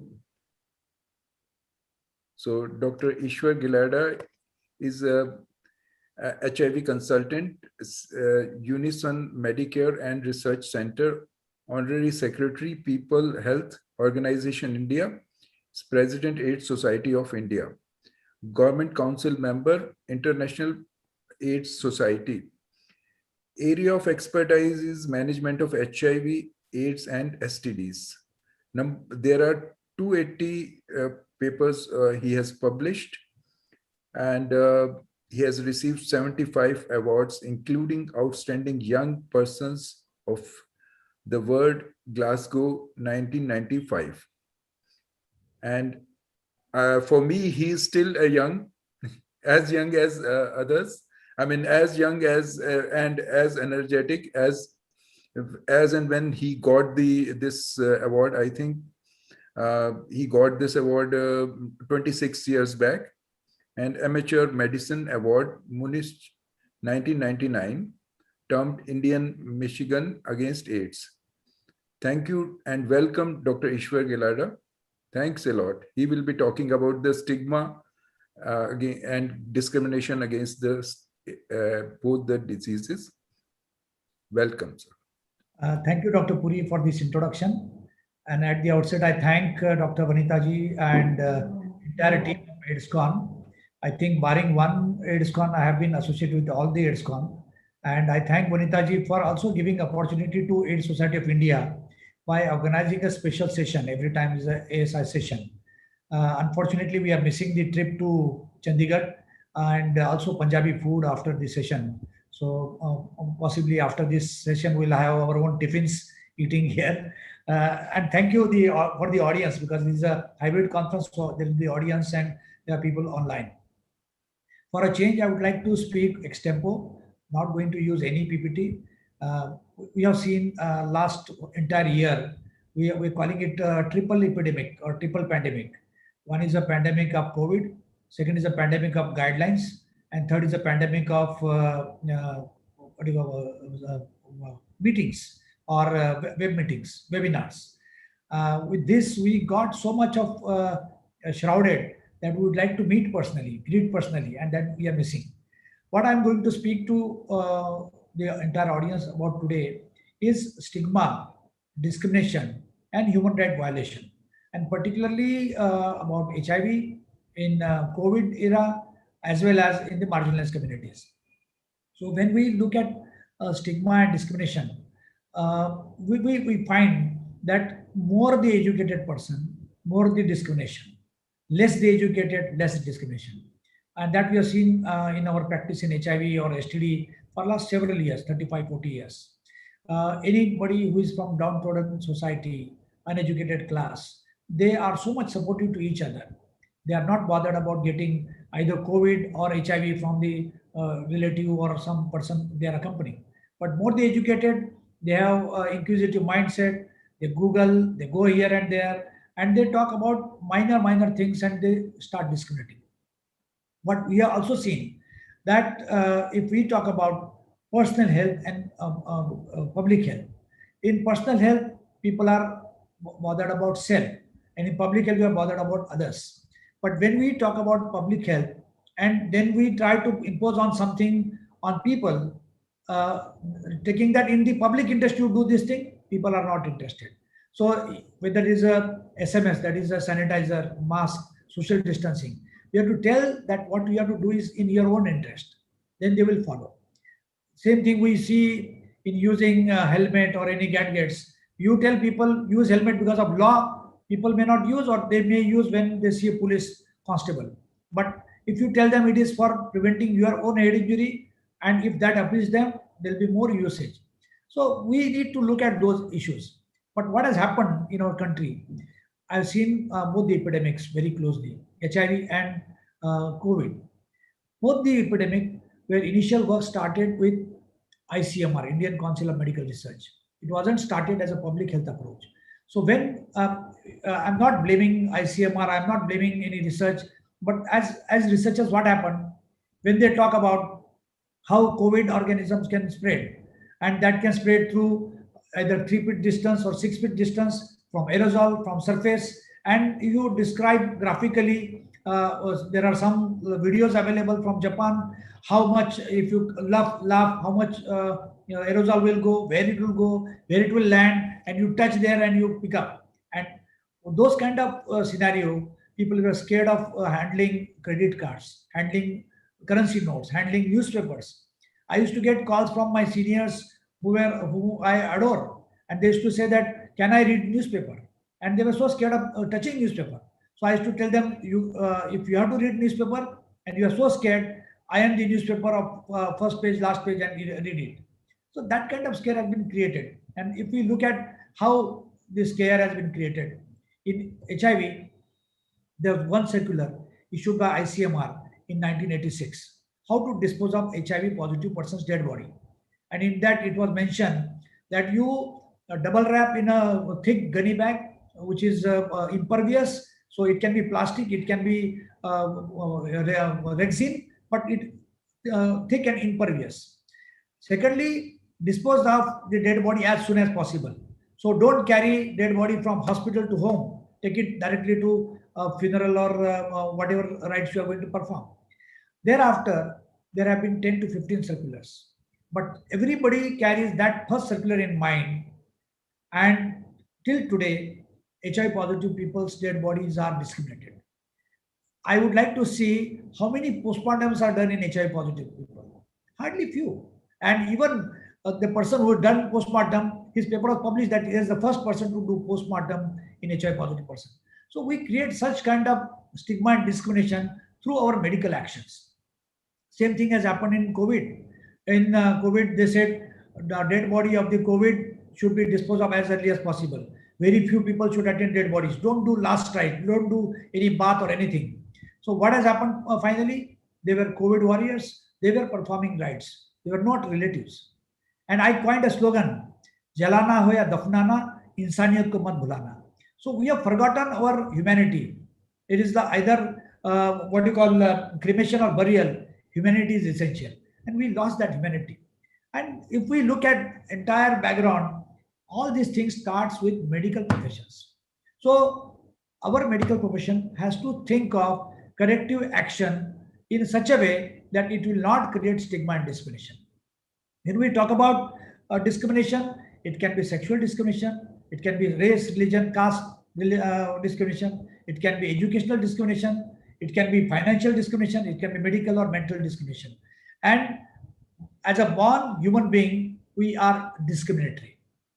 You just look at, say we are born, I am born in a low middle class society. As soon as a rich person come to my home, I will give him best possible seat to sit there.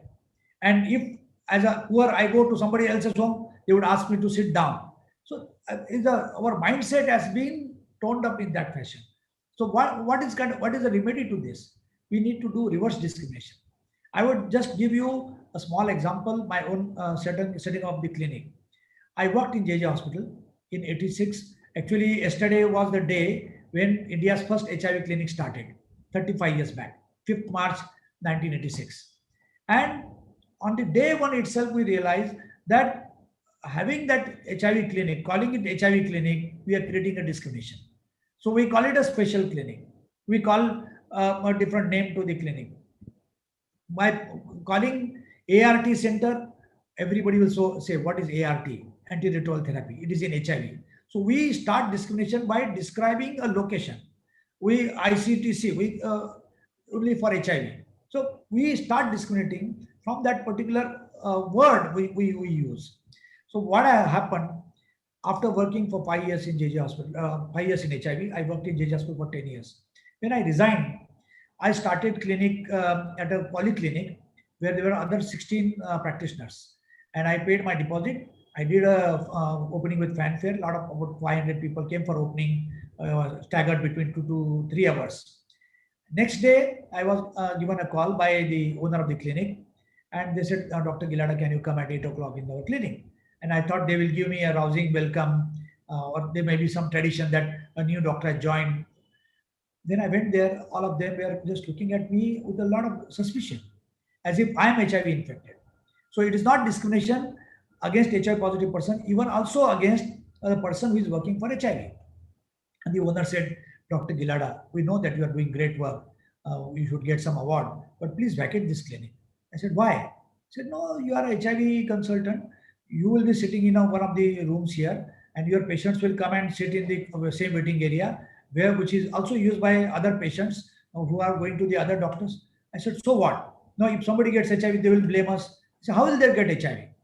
No, we don't know. Even in New York and the people, they are not yet aware how it can be transmitted. So I said, is your waiting area a place for sexual interaction? If so, the people can get it. If it is not so, how do you get it? They said, no, we don't want to argue with you. You see, here is your deposit. You please vacate this place. And I had to vacate that clinic within 24 hours of starting. That is a discrimination. And that has gone so much deep-rooted in my mind, I decided that I will start a clinic where I will do reverse discrimination. And I'll describe you what is reverse discrimination. So fortunately for me, there was some publicity associated with that. The doctor was kicked out of the clinic, this, that. But that worked to my advantage. One of the business person who had watched that newspaper clipping, for some reason, for scheme purpose, he called me for a visit, and he asked me, are you the same doctor about whom the news was published? And he said, okay, I will offer you place to start the clinic. And he invested in that clinic where I am sitting today. He roped in his brother-in-law. They supported to start the clinic. And when I started the clinic, I decided that there'll be no difference in the chair color of a doctor and a patient. Means I can turn around and show that the color of the chair of the patient and me is the same. There will be no difference between a doctor's cabin and a waiting area. There will be air conditioned in both the places. There will be no difference in any of the treatment if I get a doctor or a journalist or a patient. So at 11 o'clock in the morning, if tea is served to staff, it is also served to patient. If tea is served at 4 o'clock to staff, it is also served to patient. And there is no difference in the color of a cup for a doctor, staff, and a patient. So why do we discriminate then? And then I realized that discrimination is against two major communities, sex workers and HIV positive.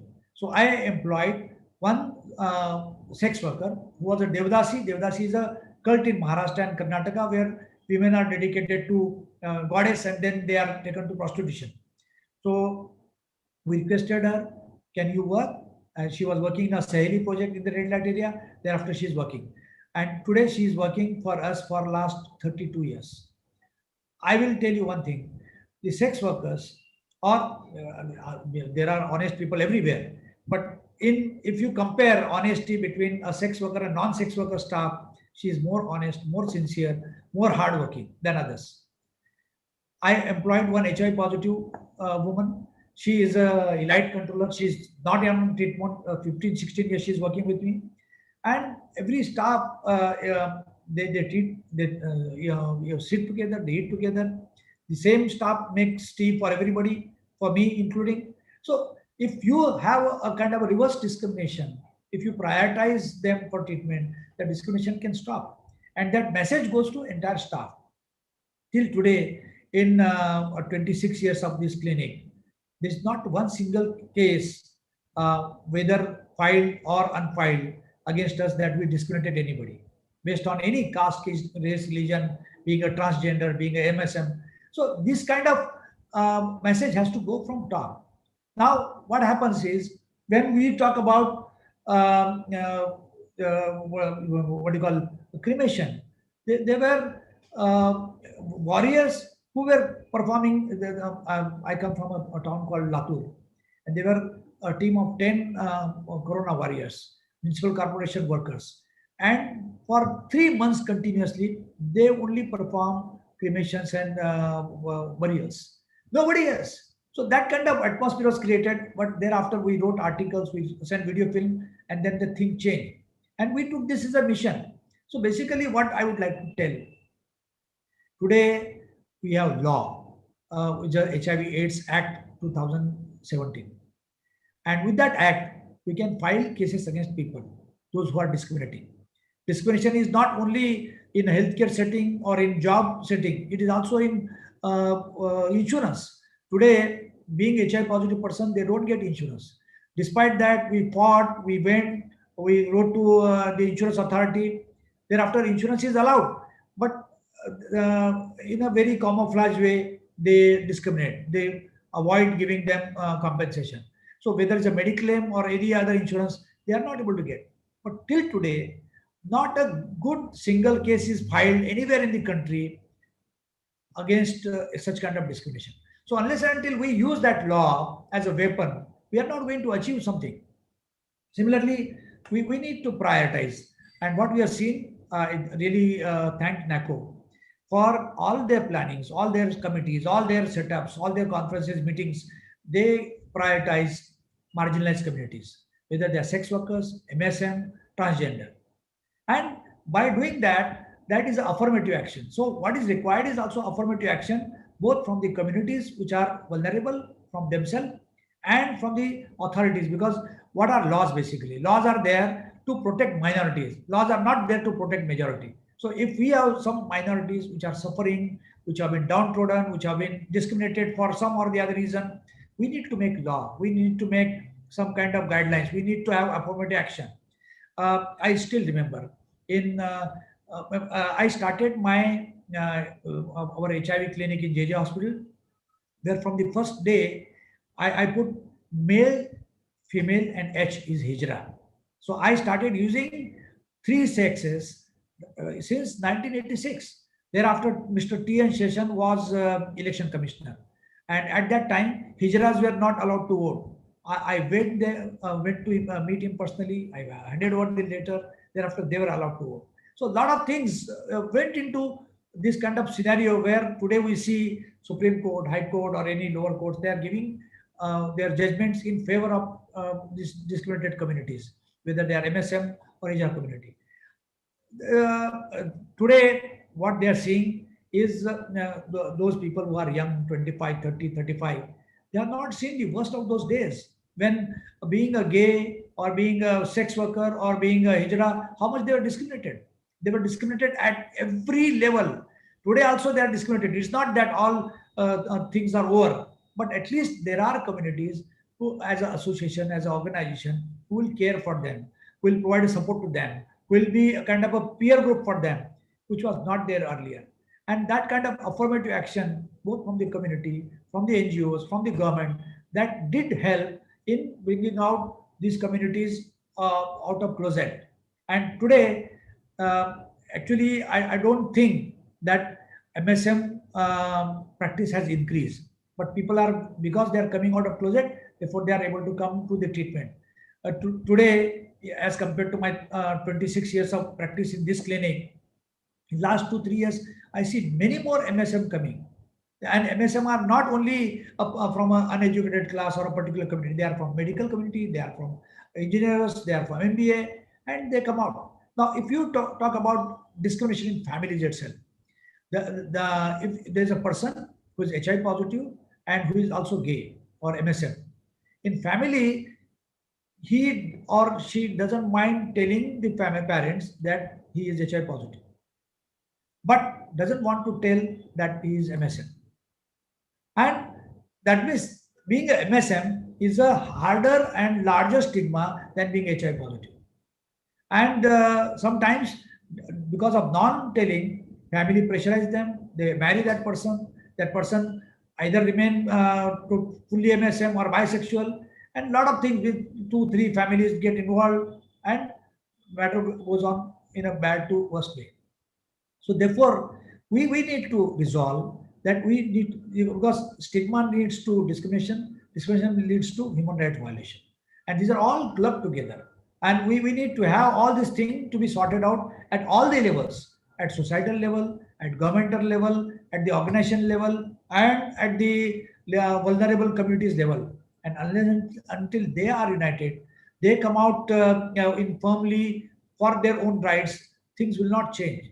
It is saying that a mother doesn't feed a baby till baby cries. So you need to cry. You need to make people hear your voice. You voice your grievances. Reach out to people. Tell the people. Reach out to the courts and file test cases. And fortunately, in our country, the legal system is very strong. Irrespective of whatever government of the day wants or doesn't want, they have their own opinion, and they have been favoring, and they have been, I'm not saying favoring, but they have been passing judgments in favor of marginalized communities. And that's the reason that today we are a better off country than many other countries. I don't say that we are the best country, but we are better off the country than many countries. Now, finally, I would like to tell that covered all the things. When there is a stigma and discrimination, we do unjustified distinctions. That unjustified distinction has to stop, and that can stop only when there are legal ways of stopping it. Today also, for COVID positive person, they put a stamp on hand, isolation. Now, there are ways and means to get rid of that stamp also. Same thing was talked about in HIV, that you stamp buttock or stamp thigh of a person who is HIV positive. What kind of stamping we are going to do? I think we need to have a kind of some better approach in dealing with this. And if we need to do that, we must have a good public health system, good public health approach. Yes, public health is important. Similarly, private health is important. But in public health, we need to impress upon people that what we are doing is in your personal interest, in your own interest, in your family's interest. And then the thing will ultimately you will achieve public health goal, but you need to impress upon people that it is for personal health. And unless until we do that, we land up from one disease to another disease, from one discrimination to another discrimination, and the chain will go on. As I told you, by and large, we are discriminatory. A mother-in-law discriminates, daughter-in-law doesn't discriminate daughter. So something is imbibed in our culture, and we need to change that culture. We need to break that chain. Somewhere we need to see that mother-in-law also treats daughter-in-law as a daughter. And that basically in that sense, we'd like to overcome this kind of stigma, discrimination, and human rights violation. Thank you very much. If I have any questions, please be free to ask. Thank you. Thank you, Dr. Ishwar Gilada, for a very nice, comprehensive and presentation. And it was really a practical solution to the problem of stigma and discrimination. In the field of stigma and discrimination, this field is very near to my heart, because earlier I have worked in the field of leprosy, and if over there also their leprosy affected person used to face a lot of stigma. And the kind of problem reverse stigma, it's a very generic and new term. It's a term which will be very effective. And the kind even I used to think when COVID started and they used to stamp it, then that was also a very bad thing, bad effect on the family. And later on, government had to do away with that practice. And that was really a bad practice. And ultimately, government thought that they should do away with this practice. And in NACO, we are involving the best way to take care of stigma and discrimination is to involve the affected people. And in NACO, I'm very happy that we are doing it at each and every level, even up to the community level, right from the national level, in between state and everywhere. And also they are involved in the planning process as well as the implementation process. So that is why it is a very successful program. And HIV AIDS Act is also there to take care of stigma. But one should not go up to for using the HIV AIDS Act, because if there is a close link between the affected person and the society, if society takes care of uh, the affected person, then there will not be a utility of the HIV AIDS Act. And let us hope for that, India. Let us hope for that, era when there will not be any stigma, or whatever stigma will be there, that will be taken care of by the social means, not by the legal means or by the other political means. So, that's all. And thanks a lot. It was really very wonderful, interesting, and practical solution to the problem. Thanks a lot. Thank you. I would like to also share that I started my work with leprosy. And actually, leprosy taught me how to fight stigma. I started in 81 at JJ Hospital as a leprosy ward in charge. And the first lesson I got about stigma and discrimination from a patient of leprosy, where when I came for a round, that patient, he spoke in a Urdu mix Hindi, and he was quite depressed. And I asked, Baba, kya ho gaya? So he said, किस्मत की बदनसीबी है, सयाद क्या करेगा? किस्मत की बदनसीबी है, सयाद क्या करेगा? हकीम है बेदर्द तो फिरियाद क्या करेगा? What has happened was a junior doctor who took a round in the morning, he did not touch the patient, he talked to the patient from a distance. And that touch complex, that changed the entire thing. When I put my hand on his shoulder and I said, Baba, kaisa hai? And he literally cried. So basically the patient says that because of my bad fit, I got this disease. But if doctor is not having that kind of humanity, where do I go? So same thing happens to whether it's a HIV or leprosy or COVID. The stigma can be because of contagion or because of infectious material, but or because of the orientation of that person. But that stigma has to be fought by us as a clinician. Thank you. Thank you, sir. Pleasure to hear you. And without a PowerPoint going on, it's wonderful to listen to such sort of talks nowadays. Thank you. Any questions? So there are I would like questions. I would just like to once again thank the three speakers. Thank you very much. I'm sorry I'm stepping in, but I'm taking the privilege of being the organizer to do this. Thank you very much, Dr. Gilada, for having ASI with us. And Dr. Glory and Dr. Kumarsamy, I would have had to really study a huge literature research to get what I have got today. Dr. Gilada, I was looking at your white hair, and over the years we have both grayed. It has been a long association. Since 2013, we are together in this Aidscon. So once again, I'm really very grateful to the two chairpersons and to the three ASI members for having come here today and actually been the bright spot of the entire conference. So thank you very much. Also, I am an ASI member, just at the fag end of the talk.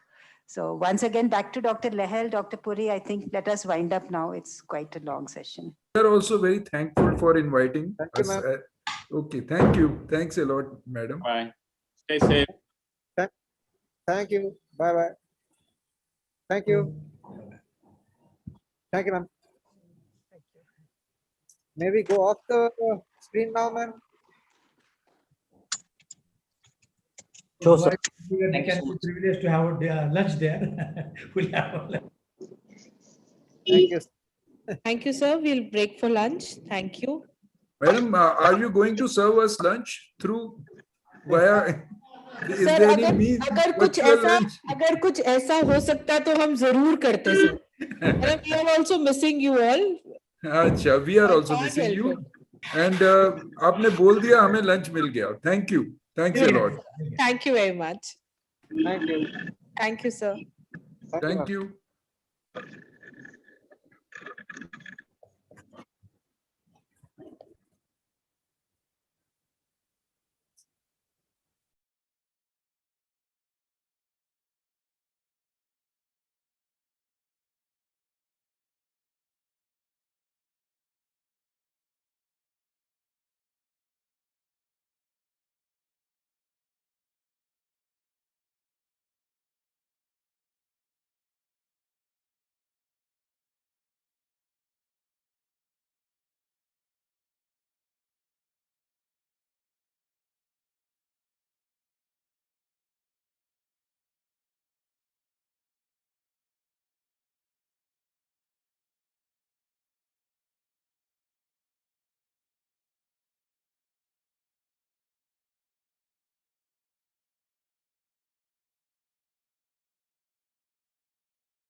Tinu ma'am, you are unmute, ma'am. You are on mute. On mute and I'm speaking. Tarun, what is this? Such mein, hello. Yeah. Hello. Yeah, you're now on. Okay. Good afternoon, everyone. Welcome back after lunch. Moving on to a very important session, session 9, prevention issues focusing key population. It's an honor to invite Dr. Ishwar Gilada, consultant HIV STI and President ASI. We welcome you again, sir. I would like to invite Dr. Venkatesh Chakrapani, Chairperson C#. We welcome you to co-chair the session. I hope the chair and co-chair can hear me. Dr. Glad is not there, ma'am. He'll be joining in some time. So, Tarun, can you just coordinate with him? Sure, ma'am. I'll introduce Dr. Chakrapani. He is the chairperson of Center for Sexuality and Health Research and Policy C#, and he's a public health research among sexual and gender minorities. He has published and reviewed more than 60 journal articles, 6 book chapters, and he is the part of NACO's TRGs on trans people and MSM. And he has served as MSJE's expert committee on trans people. We welcome you, sir. Thank you. So I think, sir, we should start the session and Dr. Glada can join us. Is Dr. Lakshmi there, our first speaker? Yes, ma'am. She is, ma'am. So can we start with you, Dr. Lakshmi, if it's comfortable? Yes. Can everybody hear me? Yeah, yes, you are audible. Okay, perfect. Let me share my screen. I request Dr. Chakrapani to please introduce her. Yeah. Welcome, Dr. Lakshmi. So Dr. Lakshmi is an attending physician at the Division of Infectious Diseases in Boston Children's Hospital. So she will be speaking on HIV in adolescents, key findings from a qualitative study. Welcome, doctor. Thank you very much. Can everybody see my slides? Yes. Yes, ma'am. Yes, okay, perfect. So thank you very much for this opportunity to speak at this wonderful conference. I am going to be talking a little bit about adolescents who inject drugs in India and touch on some key points on their service delivery needs, which we learned from a recent qualitative study that we did.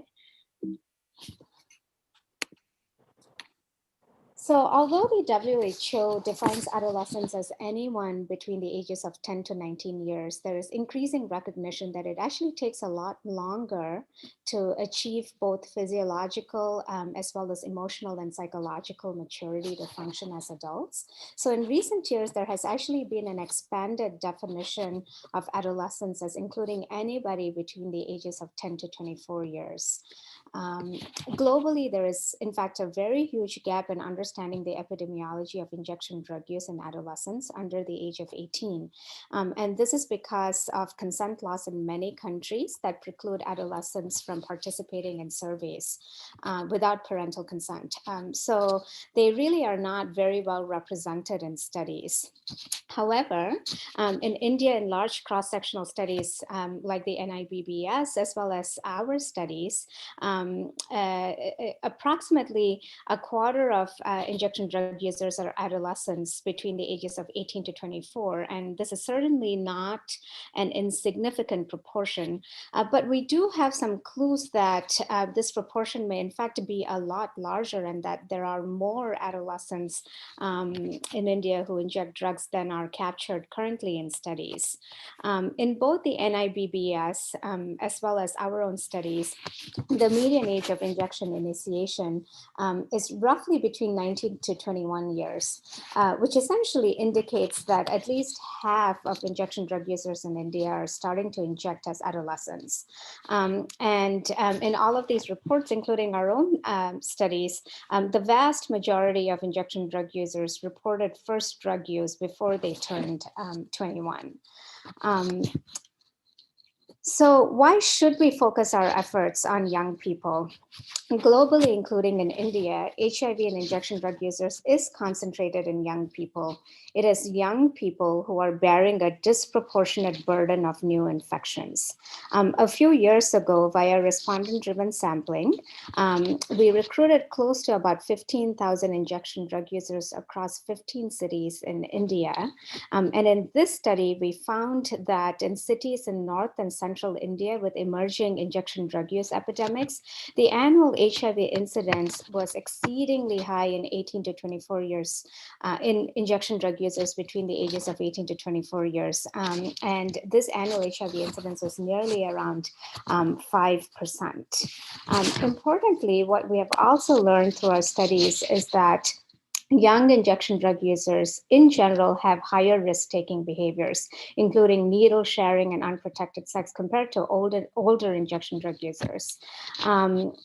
And despite this, the vast majority of adolescent and young adult injection drug users do not engage in harm reduction services and HIV services.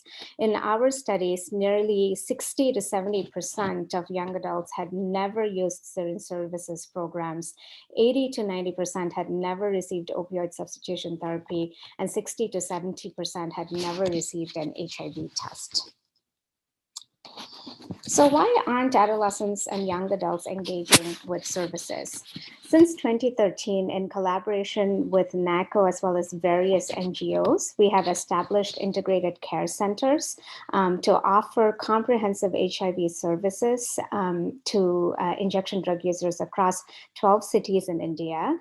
Integrated care centers are single venue service delivery centers, which provide a variety of services, including OST, ART, HIV testing, and a variety of other key needs for injection drug users.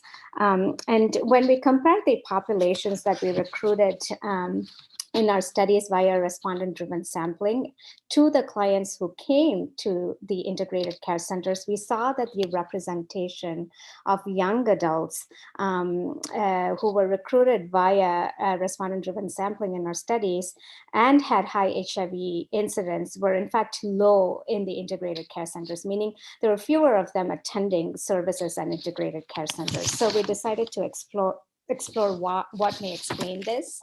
And this was also part of our continuous quality improvement at the ICCs. So we conducted focus group discussions with young adults and ICC program staff in 3 cities.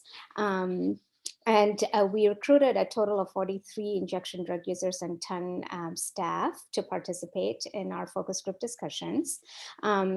Because of consent restrictions, we could not directly recruit adolescent injection drug users. However, about a quarter of our participants were between 18 to 24 years of age. And importantly, everyone had initiated injection as an adolescent or a young adult, and all new adolescents in their personal and injection networks. I think to contextualize the barriers that adolescent injection drug users experience and understand their needs and service delivery gaps, it's important to develop a framework, and we developed a framework called the injection continuum. This is because the vast majority of injection drug users do not start injecting directly, as we know. There's usually a pre-injection phase where their initial exposure is to non-injection drugs. And once they do start injecting, they then progress to become more seasoned or established users. And most adolescents and young adults are in the first 3 stages of the injection continuum, where many are using, the vast majority are using non-injection drugs and then progress to injection initiation. So we can begin by understanding why adolescents initiate injection. So a variety of studies in India have illustrated several structural, personal, as well as psychosocial factors that are common both to injection initiation as well as just in general for initiation of drug use. Young people, by virtue of their development, are curious, they are influenced by peers, they are affected by mental health issues stemming from problems at home, in relationships, or in school. However, what is crucial to note is that the vast majority of adolescents progress to injection because they develop opioid dependence and have opioid use disorder that can and should be addressed even before they start injecting. So very many, in fact, almost every participant in our study said that they progressed to injection because after a while smoking or using tablets were simply not effective, indicating opioid dependence and tolerance. Globally, including in the United States where I practice, the thinking thus far has been that non-injection opioid dependence, particularly in adolescents, should not be treated with OST or other medications for opioid use disorder. Hence, the reliance has primarily been on behavioral therapies. However, there's plenty of evidence now that behavioral therapies alone is not effective for adolescents, and that in combination with medications, they can promote recovery and prevent initiation of injections. So they really, behavioral therapies need to be used in tandem with medications for non-injection opioid dependence in adolescents.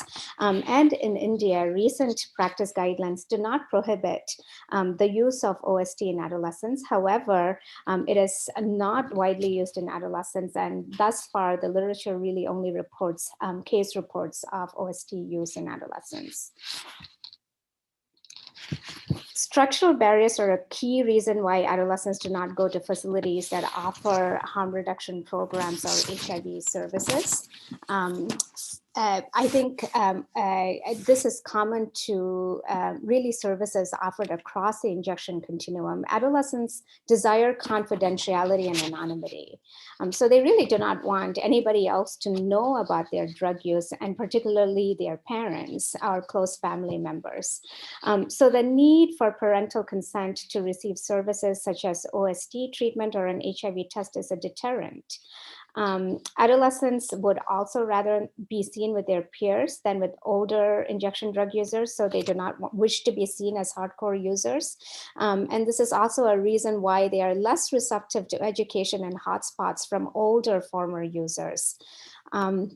Finally, although attending daily to receive OST is a huge barrier for all injection drug users due to transport issues, work conflicts, and many other factors, it's particularly not compatible for adolescents and young adults. By virtue of their developmental stage and where they are in the injection continuum, adolescents are less likely to perceive that they are at any risk for injection. So many in the early stages of the injection continuum do not experience the health impacts, including infection, and they have not incurred very many economic liabilities. So they feel they do not have any need for services. But it's also worth noting that prior negative experiences with healthcare specific to their substance use can shape their future engagement. Again, I'd like to highlight that some de-addiction centers employ non-evidence-based practices such as cold turkey or imposed withdrawals. And if adolescents experience significant harm or feel these strategies are not effective, this can breed a lot of distrust in engaging with future health services. So what types of services and interventions do adolescents need? In the pre-injection phase, recognizing non-injection opioid dependence and providing confidential services that includes both medications and behavioral therapies is key to prevent injection initiation. In the peri-injection phase, that is just right about the time that they are injecting or shortly after they start injecting, there's usually a period of latency where adolescents feel, I don't need any services, I feel fine. And so at this stage, it's generally harder to convince them to seek services. And the principle underlying this phase for delivery of services is instead of expecting them to come to you, you really should be bringing services to them. And this can be in the form of facilities solely for adolescents, close to where adolescents congregate to inject. So this can be facilities close to hotspots. We also need to consider using novel outreach tools such as social media or mobile phones to reach adolescents. It's also well known that young people would much rather rely on informal sources or pharmacies to purchase needles and syringes. And so involving people who routinely come into contact with adolescents to provide harm reduction education can be another strategy. After established injection, when adolescents or young adults are ready to receive OST, these services need to be as convenient as possible. Take-home OST with supervision at home, provision of non-monetary incentives to promote adherence can all be strategies to consider. So in summary, these are the take-home points about services for adolescent PWID, injection drug users. Services need to be convenient and hassle-free. They need to be truly confidential such that adolescents are able to receive these services without need for parental consent. Services also need to be physically close and exclusively for young people. Adolescents ultimately are embedded in their families and communities and can derive a lot of support from people close to them. So we really do need family-centered models that also considers the needs of parents of young people. Finally, we really do have a huge gap in understanding what younger adolescent injection drug users in India need, because many studies, including ours, do not recruit them due to consent laws. Therefore, making it possible for them to be included in research studies is a key step towards implementation of evidence-based interventions for this very highly vulnerable population. So with that, I thank you all, and I am going to be happy to accept questions. With me, I also have Dr. Sunil Solomon, my mentor and chairman of YRG Care, here to answer any questions. Yeah. Thank you, Dr. Ganodri, for the nice presentation. I think because in NACO's program, people usually complain that adolescents of any key populations, they have trouble in accessing the services. I think these findings may also be useful in designing suitable interventions to reach adolescents from not only the PWID, but also from other populations, key populations. Thank you very much. I think because of the consideration of time, maybe we can keep the questions at the end. I encourage people to post the questions online, and then I think Dr. Gilada is yet to join, so I think we will also wait for him, and the questions can be posted online, and we will take the questions at the end. So if that is okay with all of you. Yeah, because I also request all the speakers to please keep to the time allocated. Maybe if you speak for maybe 12 minutes, then we will have adequate time to answer the questions at the end. Thank you. Thank you very much. Yeah. So I think now we can invite the next speaker. Yeah. I invite Professor Manmeet Kaur. Yeah. So she's the Professor of Health Promotion in Department of Community Medicine and School of Public Health in PGI.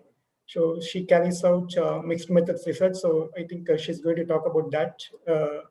And she has worked both on programs and academics. Health research areas include social determinants of health, focusing on promoting health. So she's focusing on HIV counseling, nutrition, multi-sectoral action, female feticides, and improving the quality of health services on especially respectable maternal care, I guess. Thank you. Yeah. So welcome, Dr. Manmeet Kaur. Please, yeah.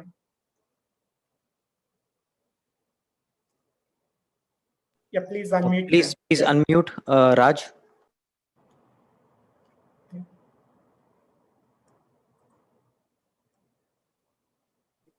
Okay. Yes, ma'am, we can hear you. Okay, all right. Thank you. And thank you, Dr. Venkat, for introducing me. And you are very much part of this presentation. It's about actually integrating screening, management of psychosocial syndemic conditions in Chandigarh. And it is it was done with MSM TIs, and we are trying to present the impact on HIV testing and condom use of this integrated services. Background, these are actually psychosocial conditions such as depression, problematic alcohol use, and self-stigma, which have been actually synergistically increasing the HIV risk among MSM. And therefore, it is crucial to address these conditions rather than only one. And that's why we were more interested in integrating all these services. So within MSM TIs, we assessed integration of pilot tested syndemic theory-based intervention to promote HIV testing and consistent condom use and to reduce psychosocial problems. The methods that we used, actually, we carried out this study between October 2019 to April 2020. And implementation research, it was implementation research project wherein there is pre and post test quasi-experimental design. And we used to deliver a syndemic theory-based intervention among MSM enrolled in 3 CSACs TIs. So as part of the program, data was collected among 2,046 MSM at baseline and 1,812 MSM at post-intervention. A brief screening tool was administered by trained peer educators to assess one, HIV testing, then past month consistent condom use, past 2 weeks depression and self-stigma, along with past month problematic alcohol use. So the intervention was at 2 levels. One was at individual level, and it was motivational interviewing based counseling sessions, which were actually conducted by TI counselors and research assistants. At community level intervention, we carried out it in drop-in centers, and the intervention messages focused on issues related to mental health, inconsistent condom use, and HIV testing. We did hold 2 days training and booster training, and also we carried out supervision. So peer research counselors, one for each TI, and TI counselors in TIs. Then we carried out process evaluation at the end of both individual and community level after carrying out this community and individual level intervention. This process evaluation related interviews were conducted with 9 service users, project manager of each of the 3 NGOs, which are like FPI, SOPS, and IPHA, and a CSACs official. So data was analyzed using Z-test for comparisons of proportions and logistic regression, and for process evaluation, it was thematic analysis. In fact, interventions significantly increased the proportion of those who underwent HIV testing in the previous 3 months. Intervention also reduced the proportion of those with problematic alcohol use and self-stigma. So these 3 were very, very important syndemics, I mean, the related issues related to HIV testing issues. So, so these have been significantly affected. So it is possible that as the post-intervention program data were collected during the beginning of the COVID-19 epidemic, the intervention might not have had an effect on depression and consistent condom use, but this is our assumption. It is not something that we have been able to do. So for the 66% of those who reported inconsistent condom use at baseline underwent HIV testing within the next 3 months in post-intervention assessment. So which means that most persons who were exposed to HIV underwent testing as soon as possible. The process evaluation showed that high level of satisfaction among participants and high levels of implementation fidelity. If we look at because the process evaluation, we learned from the stakeholders that how much usefulness was there of interventions that were used. Uh, uh, According to TI project managers, study actually addressed psychological problems, not usually, which are generally not addressed in TIs in a comprehensive manner. Then there was one extra counselor who actually was part of the implementation research. So TIs have introduced psychosocial issues now in their B form. Earlier it was not there. So some MSM were enrolled in the TI projects because of this study. Just a brief quote from the data. The counseling is very useful. This is what they expressed. We were only working upon HIV testing and condom use, but this project has given insight about other issues also. There were individuals who had attempted suicide, and after counseling under this project, their risk behavior has reduced. So they found it quite useful. If we look at the interventions from the service users perspective, they reported that the intervention actually helped them in improving their condom use and HIV testing. And just to quote, I go for regular HIV testing because my partner also has family and safety is a must. As I have also casual partners, and condoms are not 100% safer because sometimes they get torn during sexual activity. So I go for regular checkup. And they also perceived that in reducing problematic alcohol use and in overcoming depression, the interventions were very, very useful. To conclude, overall, this syndemic theory-based intervention had helped in improving HIV testing rates in the past 3 months and in reducing problematic alcohol use, including self-stigma. So it demonstrates that the feasibility of implementing and integrating such intervention in TIs is very, very much possible. And it can be done by training staff of targeted HIV intervention projects, which makes it more sustainable because they are already there and they will be there. So we thank all the CSAC's partners. Our research team included about 6 people, Deeplata, Shetty, Gurjinder, Deepak, Kumar, Siddhant, Deepak, and Romeo. We also thank to SOPS, FPI, IPHA, all the TIs with whom we have worked, and TI project managers, Mr. Kamaljeet, Poonam, and Mr. Tapan Singh. And the study was supported by ICMR, so thank to them. Thank you. Any questions?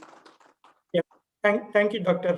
Manmitka. Yeah, I think because of course I was also part of the study. Yeah. I think one the idea was also to make it as a proof of concept study that comprehensively we can address some mental health conditions also within the TA program. So soon I think we will also share the findings with NACO through CSAC. So hopefully it can be scaled up to other TA projects also. Thank you very much, Doctor. I think we will we can take the questions at the end. So if that is okay with everyone, yeah.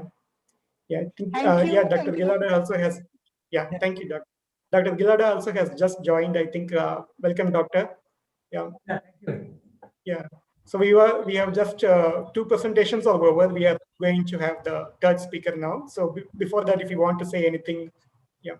No, I just wanted to say the speakers have attended my previous session where I spoke about stigma, discrimination, human rights violation, both in HIV, COVID, as well as the marginalized communities. So that leads to this session, and I think what affirmative actions have been taken by marginalized communities in last few years or maybe 2 decades is wonderful, and that is the reason we see better results to bring down stigma and discrimination related to MSM, related to transgender community, related to sex workers, and that has helped them. I think those presentations which are going to be here, they will guide us further. Thank you. Welcome. Thank you, Doctor. Yeah. I think we will move on to the third speaker. So I welcome Dr. Alina Sebastian, and she's the postdoctoral fellow in Hamsafar Trust. So welcome, Dr. Alina. Thank you, Dr. Chakrapani. Good afternoon, everyone. Let me share my screen first.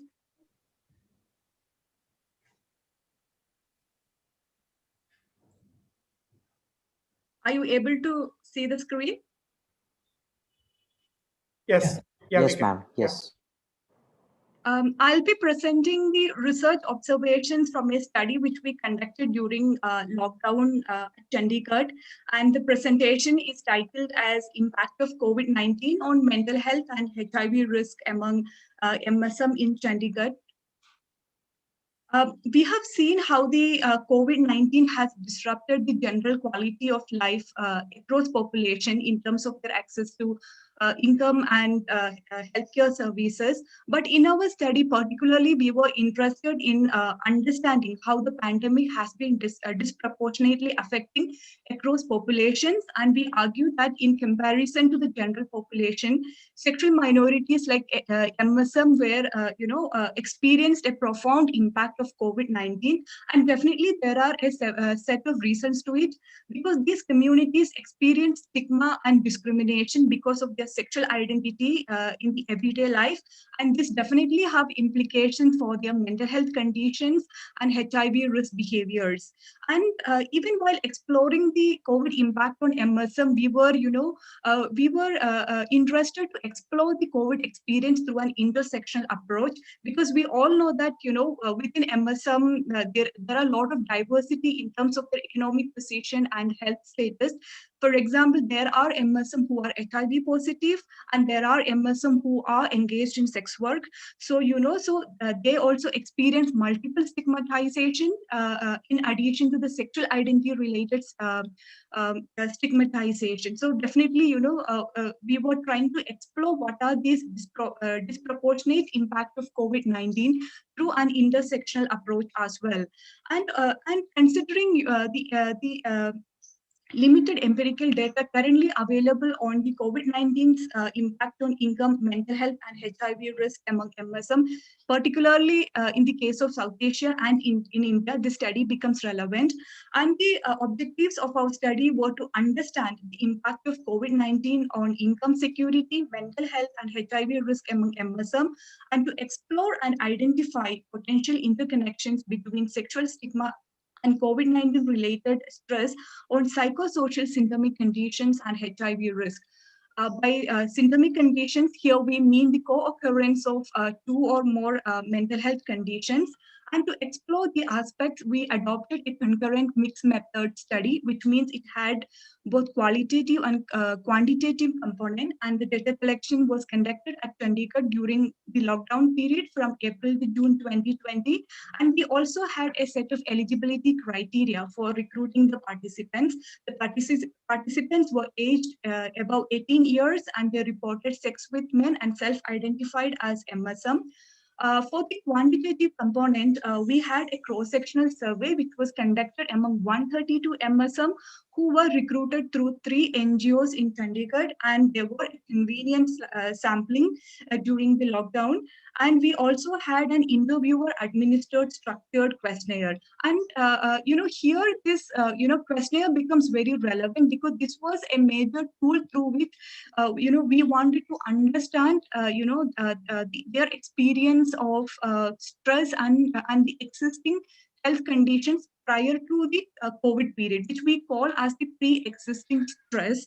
And the symptomic conditions were explored by exploring anxiety, depression, problematic alcohol use, and self-stigma. And these symptomic conditions were measured using standardized scales. So, on one hand, the survey helped us to understand this pre-existing stress and health conditions among MSM, and also gave us, an initial introduction to the impact of COVID-19.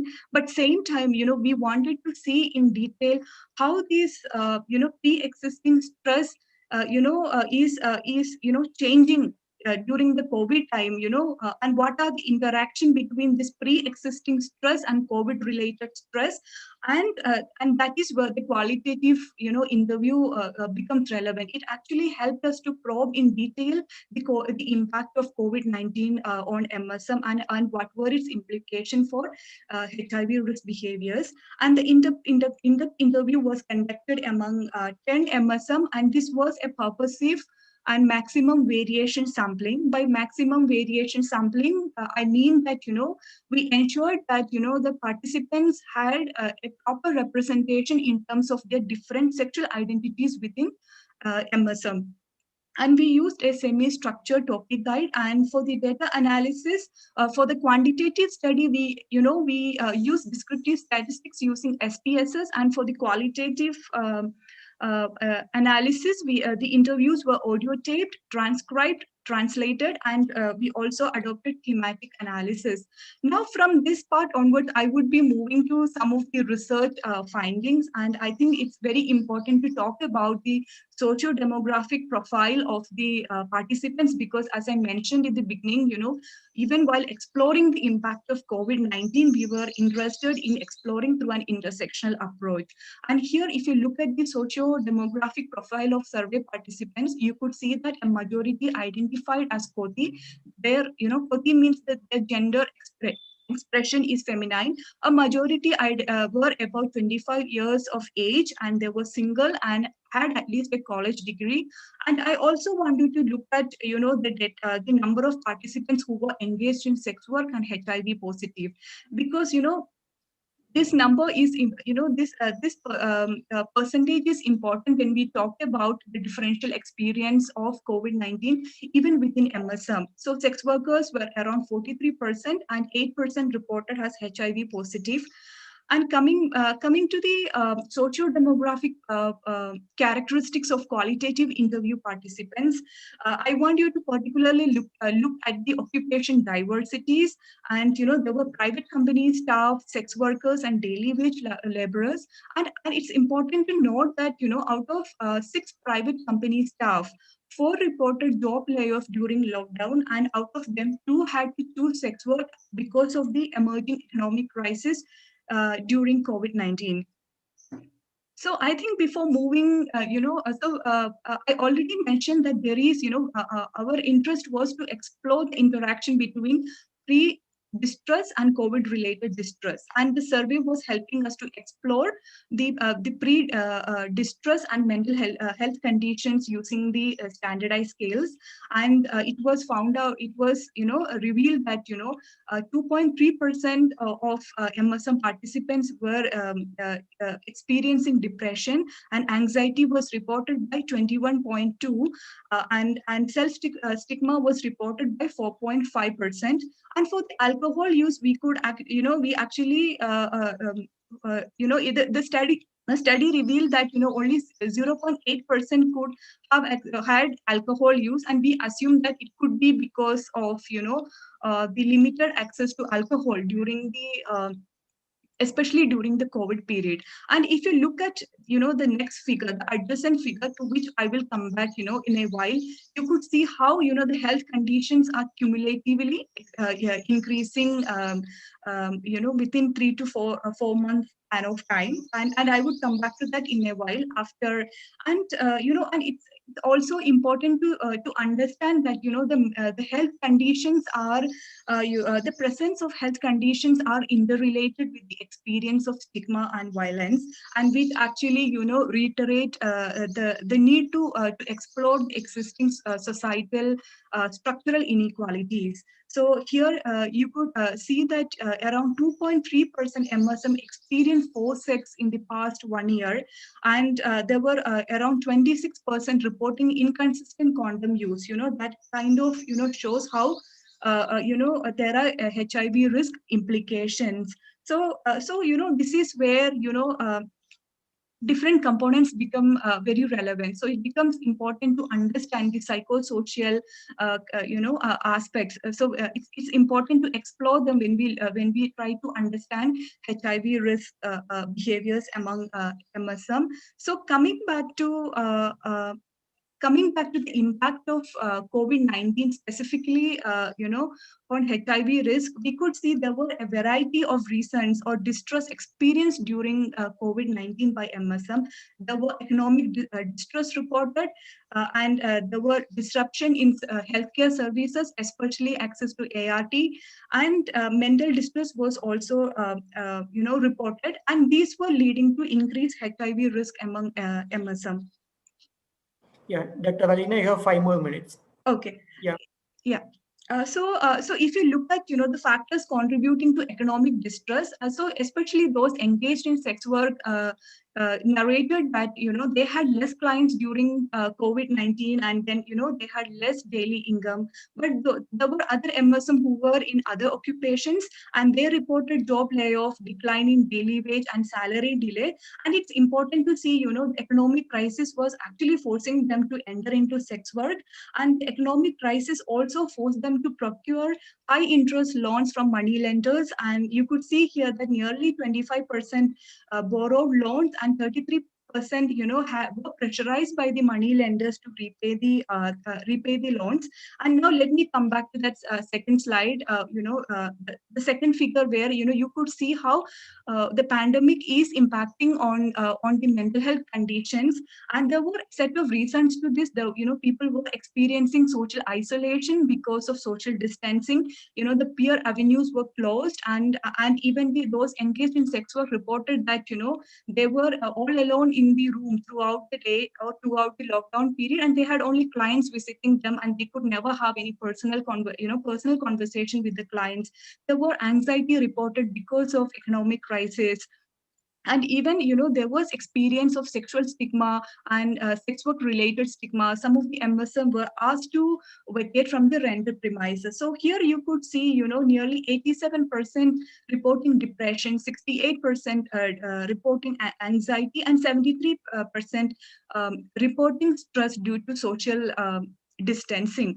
And it was also found that MSM with no support system, like family, friends, or boyfriend, suffered more loneliness than others. But same time, those who were staying with the family and who never revealed their sexual identity were always had that stress in concealing their identity, and there was so much of vigilance among them, which kind of enhanced or increased mental stress among them.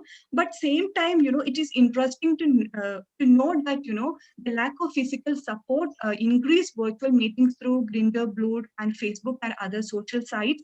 And it's also important to see amidst the pandemic crisis, there was financial and emotional support from community friends.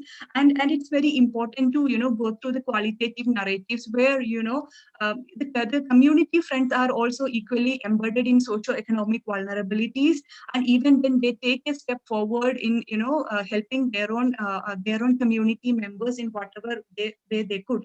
And quickly coming to the how the healthcare services were disrupted.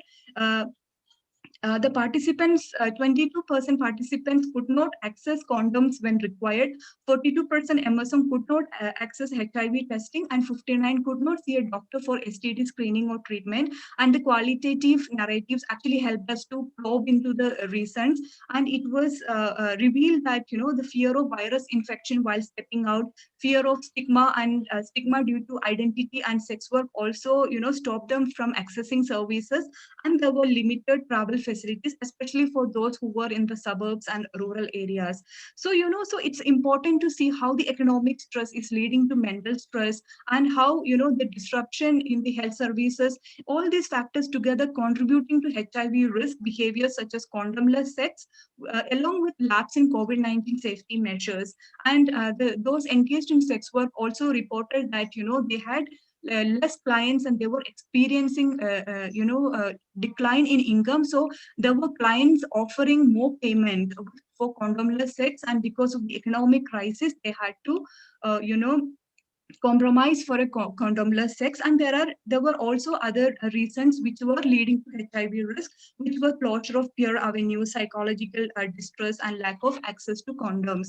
So this is a graphical representation of what I was trying to tell so far. So we were able to identify interconnections between stigmas and COVID-19 related distress, and you could see how lockdown is leading to economic psychological distress, and leading and the distress is leading to the presence of symptomatic conditions, and that is leading to HIV risk. Disruption in health services also leading to HIV risk, and also it's important to see the structural components, how the experience of stigma and stigma related to multiple identities like HIV status, sex work, and sexuality also leading to symptomics, and then it is leading to HIV risk. So I conclude by arguing that COVID-19 has had negative economic and mental health impact on MSM, and COVID-19 has disrupted access to HIV services. Economic and psychological distress contributed to increased HIV risk, but even then, it's important to see that resilience was demonstrated in access to emotional and financial support from peers. And we have a set of recommendations to offer, because this is a conference, which evokes social policy consideration. So we suggest that innovative ways need to be implemented to improve access to mental health services and HIV prevention treatment services, such as telecounseling, door delivery of antiretrovirals, and field-based testing, and low interest, measures such as low interest loan should be considered to reduce financial burden through COVID-19, because we have seen how the pandemic has gone beyond the purview of medicine, and and having socio-economic implications. So as a researcher, as researchers in health and working in social policy sector, I think it's important to consider the socio-economic factors and the societal structural components when we talked about impact of the pandemic on sexual minorities. And before summing up, I would like to acknowledge a number of other partners who have played a significant role in the execution of this study. We are thankful to Chandigarh State AIDS Control Society, and I also acknowledge project managers and staff of TI partners at Chandigarh, such as from Family Planning Association of India, India Public Health Association, and Servants of the People Society. And this project was funded and supported by DBT Wellcome Trust, India Alliance Senior Fellowship of Dr. Venkateshan Chakrapani. And this is the team. Thank you. Thank you, Dr. Alina. Yeah, I think Dr. Gilada, if you have any quick comments, then maybe I will leave it to you, and then we can proceed to the next speaker. No, it was nice presentation, Alina, and a very good study. Thank you, sir. Anyway, people are discriminated during this kind of situation. The problem was that telemedicine or teleconsultation was not legal earlier. Okay. Now it has become legal. So one of the major gift of COVID-19 epidemic is that telemedicine is allowed, and that allows us to have a differentiated care. Those who need hospitalization, hospital checkup, etc., for them it is good. But those who do not need, at least they can consult people on telemedicine, and they can be helped by that way. Yes. Very good. Thank you. Thank you, sir. And sir, yes. Yeah, so yeah, even when telecounsel, the telemedicines and telecounseling is there, we feel, it should be equally accessible, considering the regional consideration should be there, because, during lockdown, we know that, the experience of stigma push, many sexual minorities to move to cities, but we have also seen during lockdown, some of them were going back to the family. And especially in the case of MSM, many of them haven't revealed their identity, so they could not even come out, or even have a tele service to take up when the families are surrounded. So okay. I think these considerations also should be there. Thank you, Dr. Alina. I can't see any questions posted in the chat box, so I hope that there will be some question at the end, so then we can ask the speakers. Otherwise, of course, Dr. Gilada and you and me, we have to ask if there is time. Okay, I invite the next speaker, Ms. Shrita Rawat from the Humsafar Trust. So she has worked with the Humsafar Trust since 2010. As a research manager, she has managed over 15 nationally and internationally funded research studies on LGBT issues. So have interest around PrEP acceptability, ART adherence, HIV risk, internet-based interventions. So she also mentors LGBT group called Yarian and also Women. And she has conducted several trainings for CBOs across India. So welcome, Ms. Shruta Rawat, please. Yeah. Thank you, Venki. I apologize for my background. This is not what I'm used to presenting, but I am going to hope that the presentation that I have takes attention away from my otherwise beautiful scenery. Venki, give me a minute to start. Sure. So what I'm going to speak about today are our experiences of implementing internet outreach in Chandigarh. This is not a research study. It's a project. It's an attempt, an initiative that we attempted under Dr. Chakrapani's fellowship with support from the Chandigarh State AIDS Control Society. I'd like to acknowledge my co-team, Murkesh, Romeo Deepak, Kumar Deepak Singh, Shri Sandeep Mittal, Dr. Vanita Gupta, and of course, Dr. Chakrapani, without whom this initiative would have not been possible. So to give a background about internet outreach, we've been receiving data around communities, particularly men who have sex with men and transgender women, accessing internet platforms for quite a while now. Some of the studies conducted by the Humsafar Trust indicate that the communities on internet are probably not as high earning as we had anticipated them to be earlier, and around 17% are actually from rural and semi-rural areas.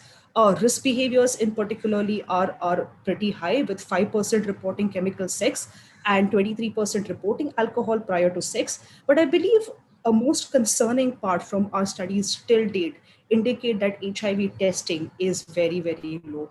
47% of all our population studied have never tested before for HIV, and low risk perception remains among the strongest reasons for people having not tested.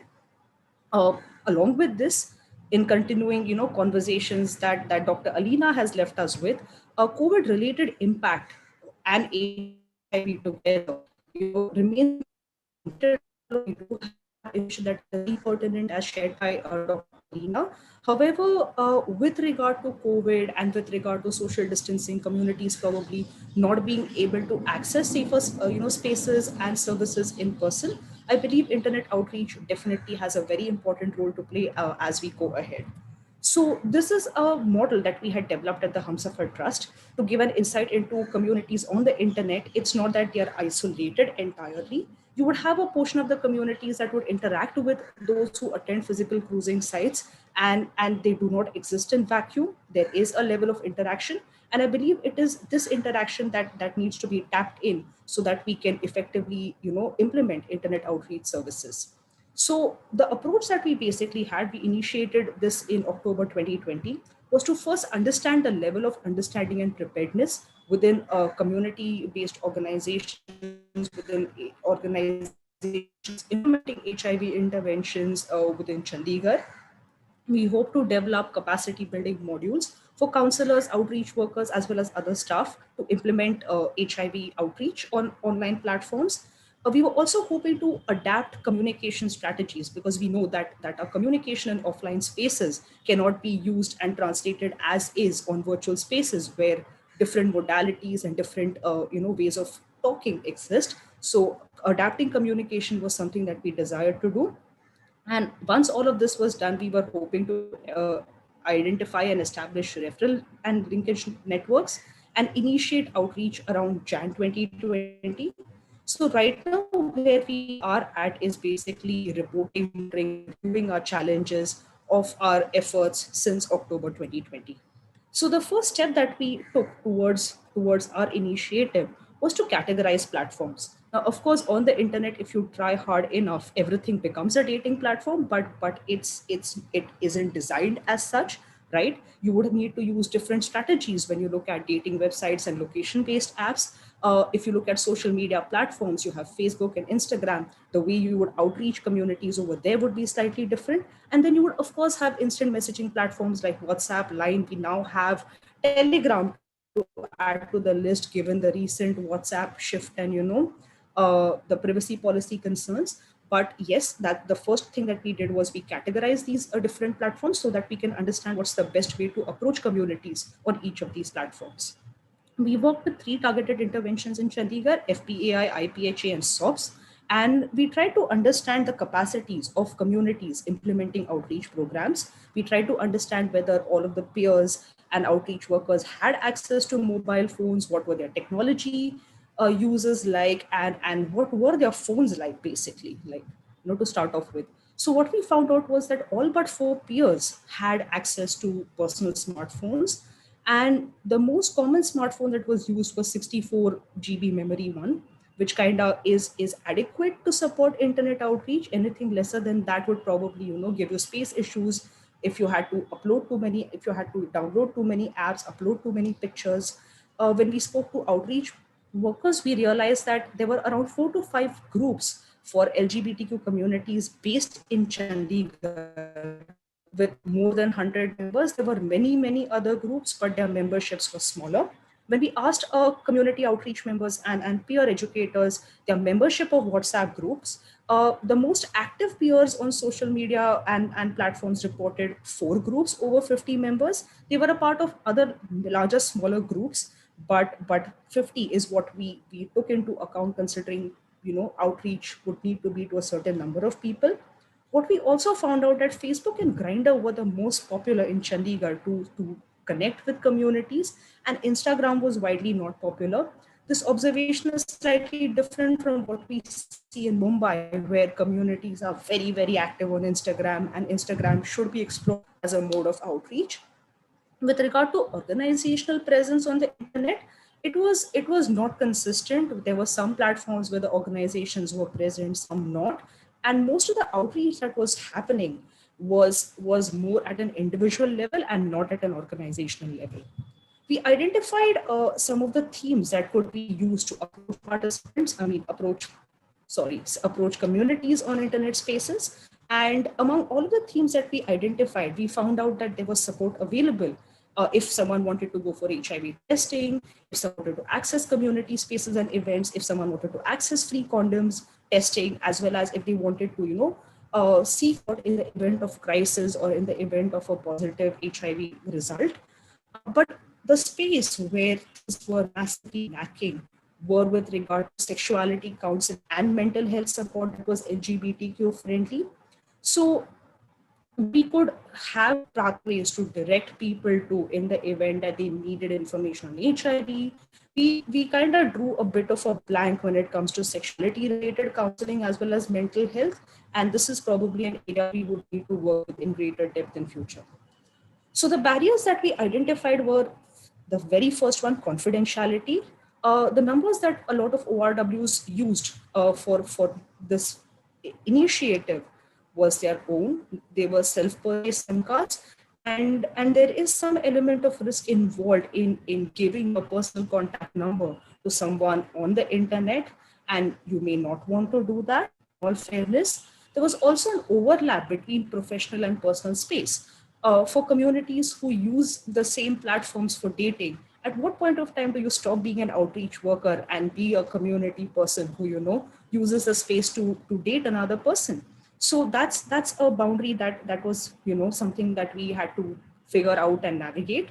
Technological barriers were access to PC. With Facebook, it works on your mobile, it works better on your laptop or a fixed device. Even with things like WhatsApp, you have WhatsApp on PC that works a bit better if you have a lot to type and a lot to communicate. So not having access to a device kind of was a barrier. And conversing online can be a challenge, especially when the person in front is trying to set you up, like it's trying to hook up with you, trying to ask you out on a date. And you cannot really just go like, hey bro, let's go for an HIV test. And how to engage participants online without getting blocked was again a fine line that needed to be navigated. And the last but not the least, one of the other barriers identified was that creating creatives or making messages appealing was a sort of a capacity building area that needed to be filled in. So what we did with the themes that we identified was we broke them down into further parts.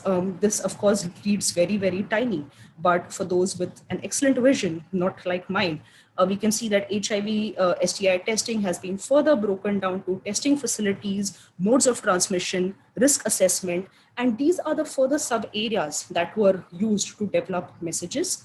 And we provided sort of messaging templates that individuals could think of when they did write to people on platforms.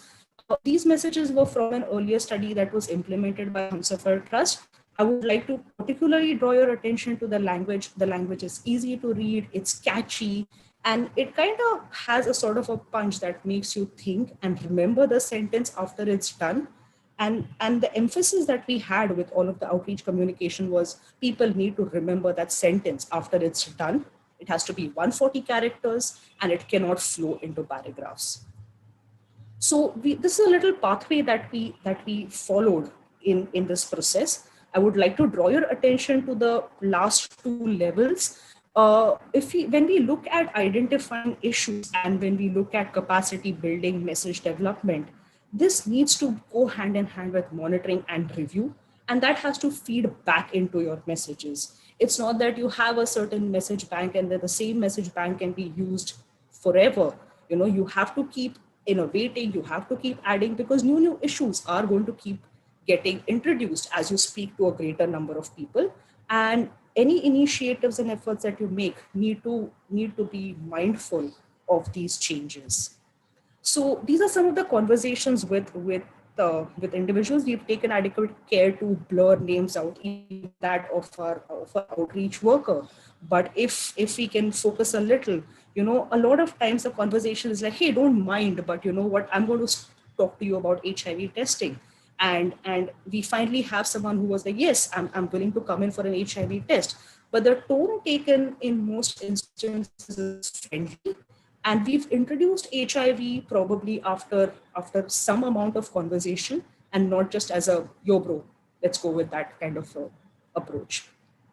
So I believe one of the most important slides, ki mila kitna, okay? So since the initiation, and I believe that we actually formally went online somewhere around the mid of Janish, till the end of February, we managed to reach 128 MSM virtually, out of which 52 tested until the last month.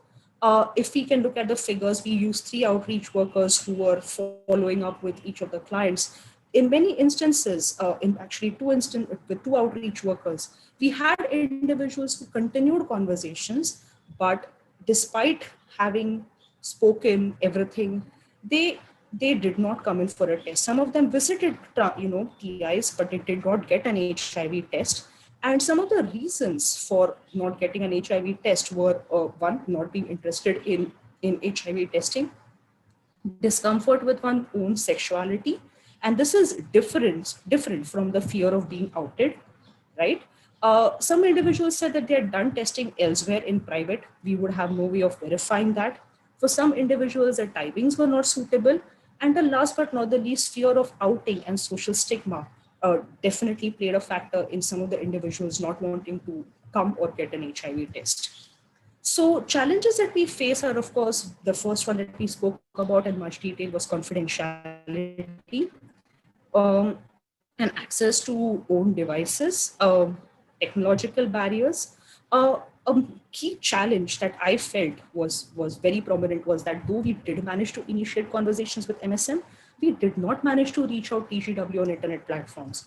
And it's not because TGW communities, TGW means transgender women.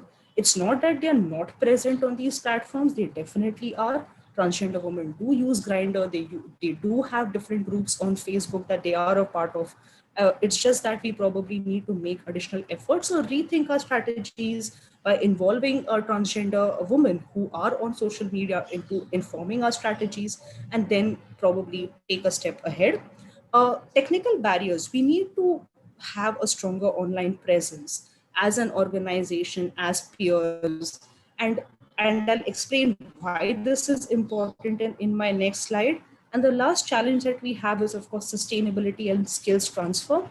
Internet outreach is basically, it's like a seed. you put it there and you wait for it to grow, and you need to keep watering it while it happens. Otherwise, it's probably not going to, sustain on its own. So additional efforts need to put in to make sure that whatever we do is sustainable and the skills are transferred among other, teams that are into outreach. So lessons learned for me are that internet outreach within Chandigarh definitely holds a promise, but we need to back this with sounder documentation and probably more structured approaches, particularly those involving implementation science. The second aspect is that the communities that we've reached right now are new. It was probably easier to strike conversation with people because of lockdown measures. People were keen to talk to others online, meet new people, and it would be interesting to see how this plays out once the lockdown measures are entirely lifted and once COVID is out of the picture. But now these communities are new. At some point of time, we'll probably have to ensure strategies to see that there's no duplication of any sort. Following up is probably going to come up as a challenge at some point of time, though we've had success with following up communities on virtual spaces in our studies, as well as in some of our outreach programs. People disappear online. It's a matter of a click. That's all you need to do before your WhatsApp is disabled, before your Facebook is gone, and you can create like grinder IDs by the hour. Okay. So what needs to be done in this instance is improving your organization's presence on virtual platforms.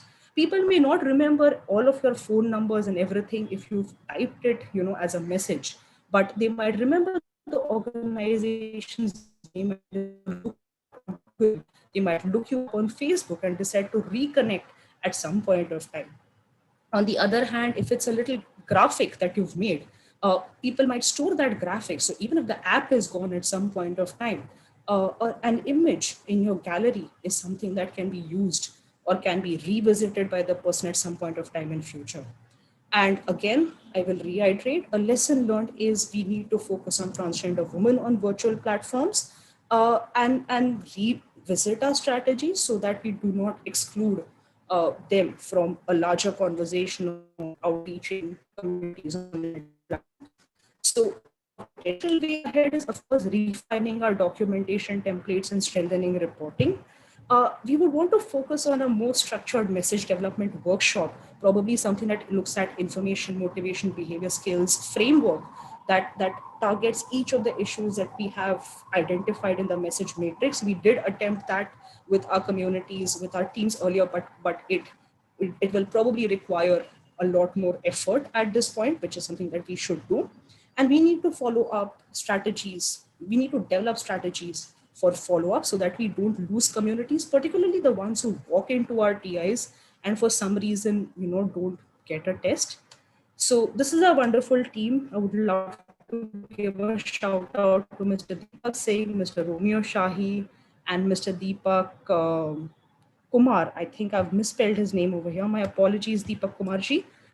Thank you. You guys have been the foundation and the pillars of this initiative.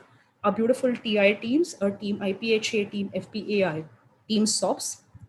And of course, a thank you to Dr. Chakrapani for conceptualizing this and for saying that, okay, this is something that needs to be done, and providing support for this under DPD Wellcome Trust Fellowship Award that he has.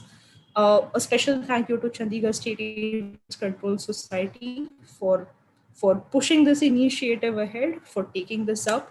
We hope to see more support from you in formalizing this and making this a bigger program for our teams. And of course, last but not the least, all of the NGOs, SOPs, FPAI, IPHA, TI project managers, Mr. Kamaljeet, Poonamji, Tapanji, thanks a super ton. And open to any questions. Thank you everyone for listening in. Thank you, Sudha. Yeah, I think, Dr. Gilada, do you have any quick comments? No, Shruta spoke so well, there cannot be any more comment. Okay, thank you.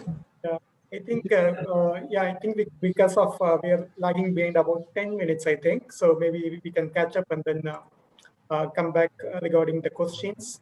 I think we can go to the next speaker. I welcome Dr. Seema Sagai. Yeah.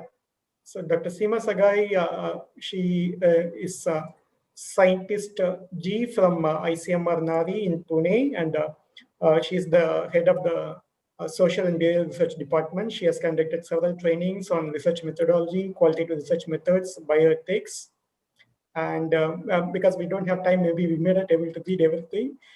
So she has, I think she has been PIs of several studies, and she has been doing mentoring for MPhil and PhD students.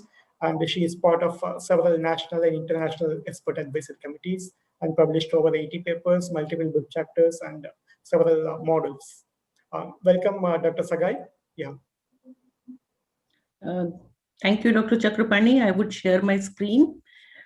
First of all, I would like to thank Chandigarh SACS for inviting me for this presentation. And it's a great opportunity for me. So I would be, can you see my screen? Yes, ma'am, we can, ma'am. Thank you. I would be presenting on oral pre-exposure prophylaxis for men having sex with men and transgender women in India. So basically, when we talk about ending AIDS by 2030, prevention is the key word. So we need prevent. If there is no prevention, there would not be any end to it.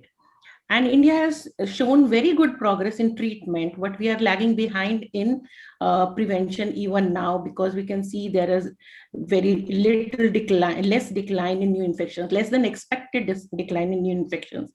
We are also getting new emerging hotspots and all.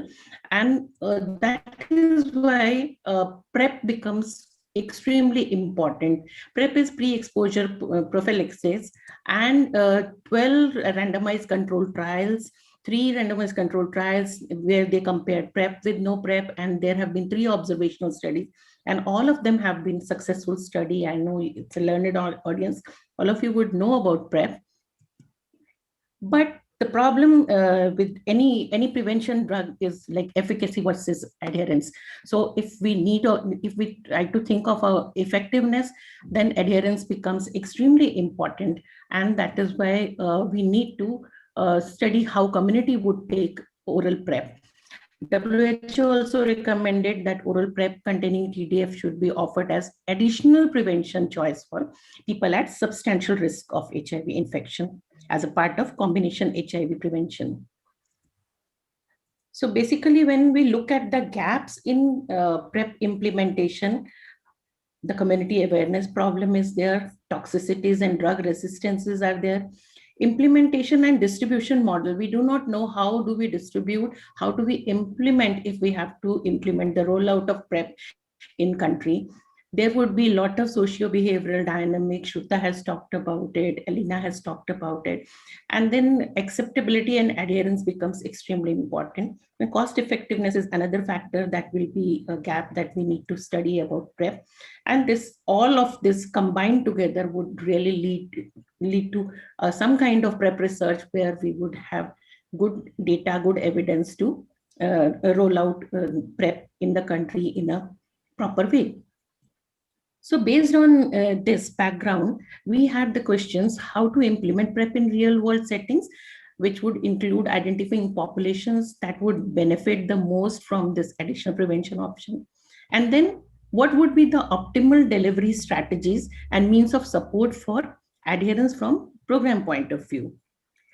So oral PrEP definitely could be an answer. It can close that gap for high risk group, especially men having sex with men and transgender women. Up till now, no studies to date have evaluated the feasibility of use of oral PrEP by MSMs and TGW in India.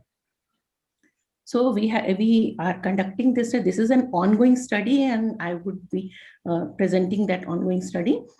The study is to study feasibility of oral TDF containing PrEP administered once daily orally to men having sex with men and transgender women in India. It's an ICMR task force study funded by ICMR, and we are conducting this study in collaboration with India HIV/AIDS Alliance in Jalandhar, and in Pune, Nari ICMR is conducting this particular. Our community partners in Pune are Udan Trust, MIST, and Manthan. In Jalandhar, it is the Shan Foundation. So aim of the study is to understand implementation of provision of daily oral TDF containing PrEP among these two populations, and also look at the community and clinic-based delivery models. And the secondary objectives will look at retention, acceptability, adherence to oral PrEP, usage of other prevention options, because oral PrEP cannot be given all alone, and then change in sexual behaviors and mental health issues in response to PrEP among the study population. Then in the end, we are also going to study willingness to pay for PrEP and facilitators and barriers of PrEP use among study population. So it's a prospective multi-site cohort demonstration project using observational study design, and the study population is MSM and TGW at substantial risk. And in Nari Pune, it is clinic-based setting that we are using as delivery model, and in Jalandhar, it is the community-based model that we are going to use. We are using as delivery model, and our sample size is 800-400 participants in each of the sites, and 20% would be TGW in this whole population. Our inclusion criteria includes self-identification as MSM or TGW, HIV uninfected, defined as HIV negative at screening as per NACO's guidelines, and at substantial risk, which is again defined by WHO. They should be adults, willing and able to provide written informed consent, willingness to use oral TDF containing PrEP as prescribed and follow the study schedule. And there should be no contraindication to oral TDF containing PrEP medication like TDF or FTC. And there should be adequate renal function. Creatinine clearance should be more than 60 ml per minute as estimated by Cockcroft-Gault equation at screening. Substantial risk has been defined by WHO as having in the last 6 months, MSM having anal or sexual intercourse, or TGW having vaginal or anal sexual intercourse without condom with more than one partner, or a sexual partner with one or more HIV risk factors, or a history of STI by lab test or self-report, or on syndromic STI treatment, use of post-exposure prophylaxis, or requesting PrEP, or engaged in commercial sex work.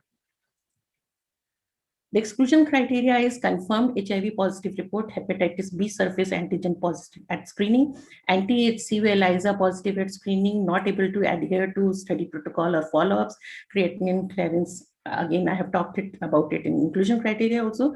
Known or reported hypersensitivity to any of these medicines in the tenofovir or FTC or 3TC, currently taking PrEP or enrolled in any ART intervention project. Or if the investigator or the clinician decides that this person will not be able, it will be unsafe for a person or complicated for a person to participate. So that could be an exclusion criteria. Our follow-up schedule includes, once the person is enrolled, then every 15 days for first 3 months and 3 months thereafter. So it is a 1-year follow-up. Monitoring of adherence, HIV status and safety is being done. Adherence and restoration counseling, including condom provision, is done. We do drug dispensing, STI screening at 6 monthly and at termination study visit. Medical and lab monitoring, including testing for hepatitis B and C infection. We also store 2 ml plasma for drug levels testing later on. And HBV vaccination at month 0 and booster at month 1 and 6 visits for all enrolled participants is done. Primary care and STI treatment, if it is required, then it is given. And we also address barriers and facilities in continuing PrEP. So these are some of the IC material that has been developed in Marathi and in Gurmukhi in both the sites. And these we use for recruitment purpose and for retention purpose also. And this has been developed in consultation with our recruitment partners, CBO partners. The outcomes will be measured in terms of retention rate, acceptability,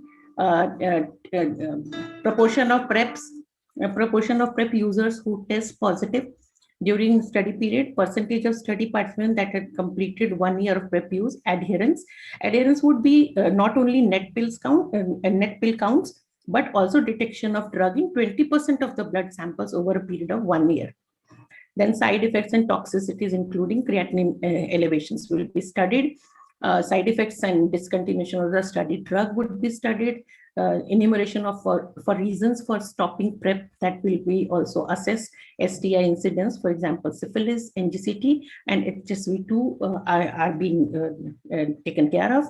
And the number of unprotected sexual acts in last 3 months will also be assessed.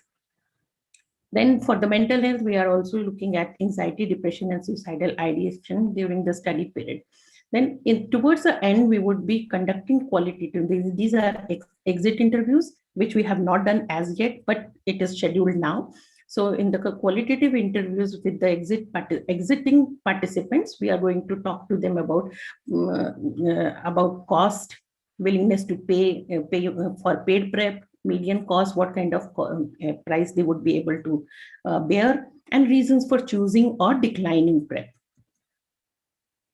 We are also closely monitoring the safety and adverse events. So we have study adverse event monitoring plan developed. We have a study independent adverse event monitoring committee, which is systematic. We do systematic assessment of participant report, clinical examination, abnormal lab report, social harm at all follow-up visits. And there is close monitoring of adverse events by the study clinician, and we are using dates table for grading the severity of adverse events and serious adverse events.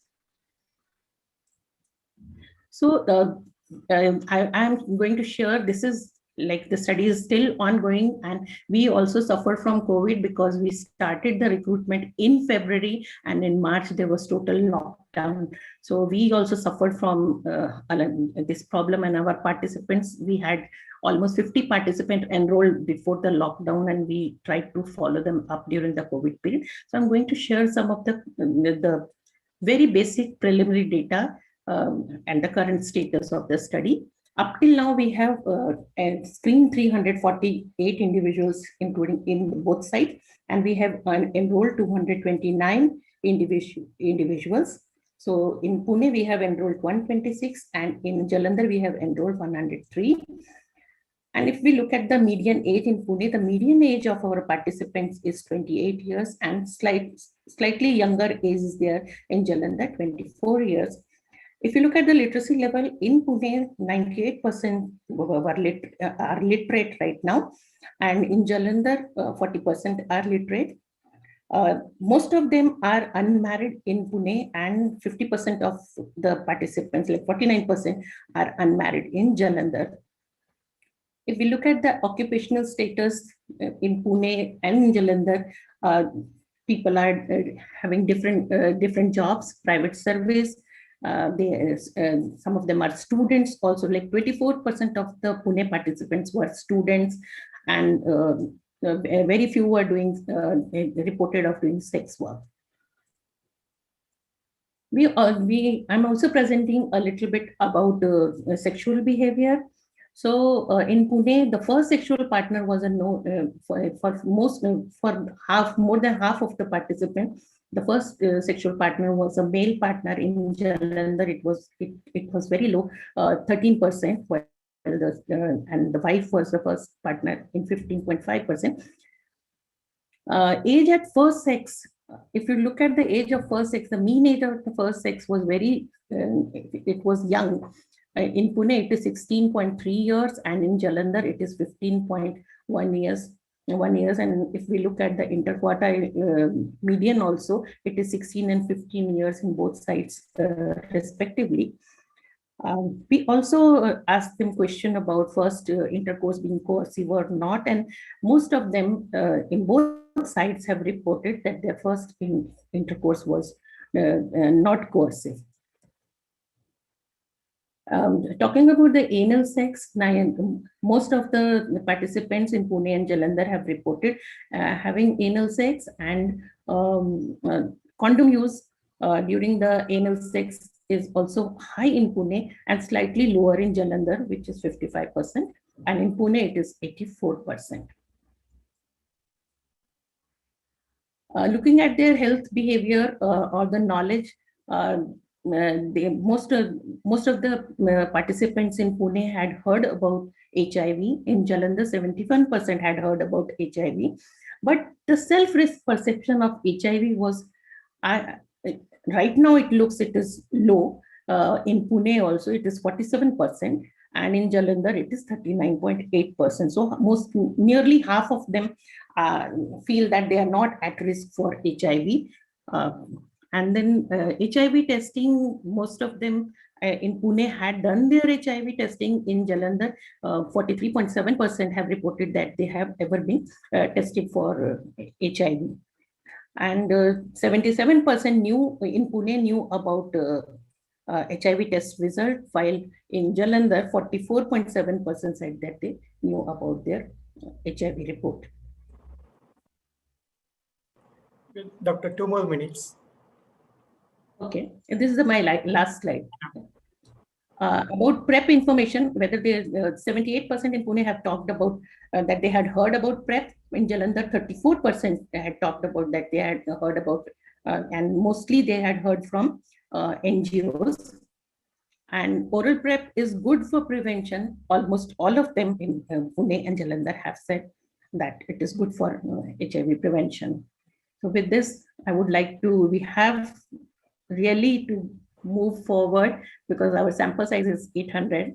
So we would be working on it now, and I'm ready to take any questions, comments, and suggestions. Thank you so much. Thank you, Doctor. Yeah, I think Dr. Gilada, you have a question? I don't have a question. I just want to make a comment that I don't know why people are hesitant in official setup against the PEP or PrEP.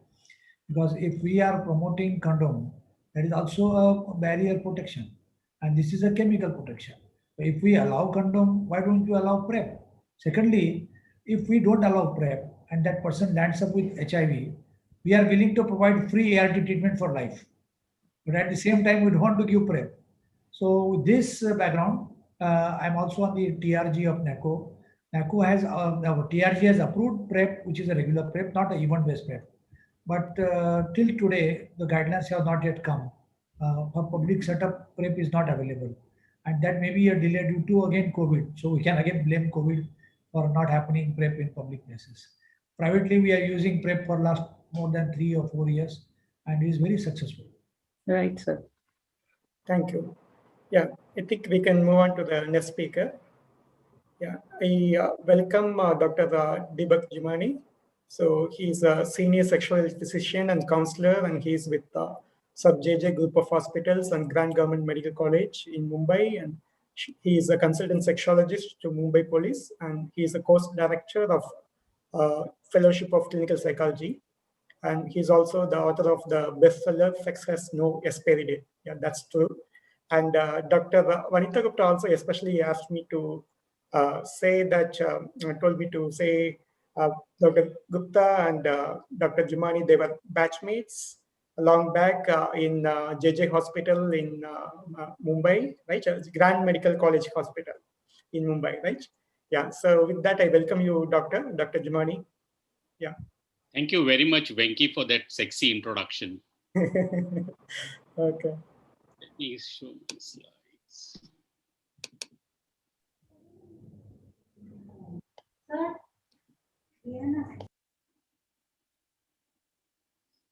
Sexuality is a part of being human and also living a full life.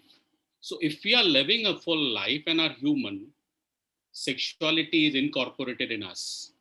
And well-being in humans centers around good physical, mental, sexual well-being, along with being affectionate, having loving relationships that contribute to the health and quality of life. Promoting good sexual health and responsible sexual behavior are one of the leading health indicators. When it comes to relationship and sexuality, a diagnosis of HIV need not be an imminent death sentence.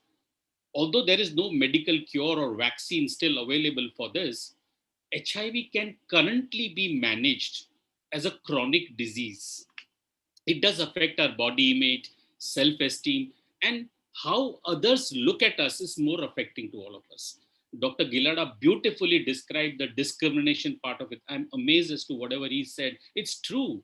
Whenever any disaster happens which threatens our lives, be it HIV, accident, or natural calamity, the only thing which we need to understand and do is strengthen ourselves and make us capable to deal and cope with these situations. I really congratulate Dr. Vanita Gupta, my class fellow, Dr. Mittal, and all from Chandigarh, SACS, to make this conferences every year, which not only personifies the commitment, the social responsibility of them. And I'm sure over a period of time, this will increase the wisdom and motivate all to make a difference in whatever is the social stigma or discrimination which we see today in the lives of HIV patients. And if we really want to rehabilitate a person from a debilitating situations like HIV, it's very important that it has to be handled not at just drug level. It has to be handled at physical level, psychological level, emotional level, and also spiritual levels. And if all these dimensions are taken into considerations, I'm sure that his immune system will perform much better. With this, I'll start my talk. Gurur Brahma Gurur Vishnu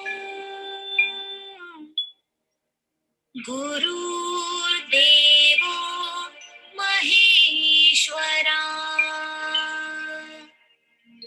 Gurur Sakshat Parabrahma Tasmai Shri Guruve Namaha Tasmai Shri Guruve Namaha Tasmai Shri Guruve Namaha. I thank my teachers, my teacher, Dr. O.P. Kapoor, Dr. Prakash Kothari, and Dr. Sashank Joshi, and I beseech them to bless me always. I have certain disclosures. I have no links with 2G, 3G, Rahul ji, or Sonia ji. I'm not from any Congress, BJP, or Shiv Sena. I'm not a follower of Asharam Bapu, Radhema, or Ramdev Baba. I'm not married to Indrani Mukherjee. I'm a simple Indian Medical Associationite, and I have passion to ignite intimacy. Prime Minister Modi, look at his hands are down. He gave us lockdown, which changed our lives. He saved us. And he also gave us GST. After that, look at his hands. Then he told me, Deepak, so what I should do and what I did is I told everybody to look down and I gave my GST. And my GST to the whole world is great sex therapy. Friends, HIV is a virus and stigma is a deadly disease. It's prevalent in India. In 2019 census, it is shown that 23.49 lakh people are living with HIV. There are no dedicated hospitals for the treatment of HIV. However, under certain programs, there are 570 antiretroviral treatment centers and 1,264 link ART centers. India has the third largest epidemic of HIV across the world, and TB remains the leading cause of death among people living with HIV and AIDS. In COVID, we have found patients with HIV are more susceptible, vulnerable to death. But what is more surprising is over 7,000 HIV infections have gone undetected due to lockdown. And 23% case fatality rate of HIV COVID patients has been seen, which is higher. Of all the patients, 79% patients who are aware of their HIV situations, out of them 71% take treatment, and how much they're virally suppressed, it's not studied.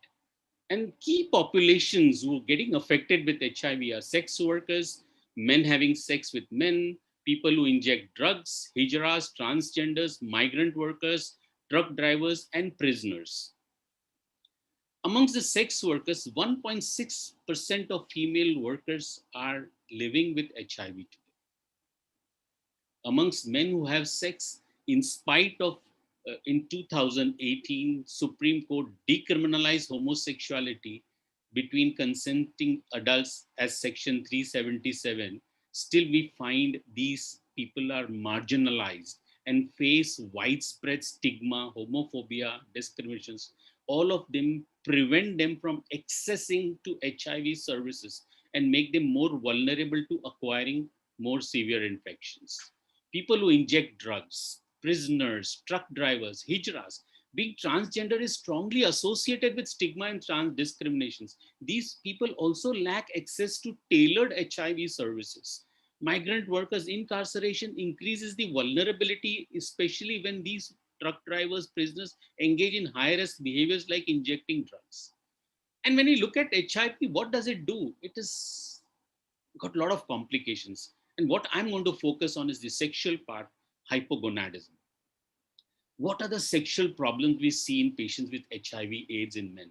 Erectile dysfunction is a frequent problem for men with HIV, and prevalence is more than 50%.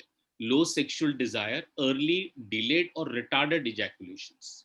There are 4 important factors associated with sexual dysfunctions in patients who have got HIV. There are mental factors, hormonal factors, pharmacological, and certain comorbid conditions.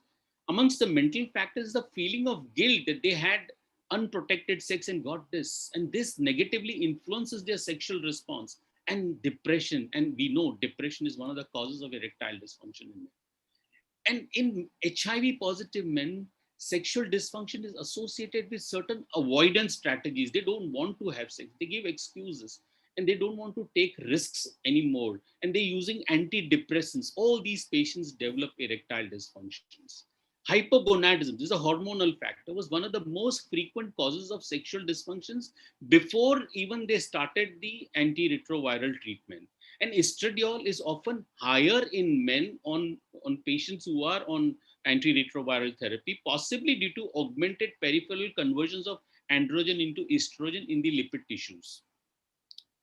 Pharmacological factors, low sexual desire was associated with protease inhibitors, current and past symptomatic HIV infections. Erectile dysfunction was associated with protease inhibitors and tranquilizers. Retarded ejaculation was associated with peripheral neuropathy, which was seen in these patients. Certain comorbidities associated with dysfunctions were hepatopathy, tuberculosis, diabetes, hyperlipidemia, hypertension, vascular disease, and alcohol dependence. Peripheral neuropathy is a well-documented complications of both HIV infection by direct viral toxicity and also by HART, most notably by thymidine analog nucleoside reverse transcriptase inhibitors. How do we assess these patients? We need to maintain an open-minded attitude and be free of judgments when we look at them.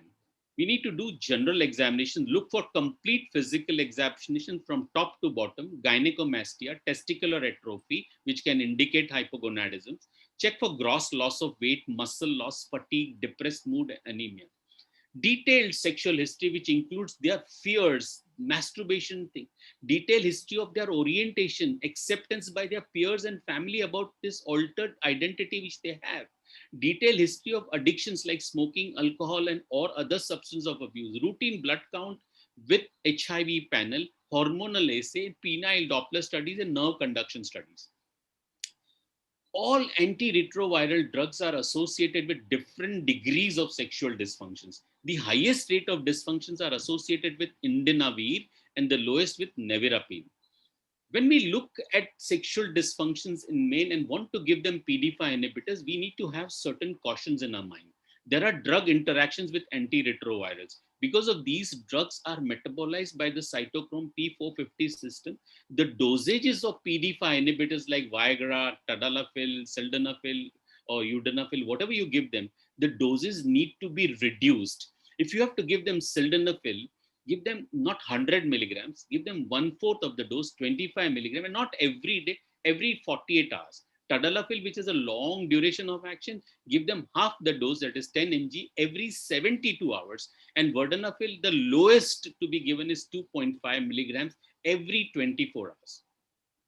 Testosterone replacement shows good results in improving the sexual dysfunction of most of the hypogonadal HIV infected individuals. The use of topical testosterone was shown to improve not only sexual functions but heightened erythropoiesis. Had these patients had weight gain, and there was less bone loss and increased energy, and they improved mood also. Letrozole improves the sexual desire in some patients who are on HART and who were treated with letrozole. These are aromatase inhibitor that inhibit the conversion of testosterone to estradiol. They all need psychotherapy, be it supportive or be it other things. Therapy should focus on demystifying the stigmas associated with HIV/AIDS as a lethal disease that is associated with non-conventional sexual behavior. The supportive approach would diminish fear and guilt and help individuals deal with discriminations. We should motivate them for non-coital gratification with toys, dildos, hugging, spending time together, or take some good hobbies, etc. Beautiful studies said that sex toys were used by HIV positive men, and this enhanced their pleasure and reduced the sexuality transmitted infection transmission in which was very much possible if they indulge into other type of sexual activity.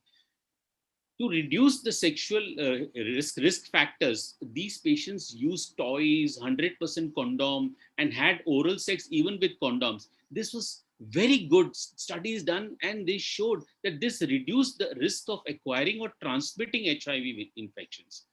Sex toys have been abundantly used by gay and bisexual men, or there was a study of 26,000 patients, and they said that this was one of the best ways they reduced the spread of HIV infections from these people. Now, with the availability of all these things which you have, when a patient receives good medical care on them sexual difficulty, they feel valued and will be more open to engage adherence to both medications and have safer sex strategies. We need to counsel them to learn practices to minimize the risk of acquiring other sexually transmitted infections and transmitting HIV to others. What I have seen in JJ Hospital, patients with erectile dysfunction are usually above 40, 50, 60.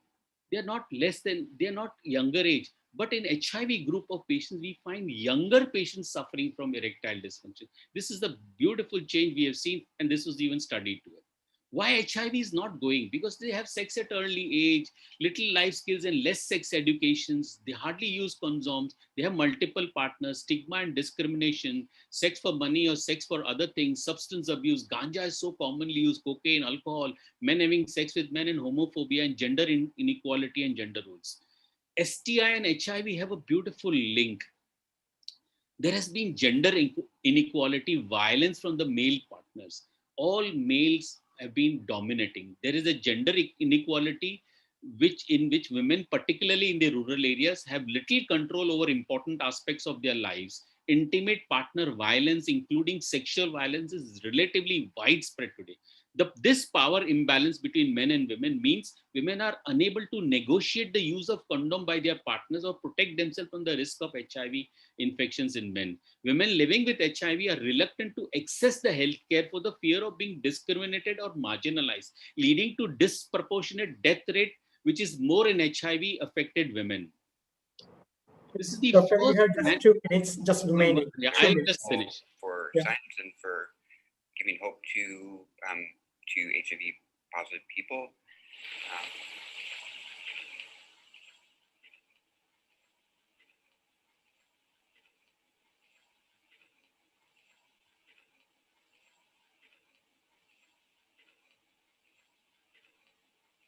Yes, I would like to meet the London patient very much. And this is a very important message he gives. He say, came out take your open time and told that he is cured. If you want to become public, do it. It's not really a burden that I'm going through with media and stuff like that. It's actually fun. So you could share in the fun.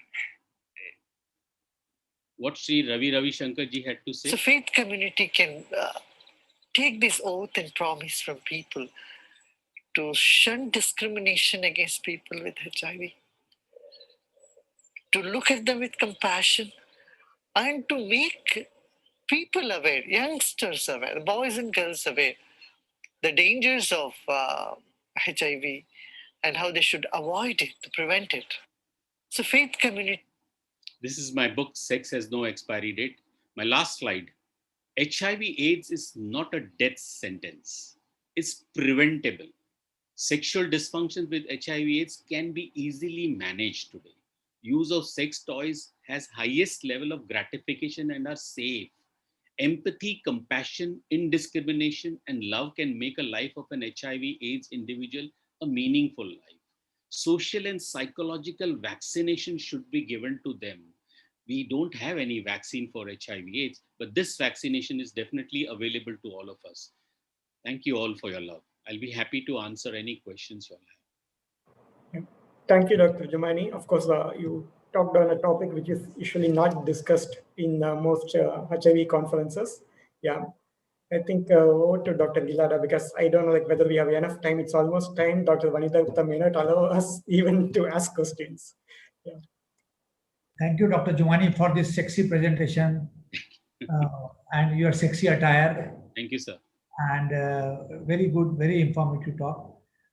Though you said in your disclaimer, you don't belong to BJP or Congress, you shown Modi, but did not show Gandhi. So it shows you belong to someone.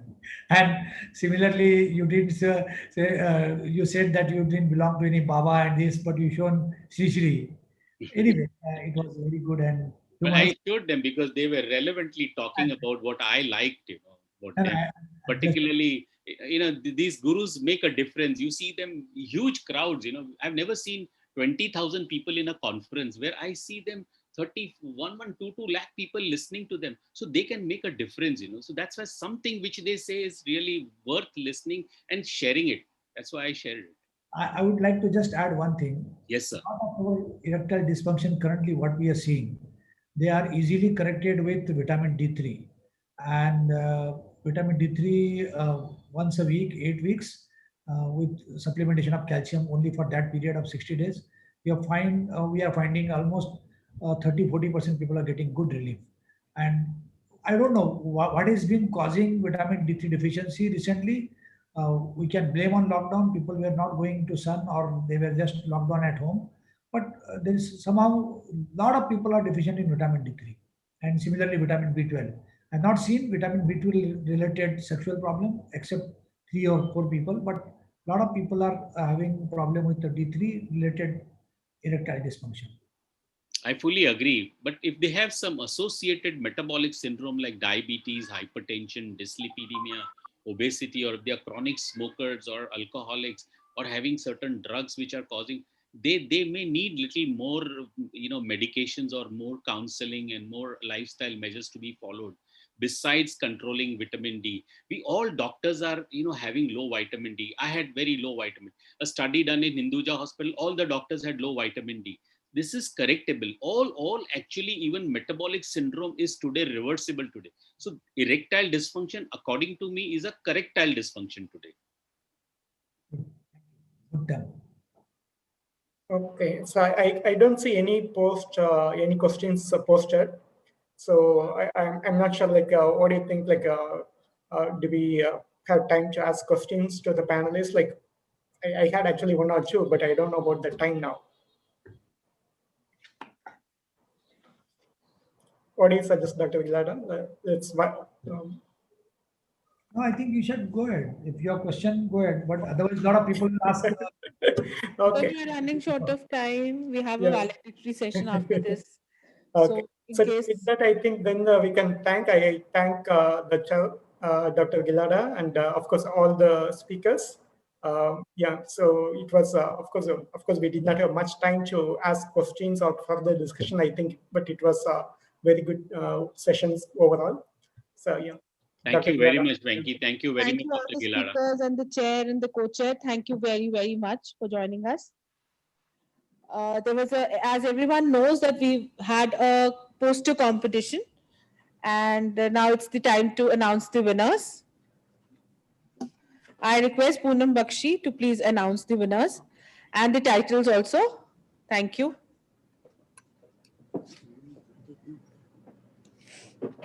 Good afternoon. So the prize for the medical stream winner is, the first prize goes to the Dr. Ritu Mittal and Dr. Jasleen Kaur, Department of Dermatology, Venereology, GMCH 32. Title is Sphere Bottle, sign after the initiation of heart in the immunocompromised patient.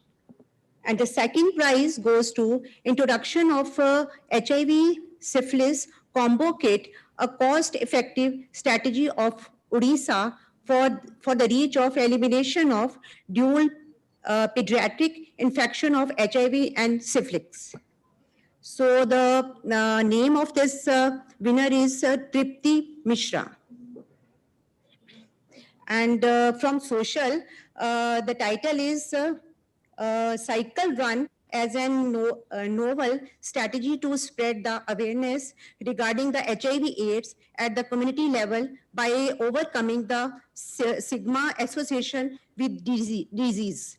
So Dr. Atul, Department of from PGI MER. And Jyoti Sen. And Jyoti Jyoti Seni. Seni. And Jyoti Seni. Please put your hands together for our winners. Thank you very much. So the judges, I also announced the judges. So kindly join us in medical stream, Dr. J.P. Thami. Please, sir. So I request our project director, Dr. Vanita Gupta, to please give a memento to Dr. J.P. Thami.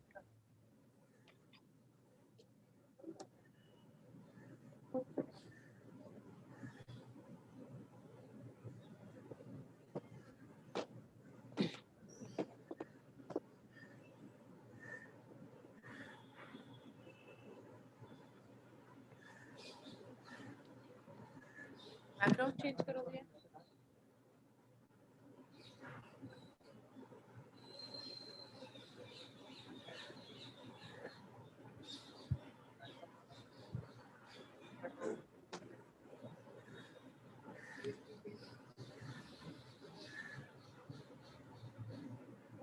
Ma'am, can we go towards the backdrop? Towards the backdrop, better picture will come towards the backdrop of the Aidscon. Thank you.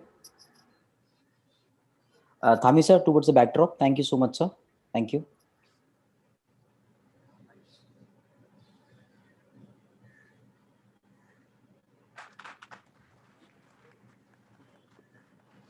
I also invite Dr. Manjeet Singh, SMO, Department of Skin, Sector 16.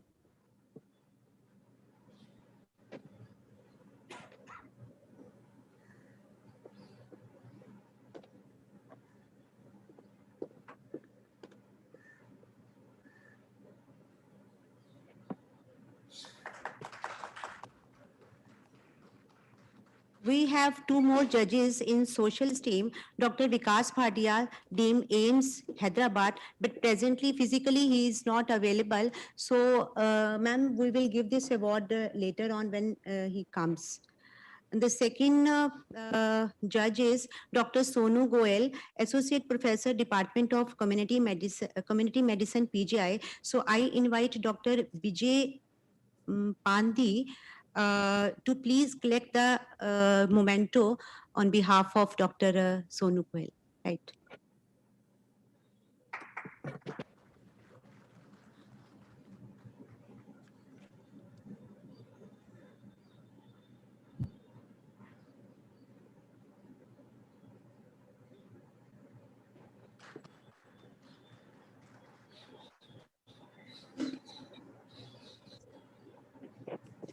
I also invite Dr. Manmeet to kindly, yes, ma'am, to kindly join us, and Dr. Vanita will give a token of remembrance for this. Dr. Manmeet, Professor, Community Medicine, PGI.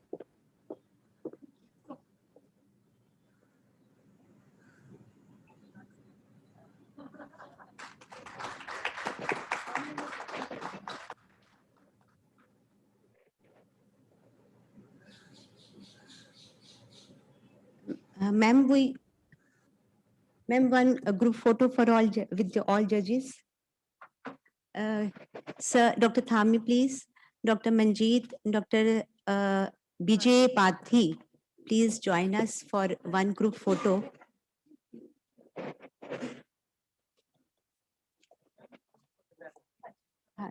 Dr.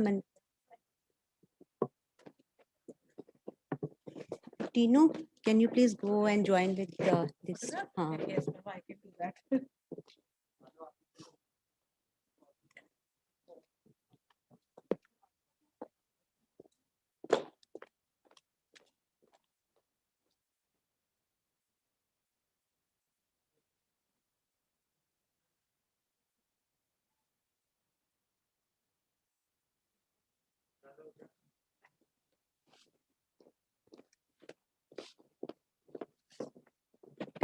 Thank you, Tino.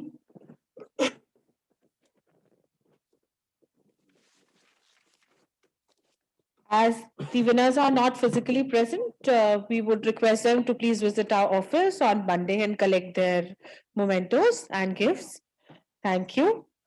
Moving on to our last session, valedictory. I request Tarun to please help us.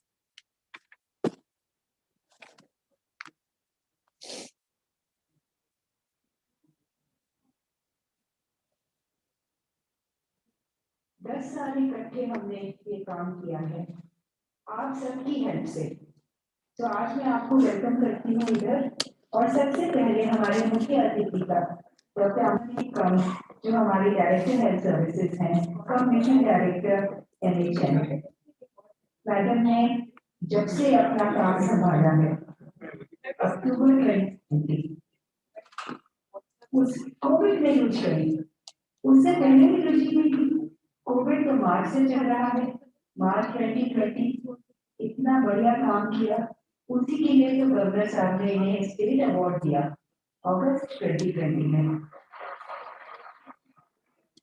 Madam हम आभारी हैं आपके आपने आज हमारे बीच में आके हमारे प्रोग्राम की शान बढ़ाई हमें भी हौसला हुआ कि हमारे साथ एडमिनिस्ट्रेशन है और हमारा काम देखती है जब से मैडम आई हैं एड्स कंट्रोल प्रोग्राम की बहुत ही सहायता की है आपको खुशी होगी जान के जो काम हम कर नहीं सके कई सालों से वो इन्होंने एक मिनट में ऐसे कर दिया हमारे 6 FICTC सेंटर्स खुल जाएंगे वो सेंटर्स जहाँ पर आप लोग जाना चाहते थे आप अपने क्लाइंट्स को लेके जाना चाहते थे HIV और सिफिलिस की टेस्टिंग के लिए वो इन्होंने मंजूर कर दिया और अब हमारे वो 6 नए सेंटर्स भी खुल जाएंगे जिससे कि आपको आसानी हो जाएगी अपने लोगों की HIV और सिफिलिस की टेस्टिंग कराने के लिए और भी कई काम हैं जो मैडम ने इमीडिएटली वहाँ करके जो हमारे जायज काम हैं वो कर दिए तो इसके लिए हम मैम आपके बहुत आभारी हैं चंडीगढ़ एडमिनिस्ट्रेशन को तो इनसे बहुत ही फायदा हो रहा है खासकर ये कोविड पैंडेमिक के दौरान इतना मुश्किल काम वैक्सीनेशन सबको पहुंचाना to make sure that everyone remains uninfected और जिनको प्रॉब्लम आई है वो ठीक ठाक अपने घर वापस जाए तो ये जो इन्होंने बेड़ा उठाया है thank you ma'am for coming here आज इन्होंने अपना टाइम निकाला आज बहुत ही बिजी दिन है आज तो लॉन्च है जनरल पब्लिक में वैक्सीनेशन की और भी कई काम हैं जिनमें मैम उलझी रहती हैं पर इन्होंने आकर हमारा साथ दिया हम आभारी हैं मैम आपकी और वेलकम करते हैं एड्सकॉन में आपका ये 5 और 6 तारीख को होगा कॉन्फ्रेंस वर्चुअल होगी मैम और जो आज हम सेशन कर रहे हैं इसकी रिकॉर्डिंग करके हम 6 तारीख की आफ्टरनून में रिले करेंगे जो कि वर्चुअली सब लोग देख पाएंगे तो आप लोग भी उस समय कॉन्फ्रेंस में होंगे फिजिकली नहीं पर वर्चुअली ये सोचा था कि टाइम सेव कर लेंगे पहले इसकी रिकॉर्डिंग करके तो थैंक यू वेरी मच आप सबने बहुत काम किया है उसी के अवार्ड्स आपको आज मिलने वाले हैं इसी तरह से काम करते रहिए और अवार्ड्स देते रहेंगे धन्यवाद Now it's the time to give away awards, ma'am. Awards for the excellent work in their respective fields. I will request Mr. Sandeep Mittal, Deputy Director TI Chandigarh SACS, to announce the awards, please. Thank you. Okay, so हम NG से शुरू करते हैं तो हमारे पास सबसे पहले family planning association of India से रजत एमएलडी, इन्होंने बड़ा अच्छा काम किया सोच प्रोजेक्ट में, उनके बिहाफ पे राखी आज अवार्ड लेंगी। रजत ने बहुत बढ़िया सोच प्रोजेक्ट नया शुरू हुआ है, बड़ा अच्छा उसमें काम किया हमारे एमएलडी ने, उसके लिए अवार्ड है।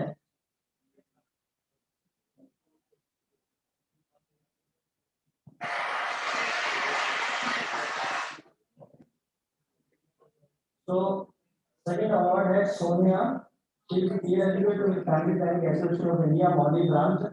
बड़ा अच्छा से इन्होंने कोविड के ड्यूरिंग ड्राई राशन डिस्ट्रीब्यूट किया टू दी वर्कर्स, बड़ा अच्छा काम इन्होंने किया।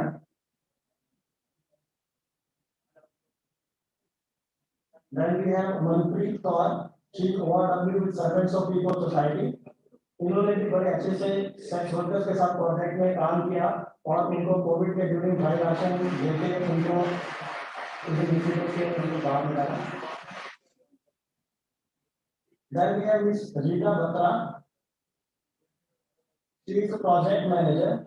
She is one of the most senior project manager in targeted intervention project working with Society for Social Health.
in ICTC PGI.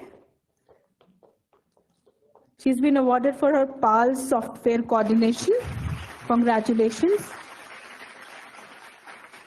Mr. Ravinder, data entry operator, PGI MER ART Center. He's working with the ART Center.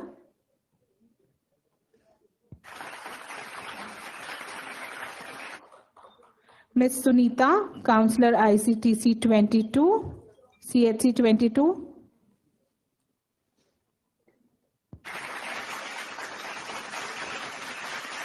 Mr. Sumer Kumar, MNE, Yuv Satta.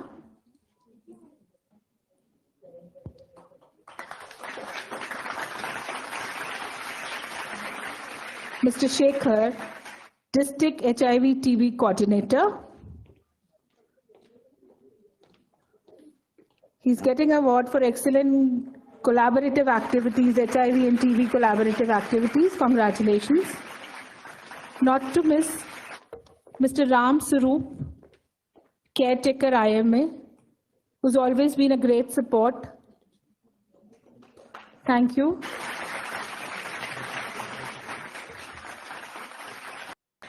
Ma'am, the next award is for the RRC, the Red Ribbon Clubs in the colleges, who have been working excellent work for their excellent work in the field of HIV. First award goes to Mrs. Preet Kaval from Government College for Girls, Sector 42, Chandigarh.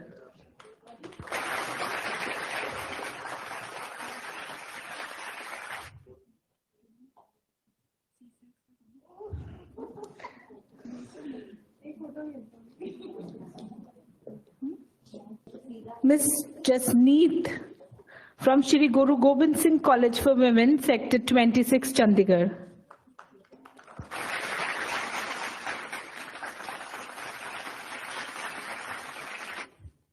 Ms. Neetu Rana from Shri Guru Gobind Singh College for Pharmacy, Sector 26, Chandigarh.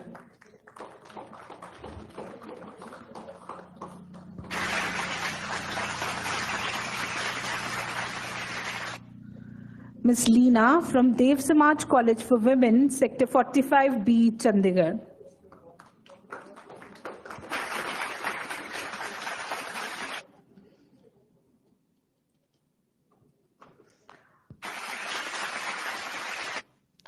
Dr. Savita Kansal, she's the principal of Brahm Rishi Yoga Training College, Sector 19, Chandigarh.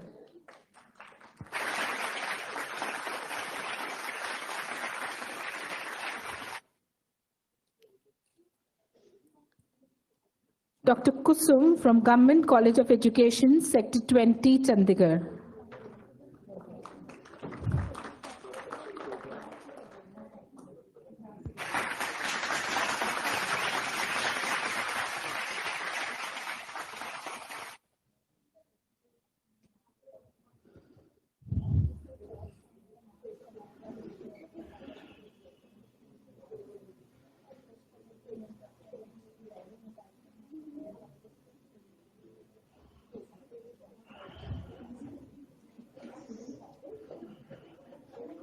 Ms. Indra Sharma from PG Government College for Co-Ed, Sector 11, Chandigarh.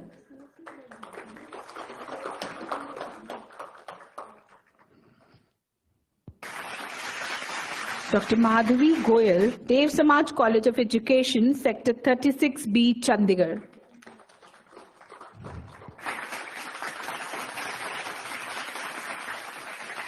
Dr. Purnima Bhandari, MCM DAV College, Sector 36, Chandigarh.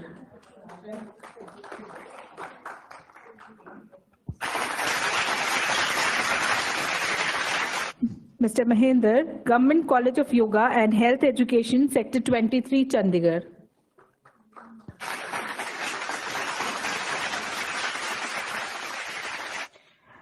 Ms. Meenakshi Agnihotri from Nursing College, PGI MER, Sector 12.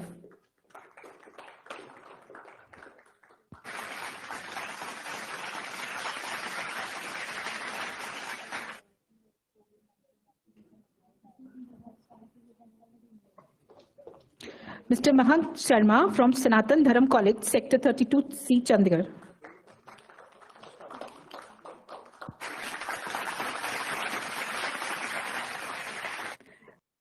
Ms. Natasha from Center of Public Health, Punjab University, Sector 25, Chandigarh.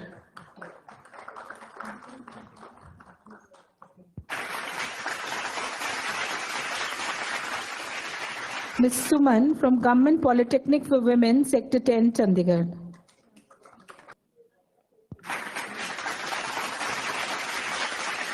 Mr. Arvind Singh from PG Government College, Sector 46, Chandigarh.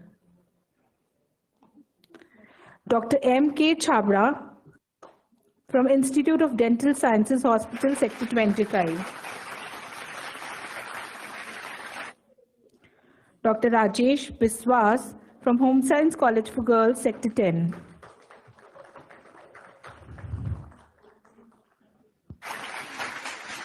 Dr. Rupinder Aulak from Shri Guru Gobind Singh College, Sector 26, Chandigarh.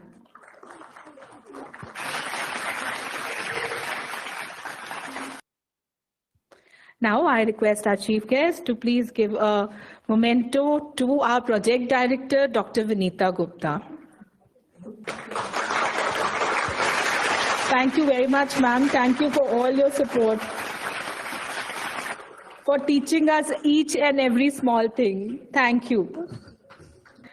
Mr. Sandeep Mittal, Deputy Director, TI, Chandigarh SAGS.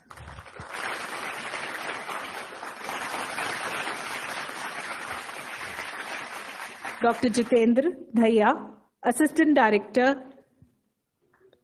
Mainstreaming, Social Protection Mainstreaming.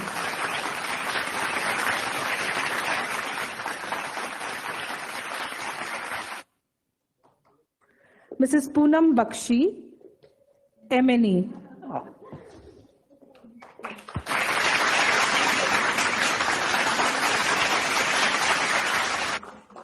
Mr. Sunil Pangal, Assistant Director, Youth Affairs.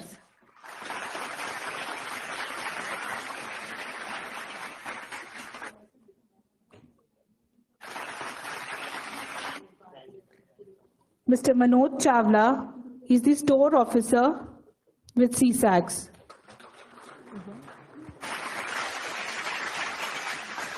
Mr. Manjeet Singh Gulia, Assistant Director, Lab Services.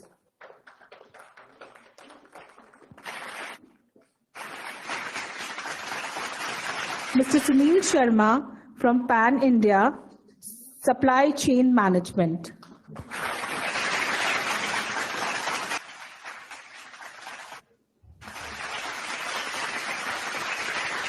Mrs. Ritu Sharma, she is the Finance Assistant with Chandigarh SAGS.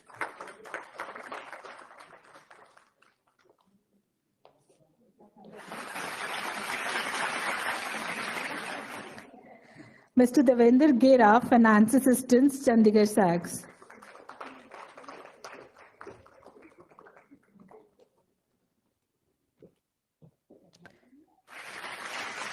Ms. Pinky Guleria, she is accountant with SBTC.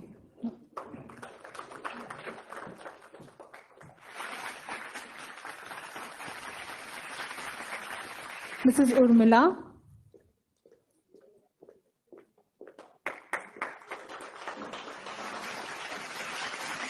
Mrs. Harinder Kaur.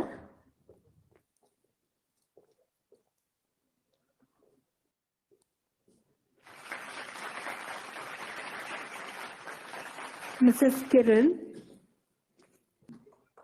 Ms. Vandana.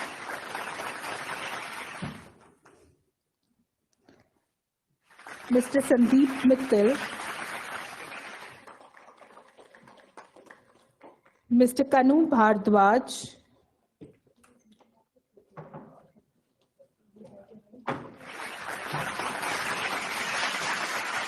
Mr. Mahavir Sharma. Mr. Kanu Bhardwaj.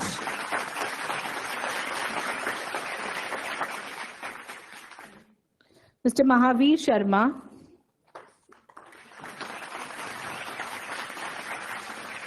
Mr. Gurpreet Kumar.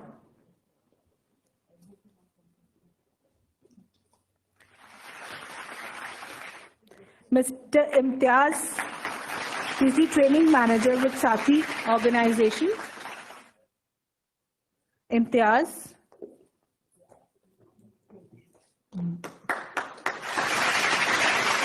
Mr. Harinder Singh.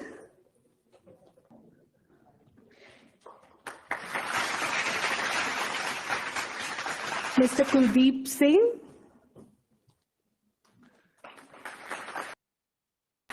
Mr. Abu Dogra. Mr. Subhash Chand.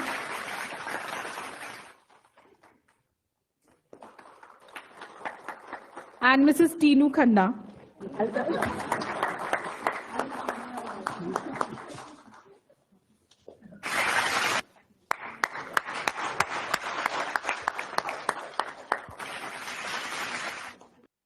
I request our chief guest to please say a few words.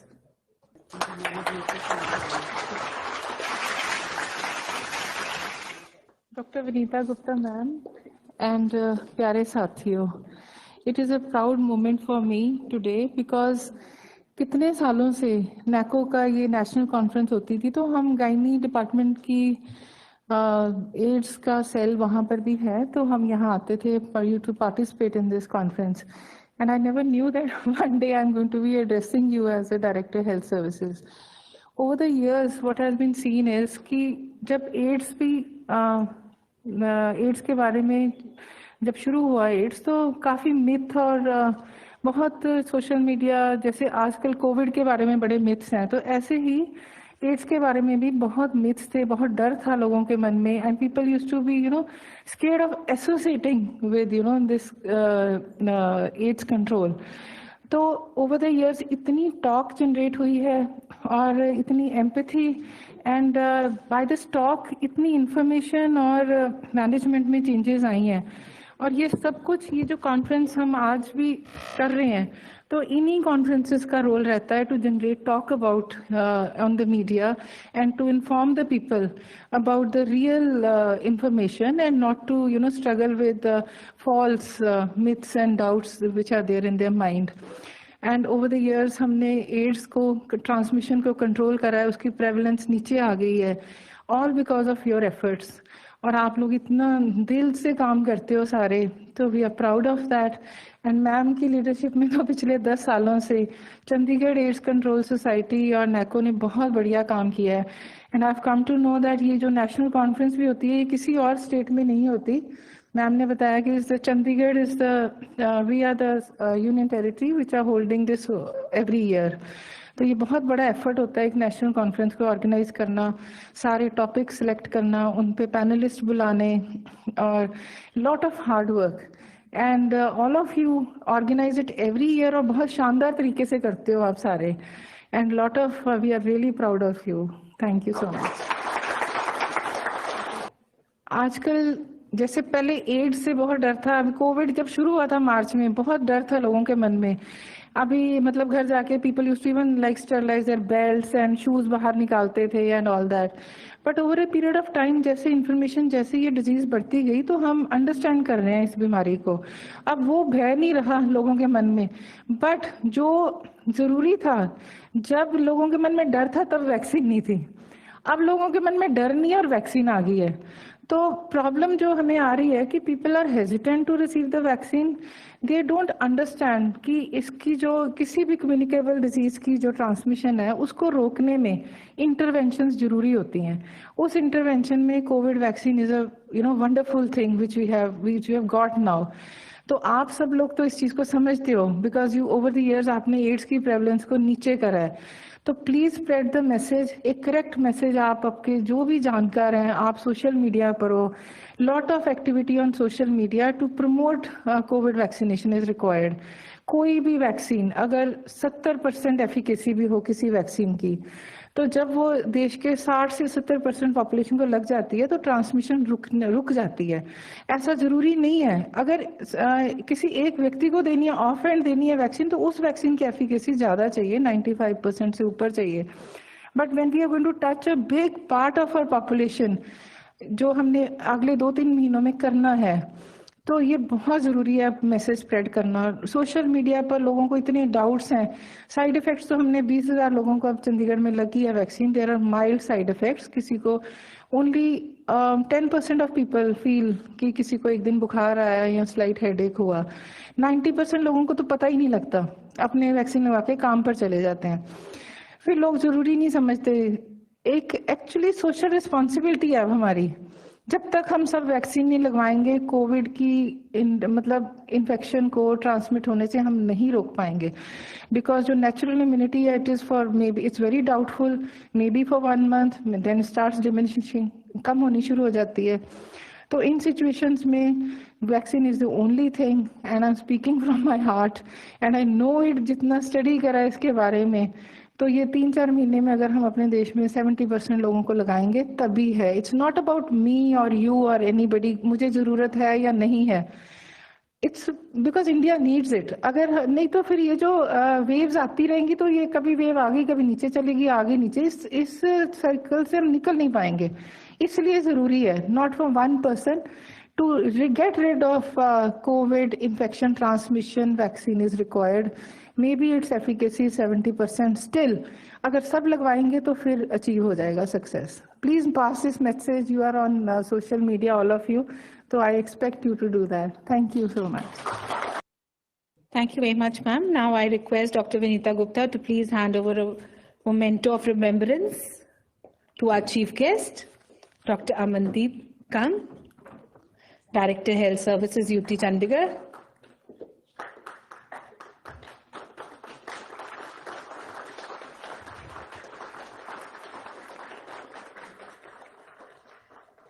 Thank you, ma'am. I request Dr. Vinita Gupta to please give a vote of thanks. I request Mr. Sandeep Mittal, Deputy Director, TI Chandigarh SACS, to give a vote of thanks, please. Thank you, ma'am. So we are thankful to Dr. Amandeep Kang, Director Health Services, UT Chandigarh, for sparing. So it's my privilege to extend vote of thanks. We are thankful to Dr. Amandeep Kang. She is Director Health Services, UT Chandigarh, and Mission Director, NHM. So ma'am, we are quite thankful. You have always supported our program, and under your able guidance, we are able to implement this National AIDS Control Program very effectively in Chandigarh. They are very first in Chandigarh that we have implemented. Our program is running in a quite good manner. We have actually saturated all target areas which are having high risk population in Chandigarh. So there is a very good linkages between TIs and ICTC centers and ART centers, and under your able guidance, we are able to implement this program very effectively. And with your presence today, we all feel very motivated to implement this program in greater strength in times to come and eliminate HIV/AIDS as public health threat by 2030. So we are also thankful to all our targeted intervention partners who are here and who have implemented the program very effectively, and they are able to saturate all high-risk populations in Chandigarh, different areas they have they are implementing this program in, and they are also implementing this mapping exercise currently in Chandigarh. So we are quite thankful for you for this effective implementation of this mapping study. So in times to come, we will be able to know exact population of various risk groups like sex workers, MSM, injecting drug users, truckers, and migrants in Chandigarh, so that we'll be able to effectively implement a program with the support from all TI partners of Chandigarh SACS. At the same time, all our partners from the ICTC centers, FICTCs, they are actually testing the clients from various stratas. They are coming to them. Now the number of ICTCs have also increased, and beyond their working time also they have supported. In COVID also, many of them they supported in different ways so that all HIV population could be tested. So all ICTC staff, they have done commendable work. We are thankful to them for screening this population in Chandigarh so that they can be linked to various other service outlets. Similarly, the ART staff, we are thankful to all of them. They are doing viral load testing, they are providing treatment. Even during the period when COVID was there, many of these migrants and truckers who are registered to the ART center, they were not able to take medicines. You did commendable work, and Chandigarh network of positive they were also associated with them, and together they were able to provide medicine not only in Chandigarh, but to the population which was otherwise in other states like UP, Bihar, and through courier they also dispatched, by hand they also delivered at the doorstep of the people. So this is really a commendable work done by them. All of them, they worked so hard that even during the COVID period, we could actually learn our strength. So together, all of us actually have achieved, and we learned how to deal with the situations like COVID that has created here. And I'm thankful to all our Red Ribbon Club partners, because it is always good that we learn things when we are in colleges, when we are in our youth, so that they are able to protect themselves from transmission of HIV and other sexually transmitted infection. So Red Ribbon Club across India, all colleges and the in charges of the Red Ribbon Clubs, they have imparted this knowledge to their staff in a very well manner, so that we can actually protect ourselves from HIV and we actually end this as an epidemic. I'm also thankful to all our staff and team organizing committee of this Aidscon, which is providing, so this is 10th year that we are implementing. So it's commendable work under the able guidance of Dr. Vanita Gupta, Project Director, Chandigarh SACS. We are able to run it through. This is very commendable because running it year and year, every year. So this is since 2011 we are running this Aidscon. So it's all the able guidance of Dr. Vanita and the efforts put in by all SACS staff. So I'm thankful to them also. So thank you very much. Thanks all.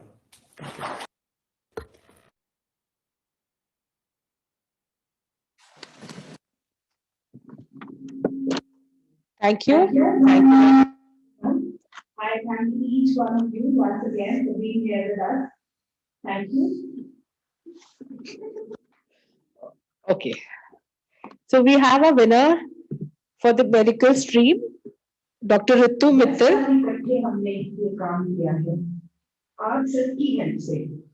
तो आज मैं आपको welcome करती हूँ इधर, और सबसे पहले हमारे मुख्य अतिथि का doctor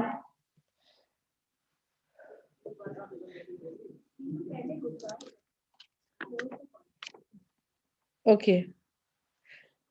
So we come to the end of the conference, the 2-day national conference, Aidscon 10. Thank you everyone for being with us. Thank you our global partners. Thank you everyone. We will see you next time, next year. Most probably physically, we would like to see each other. Thank you. Thank you, Mr. Tarun. Are you there? Yes, ma'am. I am there, ma'am. Thank you so much. Thank you very much. Thank you. Thank you. Okay, we have a winner now with us. The winner for the medical stream, Dr. Ritu Mittal. I request our project director, Dr. Vanita Gupta, to please hand over her prize.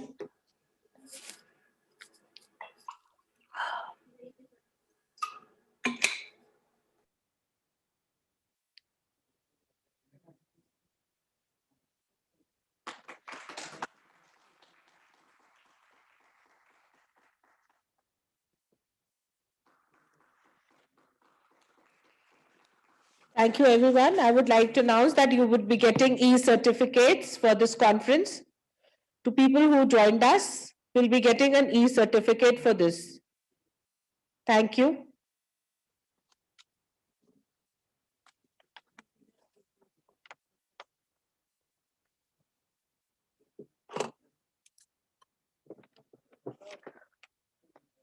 Close.